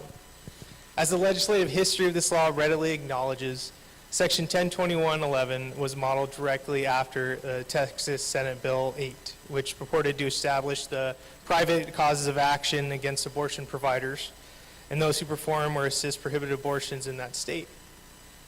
Now, one California legislative report put it, and I quote, "The clear premise of 1327 is that if Texas can use a clever scheme of private enforcement of quasi-criminal laws to avoid federal supremacy and infringe on the constitutional rights which its legislature and governor do not favor, then California should use a similar scheme to carry out its own restrictions that could infringe on constitutional rights in order to achieve its policy priorities and goals."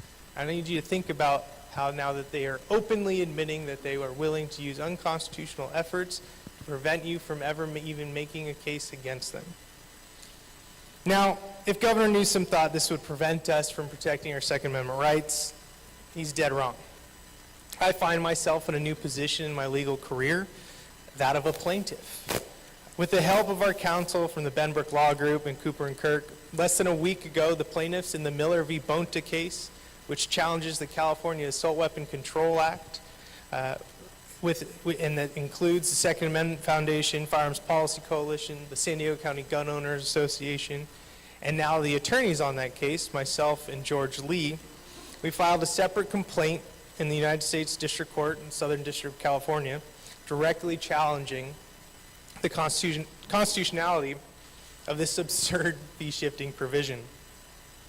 So in the complaint, we first contend that this fee-shifting provision is preempted by the Supremacy Clause. Section 1021 shifts the government's fees onto the shoulders of civil rights plaintiffs and their attorneys, and in doing so, the new law conflicts with the text and structure of the federal constitutional rights, including sections 1983 and 1988. Sections 1983 and 1988 detail when and under what circumstances attorneys' fees and costs may be awarded in cases challenging unconstitutional gun laws and regulations or any unconstitutional claims of any sort. Section 1021 upends Congress's regulation of the fees awarded by, and among other things, purporting to change who is considered the prevailing party. It is also clear that this fee-shifting provision violates the First Amendment. The right to petition the government for redress of grievances includes the right to access the courts, which is but one aspect of the right of petition. The Supreme Court has recognized this central role in the First Amendment plays in securing access to the courts to preserve civil rights, particularly for groups unable to protect their rights through political channels. As the court in Button stated, groups which find themselves unable to achieve their objectives through the ballot frequently turn to the courts. Under the conditions of the modern government, litigation may well be the sole practicable avenue open to a minority to petition for redress of grievances. Such is the case here, where plaintiffs seek to assert their constitutional rights in litigation against the governments that disfavor Second Amendment rights. Section 1021, its obvious purpose is to give governments in California a free hand to regulate firearms by suppressing litigation over firearms laws and regulations. Section 1021's fee-shifting regime further violates the First Amendment because it is content-based and viewpoint discriminatory. It imposes a unique burden on those who seek to vindicate their civil rights through firearms litigation, while not exposing any other constitutional and statutory civil rights claims to such onerous fee-shifting provisions. Finally, for many reasons described in our complaint, and you're welcome to read that because it is posted online and everywhere, because of the fee-shifting provision discriminating against the federal constitutional rights and gun rights plaintiffs in particular, we allege that Section 1021 also violates the Equal Protection Clause.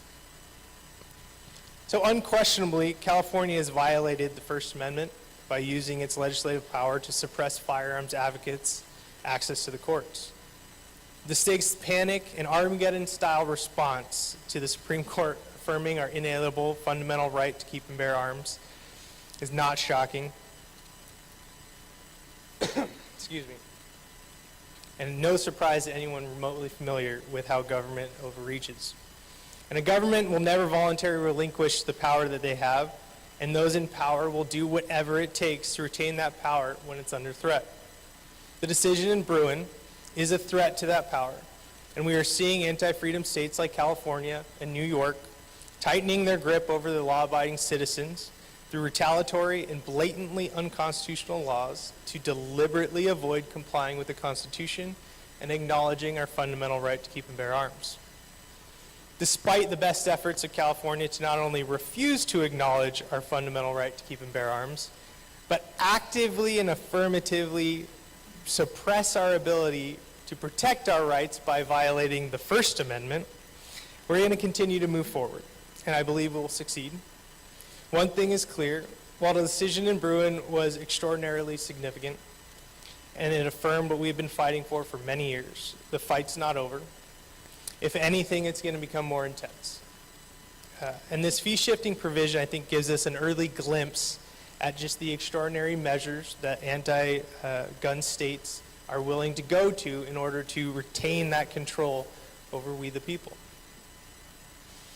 I therefore encourage all of you, stay vigilant, take active roles in not only securing but advancing your right to keep and bear arms in your state, and continue to support legal battles that are sure to come. Thank you.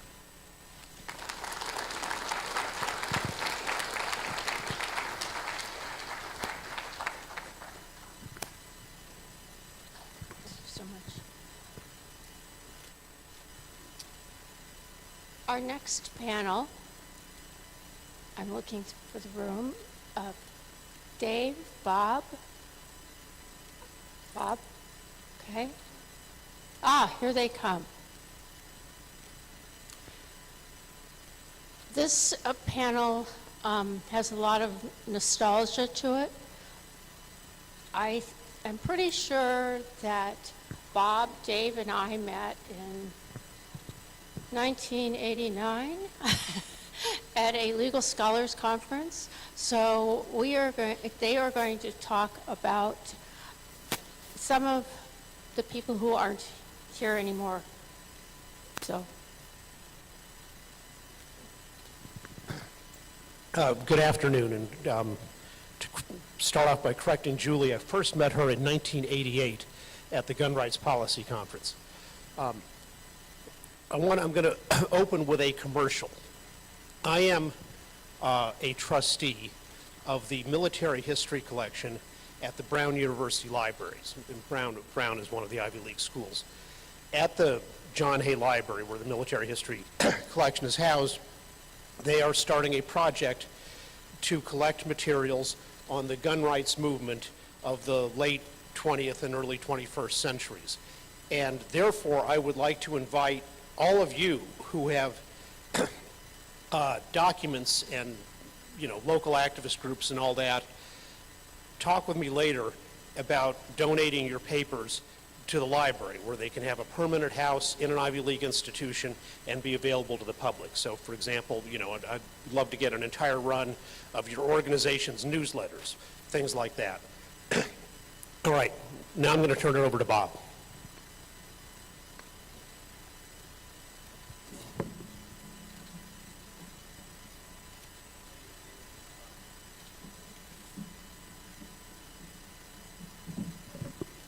I'm Bob Cottrell. I teach law at George Washington University. I'm a specialist in U.S. legal history. What I want to do today, and it's going to hopefully reasonably brief, is to actually say a few things about how we got here and pay tribute to some friends, some departed, who brought us the victory that we have seen, the victories, I should say, in Heller, McDonald, and Bruin.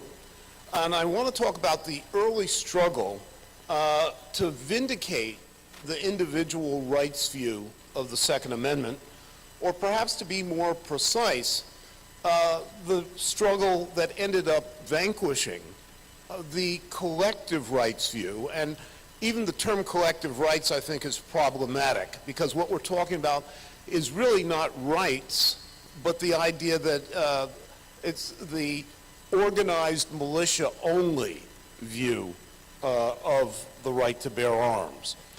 Let me start sort of at the middle of the story, and let's say that we have to acknowledge the tremendous debt we have, and one of the things that I think is problematic with gun organizations is we end up spending too much time bashing liberals.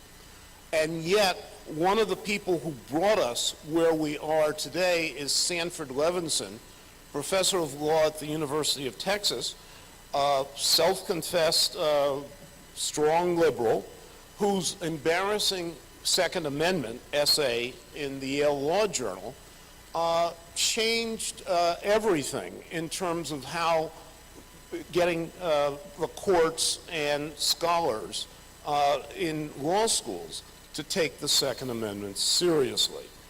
The collective, let me just say a few words about the collective rights view, or the militia, organized militia only view.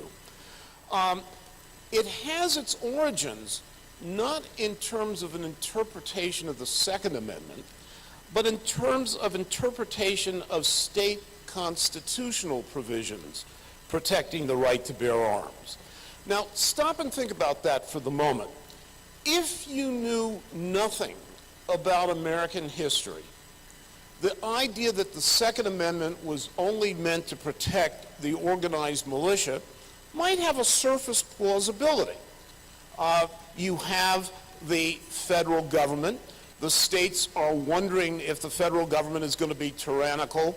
Perhaps there's a demand for protection of state militias in the federal Constitution. The history doesn't bear that out, but it's not a wholly crazy idea. But when legal commentators and courts at the beginning of the 20th century say that the state right to keep and bear arms provision applies only to the organized militia, that makes no sense. Why is the state going to disband or to strip its organized militia of the right to bear arms?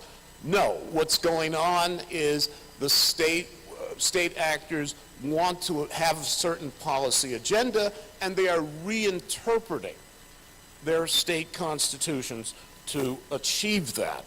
And so you have this beginning with an essay written by the Chief Judge of Maine, Lucilius Emery, in 1911. He publishes an article in the Harvard Law Review saying, let's interpret the state right to keep and bear arms provisions as applying only to the organized militia.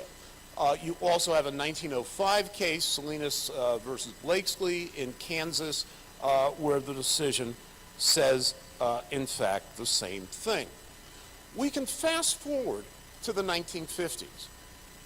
We have a book on constitutional law written by one of the preeminent legal scholars of the 20th century, Roscoe Pound, who, among other things, had been dean at the Harvard Law School. He writes, the Second Amendment was designed to enable the people to resist tyranny.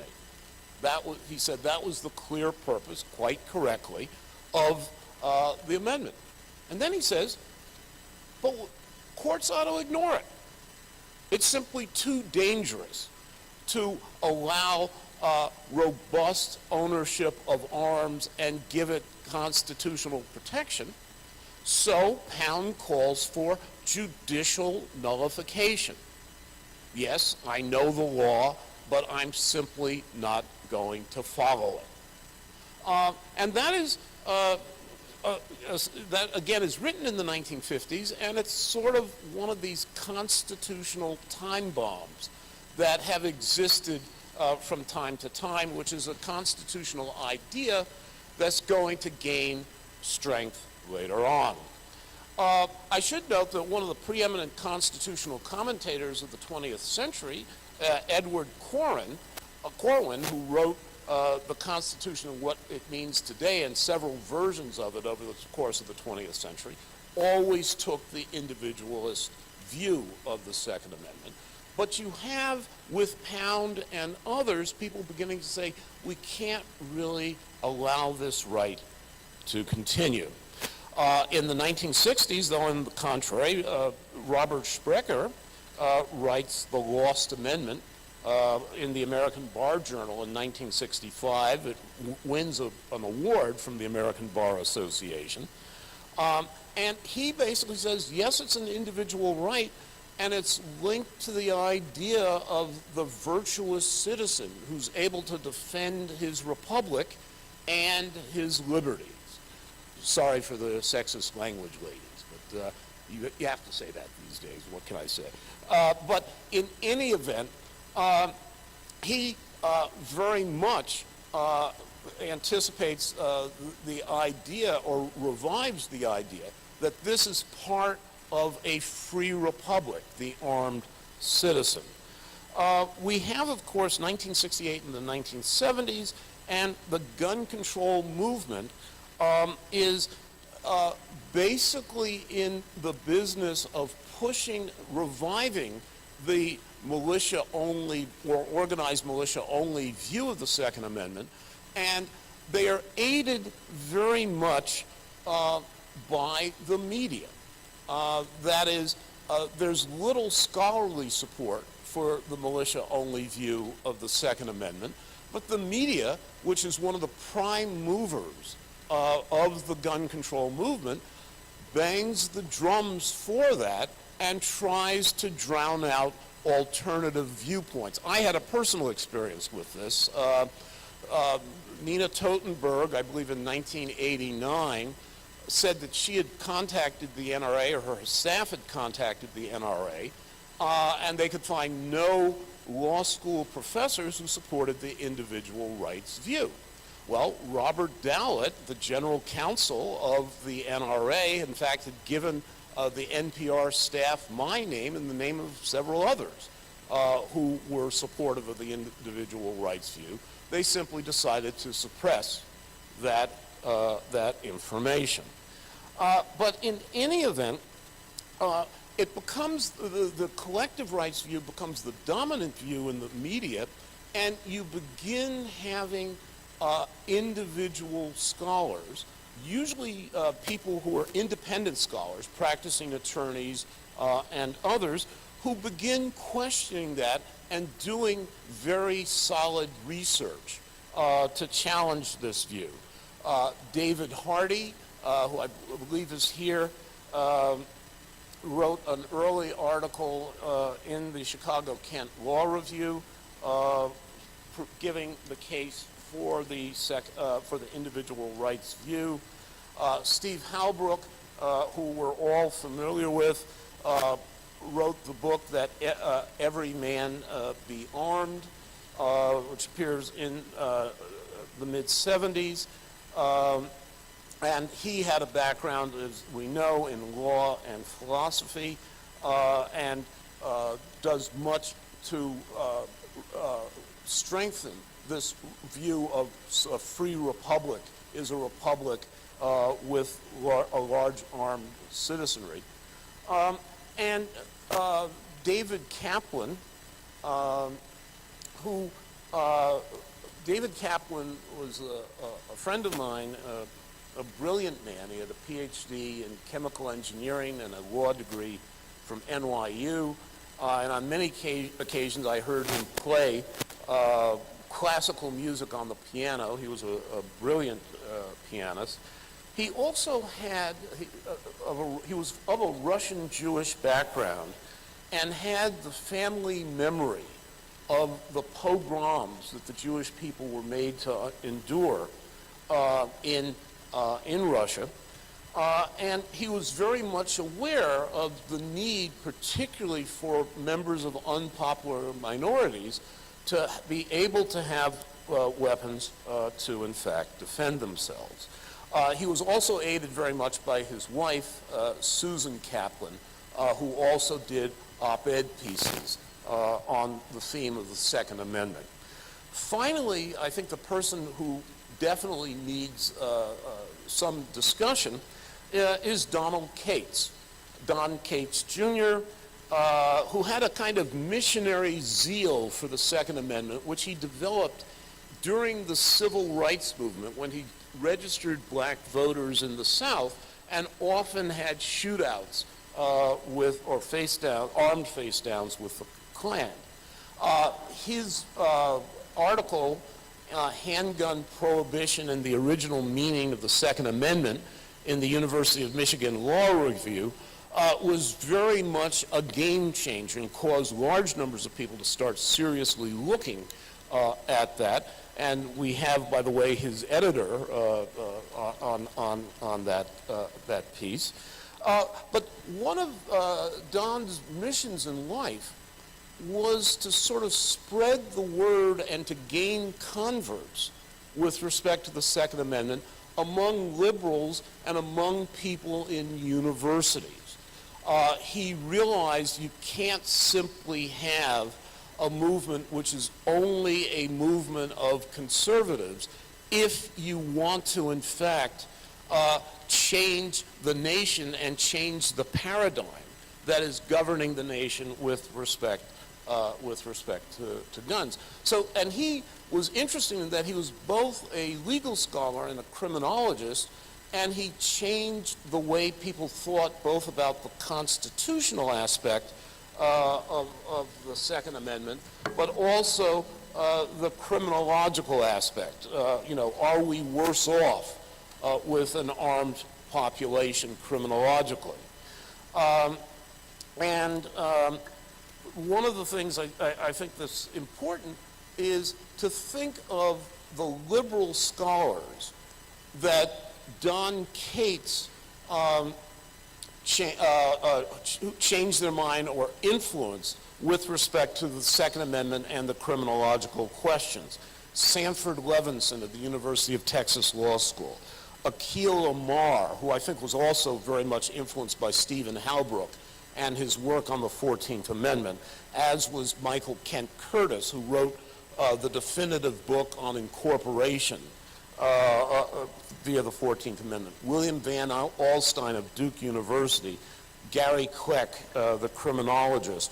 And what I think is important is when large numbers of liberal scholars in the 80s and 90s began saying, yes, there is something there, it actually prompted conservatives who had not by any means given a full-fledged embrace to the Second Amendment to sort of realize, can we not support this if in fact we have all these liberals who are saying, yeah, the individual right view is more accurate than not. So let me end by simply saying that the victory that we have in Bruin and the other cases, and our discussions of where do we go from there, where do we go from here, the road was paved. It was paved by many, but it was paved by scholars, many of them without necessarily being affiliated with universities, who said, I'm going to look at the evidence and I'm going to see where it leads. And the evidence led them to the conclusion, the right conclusion, that this was meant to protect the right of individuals, and that was an important right that could not be ignored or distorted. Thank you.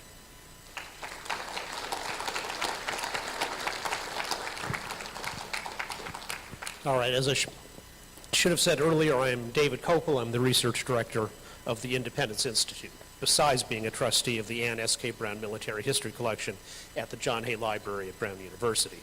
I'd like to just follow up on Bob's words about some of these scholars he's talked about.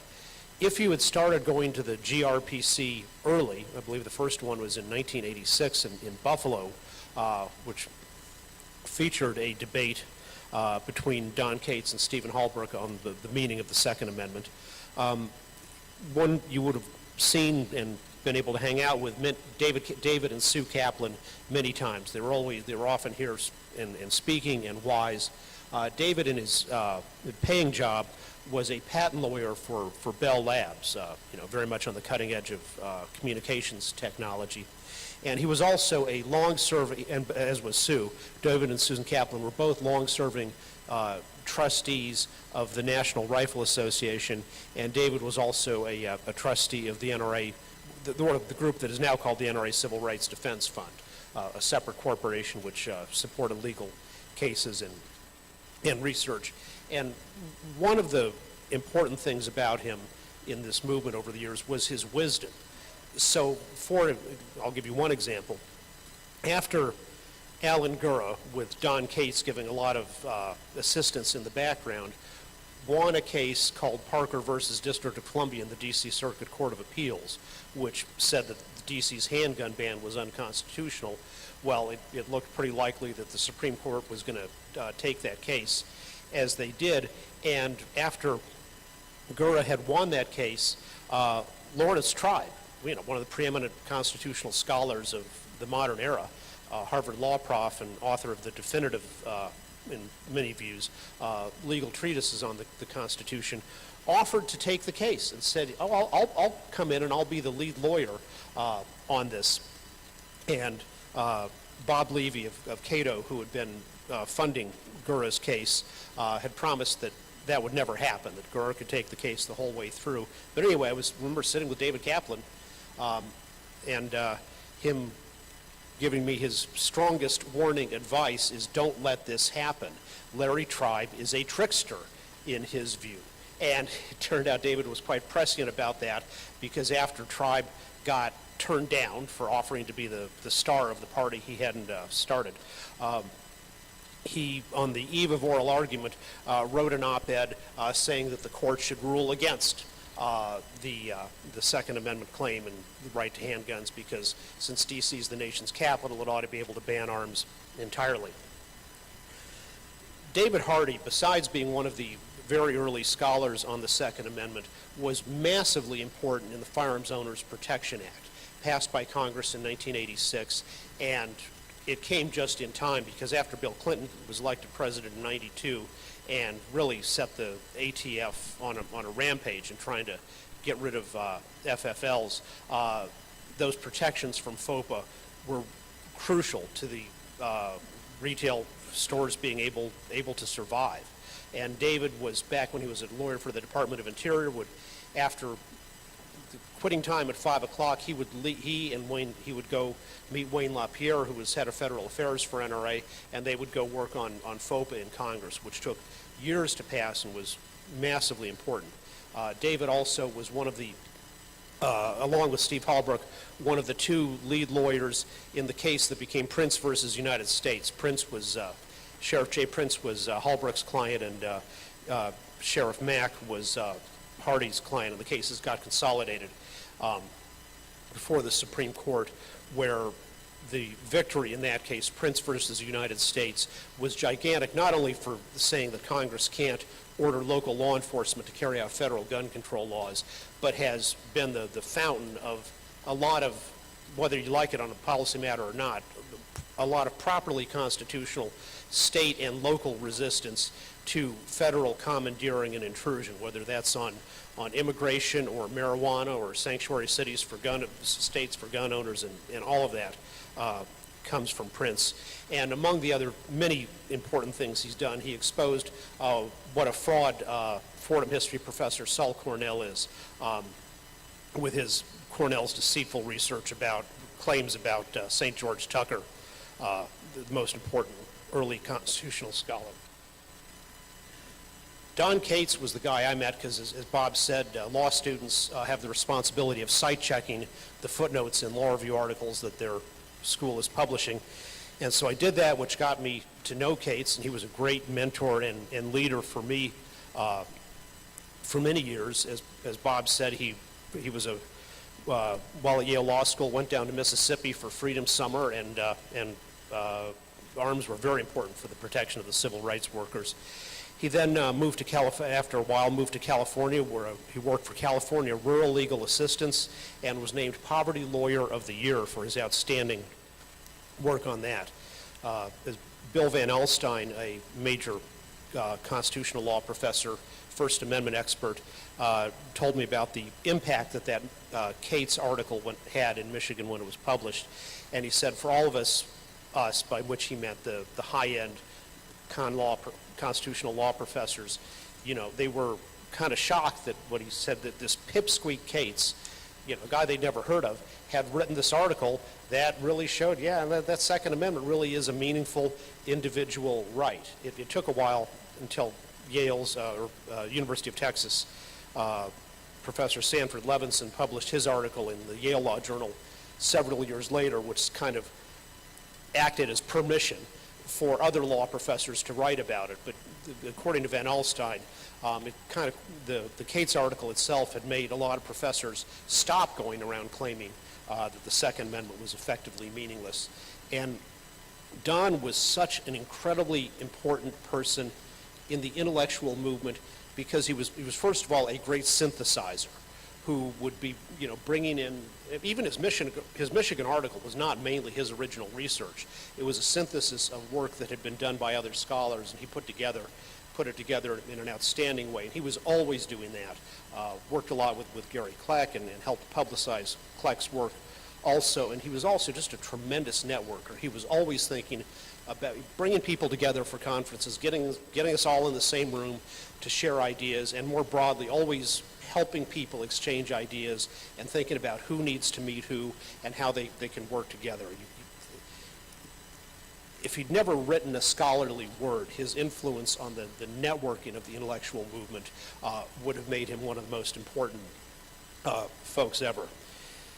And then there is Steve Halbrook, who's just been monumental after getting his PhD in philosophy and teaching at Howard University, went to law school, learned all about the law, published his first book, That Every Man Be Armed, in 1984, which is still around, and the first of many, many books he's published. He is you could say he's a cunning linguist because he can speak French and German and has written books about gun control and its deleterious effects in France before World War and during World War II, the same in Germany, and also books for which he taught himself, advanced his skills in German, about how Switzerland's armed citizen militia successfully deterred Nazi invasion. He wrote the firearms, and still writes annual editions of the Firearms Law Desk Book, which is if you practice firearms law, whether on the business regulation side, or you're a prosecutor, or you're a defense lawyer, it is an absolutely essential book to have, and because it is so accurate and so important and displays such an incredible depth of knowledge of the subject in a way that's useful for the practicing lawyer. His research has been so important on so many things, but I would say even above and beyond the Second Amendment, what he did with the 14th Amendment, the McDonald versus Chicago case, finding that the 14th Amendment makes the Second Amendment enforceable against the states, came after about a quarter century of his research, going and reading what was called the Congressional Globe. It's now called the Congressional Record, but going and reading those debates and all the ancillary things around that, and proving to any unbiased reader, or even a biased reader who was willing to be exposed to facts, how strongly and clearly Congress intended to protect the arms rights of the freedmen, the former slaves. So, as Bob said, everybody, we all live in the present, and everybody's thinking about, what's the latest thing somebody on Twitter that somebody said that was really stupid and all that. But we need to, and I think this movement as a whole certainly does, revere our American founders. And we should also increase our reverence of the 14th Amendment founders like Lyman Trumbull and the others. But we also need to understand that where we are didn't just happen overnight, and it didn't happen simply because somebody made a good argument.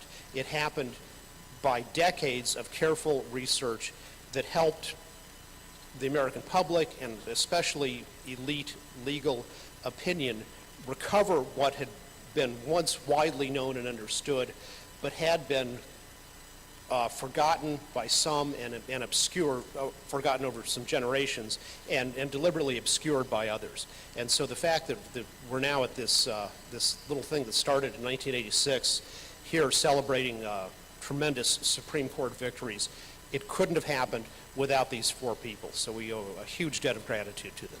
Thanks.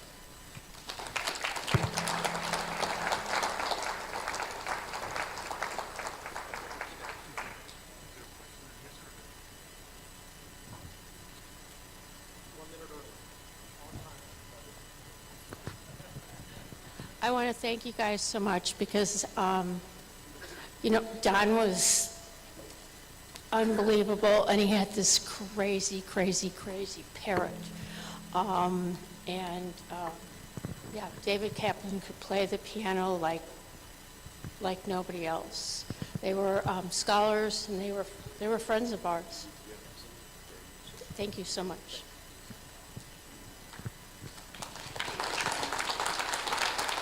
Okay. Our next speaker is someone that you know well, and he is speaking at this time because I said, you know what? If you come and speak now, you do me a favor because you're going to keep the people in the room. So I am going to invite John Lott to come up and wow us again with his latest research.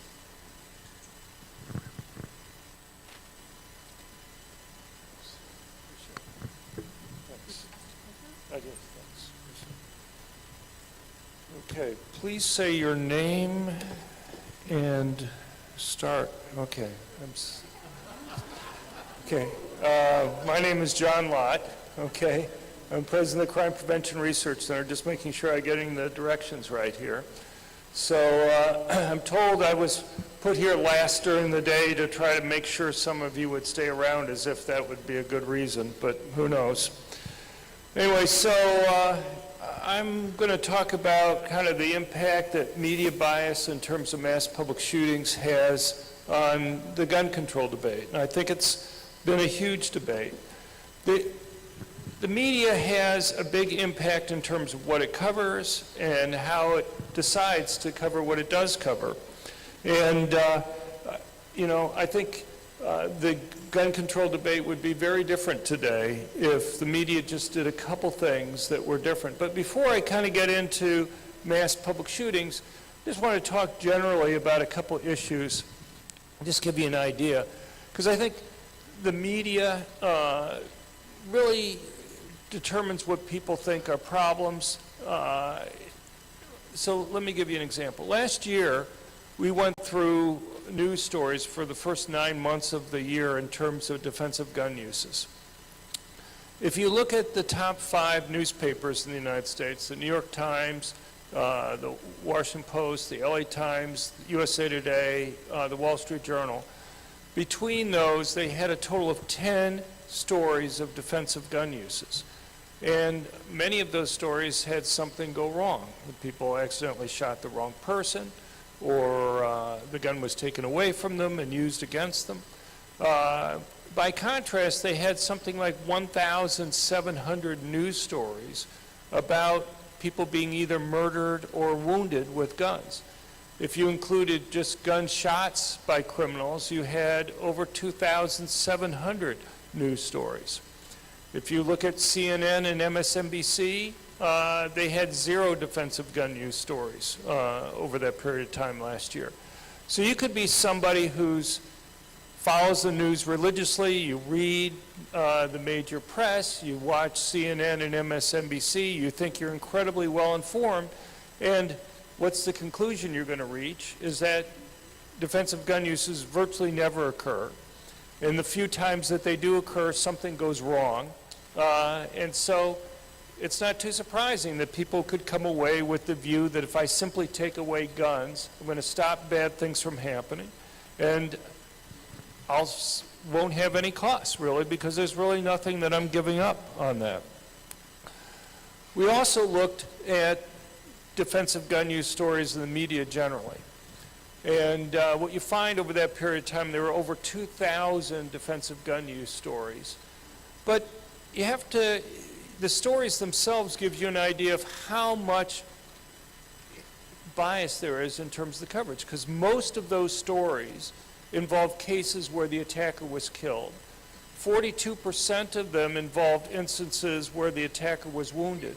And only 4% of the defensive gun use stories involved instances where somebody brandished a gun to go and stop the attack.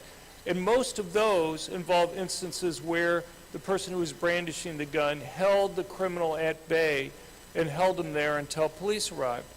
The thing is, the best estimates that we have indicate that people, about 95% of the time that people use guns defensively, simply brandishing a gun is enough to stop the attack. And there's a reason why there's this gap between this 4% of these news stories involving brandishing and 95% of the cases, and that is, let's say you're an editor of a news bureau, and you have 2 stories on your desk. In one case, there's a dead body on the ground. In another case, let's say a woman's brandished a gun, the would-be criminals run away, no shots are fired, no dead body on the ground. You're not even sure what crime would have been committed. If you're the editor of a news bureau, which story would you pick to go and run? Seems like I know what I would pick. I'd pick the dead body on the ground. That's a lot more newsworthy and interesting. You're not even sure what crime would have been committed. So the bottom line here is that what's newsworthy doesn't often reflect reality that's there, and you don't need to have a conspiracy story or anything else in order to explain it. You see a similar type of pattern with regard to mass public shootings. One of the most pernicious claims that I think exists in the gun control debate is the notion that the United States is somehow unique in terms of mass public shootings. And I'll have a video that I'll go show you in a little bit that gets into that some. But it's not too surprising. If you have a mass public shooting in the United States, it's understandable why that's a lot more newsworthy to U.S. media than a mass public shooting that occurs at a school in Russia, which you just had a week ago, which 17 people were killed and 20-some people were seriously wounded. You probably wouldn't know that many countries in Europe have higher per capita rates of mass public shootings than we have here in the United States. If I were to go and ask you, tell me just between Western Europe and the United States, in the last decade, what country has had the worst mass public shooting? Would you know that it's Paris, France in 2015? If I were to ask you where's the second worst one, would you know off the top of your head that in 2011 you had the Norway killer kill 67 people, ignoring the bombing deaths?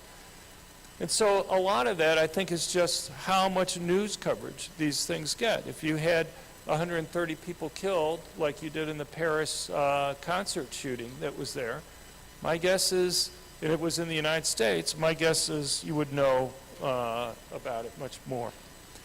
So, let's see. Okay, so I'm going to show you a short video that the Crime Prevention Research Center put together on media bias, and then we'll go back and talk more about mass public shootings. There's actually sound on this.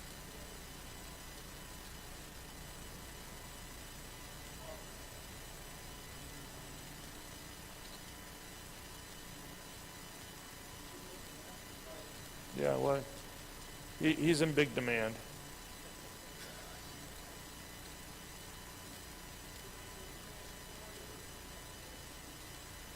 Okay, good. I call them both.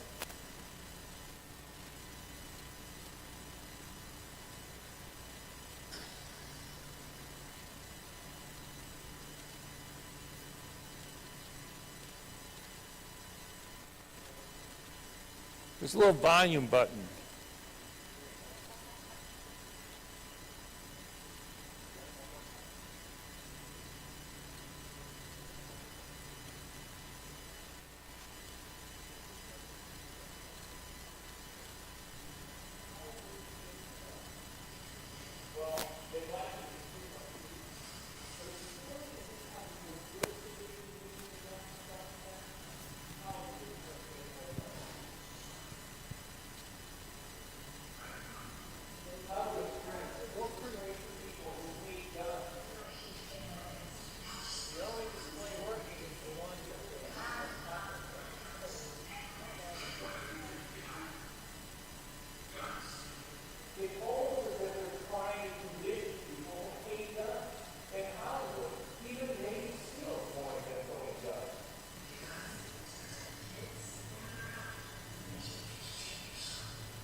Okay, sorry for the technical problems a tiny bit on that. I appreciate it.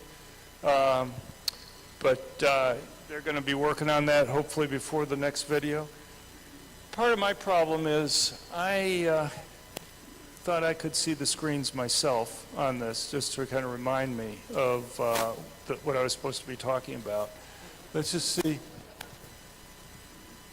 Let me just...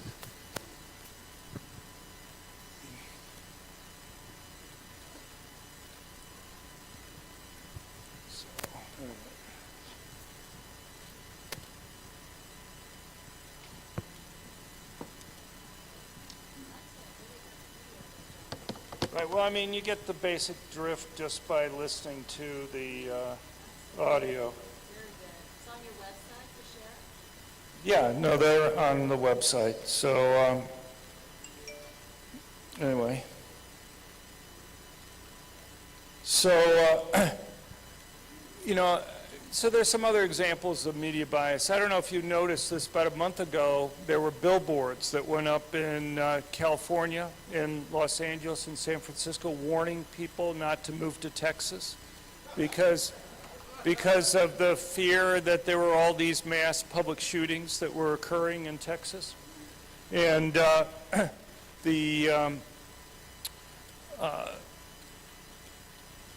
no idea what's going on with this, but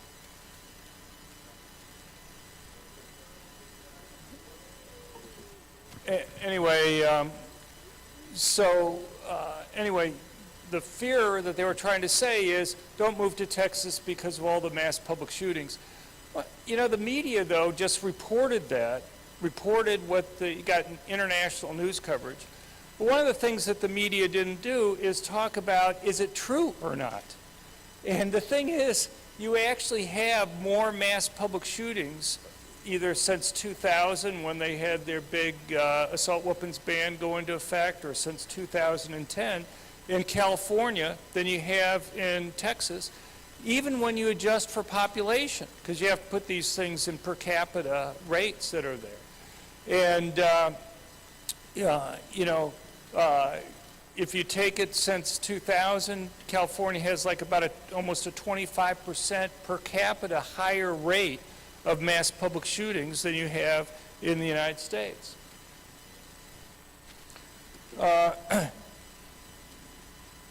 You know, so, and you see this also in terms of things like the coverage that occurred with the Greenwood Mall shooting in Indiana earlier this year. What was unique about that case was that it got national news coverage that a civilian, a young man, had used his gun to stop the attack. The media, those played it over and over again as how rare it is that somebody would use a gun to go and stop the attack. The only thing that was rare was the fact that the civilian that it got news coverage that the civilian used that. On our website at crimeresearch.org, we've literally collected something like over 70 cases in recent years where what, according to police, would have been a mass public shooting, but was stopped by somebody legally carrying a gun. The interesting thing is, one of the things that the media did, whether it was Associated Press or Washington Post or New York Times, was to point to research, a series of studies done by the FBI. They had paid Texas State University to gather instances of active shooting cases. So just so you know something about the definitions, a mass public shooting is 4 more people killed in a public place that doesn't involve some other type of crime, like a robbery or a gang fight over drug turf. An active shooting case is similar, but it's much broader. An active shooting case is a gun fired in public, not involving some other type of crime, where maybe only one person was targeted, and maybe nobody was actually shot, okay? You may not have even had somebody wounded. And if you look at just the mass, so like the FBI claims that in the 8 years from 2014 to 2021, there were 11 cases where civilians stopped what otherwise would have been an active shooting case. If I just look at mass public shootings that were stopped, I get 41. Okay, plus they had kind of misclassified some cases, like the attack not too far from here in December 2019 at the White Settlement Church that was there. They classified that as not involving civilians stopping the attack, but security guards, because the church basically made anybody who carried a permanent concealed handgun an honorary security guard. They weren't paid by that. The church didn't keep track of who was actually carrying or not.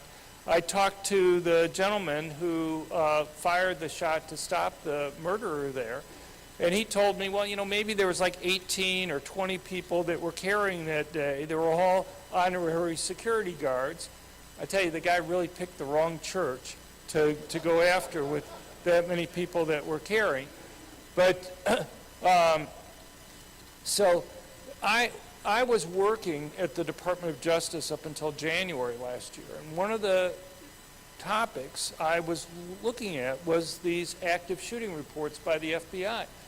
I pointed out errors that they had there, and they just refused to fix them. Even when I have it in writing that they admit that they've missed cases, they refuse to go back and fix these things. And it's just not this recent time. Back in 2015, I also tried to go through these cases that they missed. And again, you just, you know, people talk about the political bias at the FBI. You know, I can't go and talk about the FBI generally, but I can talk about the data people that are there. And I have to tell you, I'm really skeptical of just about any data that comes out of the FBI these days, because they're really true believers. I mean, when I worked at the FBI in the 1980s, or worked in the federal government in the 1980s, I was chief economist for the U.S. Sentencing Commission. I knew that the civil service staff was overwhelmingly Democrats. But if you pointed out a data error to people, they fixed it. Now, you can't get them to do anything to fix it if it moves a result in a way that they don't politically approve of. So, anyway, I have a new work that's going to be coming out this next week. Originally, so like the Texas State University was hired to go and put this database together of active shooting cases. God only knows. They've gotten like $32 million to go and do everything. They have a whole center for active shooting stuff down there. I think they've spent a few $1 million putting this database together. I don't have $3 million from the federal government to do this. We did this on our own. So I make no claims that I've gotten all the cases. But we try to look at active shooting cases. Over those 8 years, rather than the 11 that they have, I have 124. That's a pretty big difference that's there. And the thing is, I'm more confident that we have all the cases in later years than the earlier years. And so if you look over the whole period of time, they say that there's 4.4% of active shooting cases which have been stopped by citizens legally carrying a gun. Over those 8 years, I think it's 34.4%. But if you look at 2021, for example, I get 49.1%. And the thing that's even more amazing, and this is, I just couldn't get them to deal with this at all when I was working in the Department of Justice, is that you just can't lump together gun-free zones with people where they are allowed to carry. These are law-abiding citizens. You put up a sign banning them from carrying in certain places, they're not likely to go and carry in those places. And so you shouldn't expect them to go and stop those types of attacks. We've been putting it together, but I think it's much more difficult to kind of go back and do that ex post. But my guess is it's going to be a lot higher than 49% in 2021 when you go through all the active shooting cases. So that's what we're working on now. Now, I'm just going to give you a couple examples of cases that were missed over that 8-year period of time. Everybody knows about Parkland, okay? Do you know that just a few months after that in Florida, very close by Parkland, there was another attempted mass public shooting? There was an elementary school. They were having a get-together at the park next to the school there. A man came up, started firing his gun. Fortunately, though, hundreds of students that were there, you had teachers and parents. Fortunately, though, there was a vendor who had a permitted concealed handgun and was able to shoot and seriously wound the attacker, stopping him from doing that. You will find no national news coverage on it, just some local coverage on it. Everybody knows about the Pulse nightclub shooting that occurred in near Orlando, Florida. 49 people were killed. At the time, it was the worst mass public shooting in U.S. history, still the second worst. And but do you know that exactly 1 week after that, there was a similar attack that occurred at a nightclub in South Carolina? 3 people were shot. A 4th person was being shot at when a permanent concealed handgun holder pulled out his gun and seriously wounded the attacker. You know, you'd think there would be a lot of sensitivity on both of these stories. The Parkland story was still getting coverage when the other school shooting was stopped. The nightclub shooting was still, the Pulse nightclub shooting was still getting a lot of media attention when this attack in South Carolina occurred. You think people might contrast the two that was there. The difference between the Pulse nightclub shooting in Florida and the one in South Carolina is Florida is one of 10 states that banned people carrying permanent concealed handguns in establishments that got more than 50% of their revenue from alcohol. South Carolina was one of the 40 states that allowed it. Fortunately, there was a permit holder that was there. When the guy in South Carolina was stopped, he still had something like 125 rounds on him when he was stopped. So God only knows how many people he would have been able to harm in that. But, you know, it just gives you an idea of kind of what's covered and what's not covered. The media also leaves out a lot from its coverage. So earlier this year, we had the Buffalo murderer where he went to the grocery store, the racist doing that. The media gave a lot of news coverage to his manifesto because they wanted to paint him as a white racist. He was a racist. He was an environmentalist racist who classified himself as a socialist. But I guess that makes him a right-winger. And he hated minorities because he said minorities have too many kids and kids damage the environment, and so he hated blacks and Hispanics because they had too many kids in his view. The interesting thing here is that he spent a lot of time in his manifesto explaining why he picked the target that he did. The reason why he picked the target, right up there at the top of the discussion, was that he wanted to go to a place where he didn't think his victims would have permanent concealed handguns to be able to go and protect themselves. You know, these guys may be crazy in some sense, but they're not stupid. Their goal is to get media coverage. They know the more people they kill, the more media coverage that they're going to get. And so if they go to a place where victims can't defend themselves, they're going to be able to go and kill more people than they would have been able to do so otherwise. You know, it's not rocket science about what's going on there. But you would think this would be newsworthy for the media to go and mention that he went to a place where guns are banned. 94% of the mass public shootings in the United States take place where guns are banned. Uvalde is an example. You have almost 40% now of the schools in Texas have armed teachers. He went to a school that didn't allow it. You have the Tulsa Medical Center attack. That was another gun-free zone. The thing is, I can often tell, not always, but often tell within like 5 minutes of many of these attacks whether or not it occurred in a gun-free zone or not. I was able to look it up on the internet to see what the school's policies were with regard to firearms, whether they were banned there or not. Yeah, well, I'm going to run over. But I'm bigger than you, Alan. Just letting you know. But I don't have any guns with me. I don't know, maybe Alan does. Yeah, no, that's true. Guns are a big equalizer. I don't think he'll take me out, though. But anyway,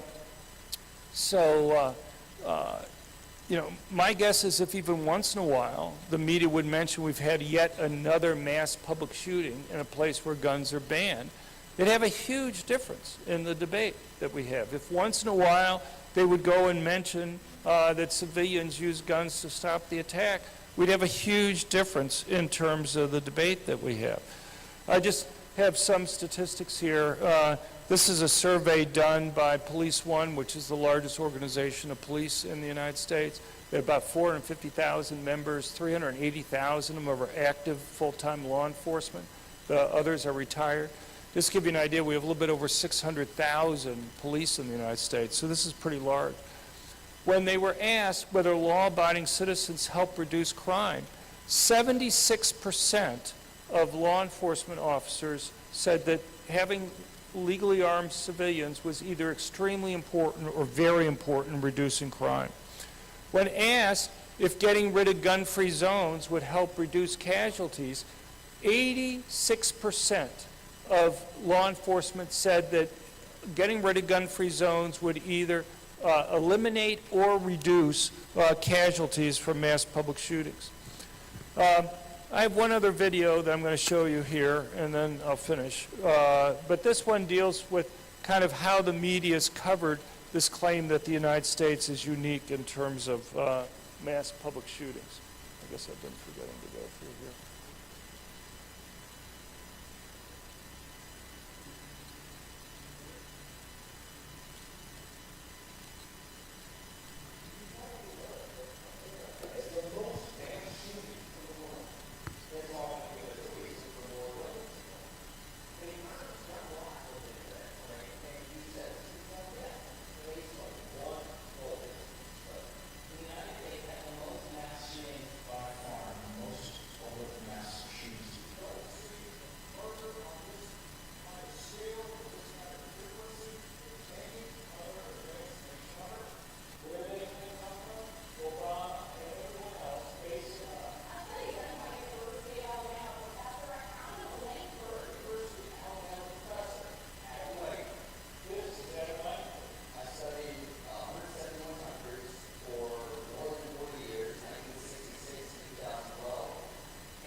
Well, I want to thank you all for being here. I understand that I'm going to be messing things up if I go any longer, and you got food out there. So I don't want to stop people from getting food.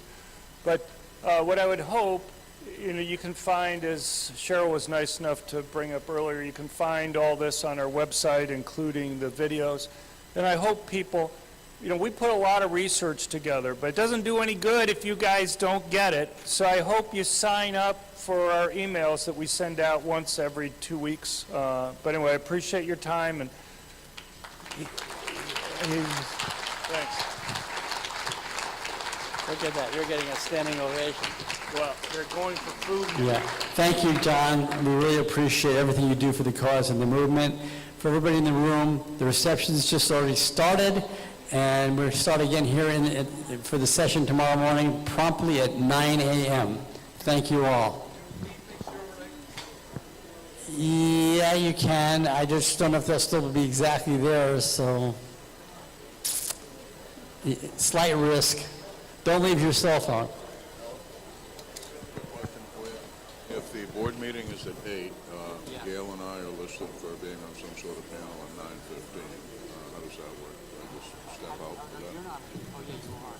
Julianne, that's right. You have to step outside the board meeting and come to this, and then there's a rush right back. Okay. There are people watching online. That'll be in here, right? Please come join us. No, the 9:15 thing. Yes, definitely. Definitely. Thanks, boss, for everything.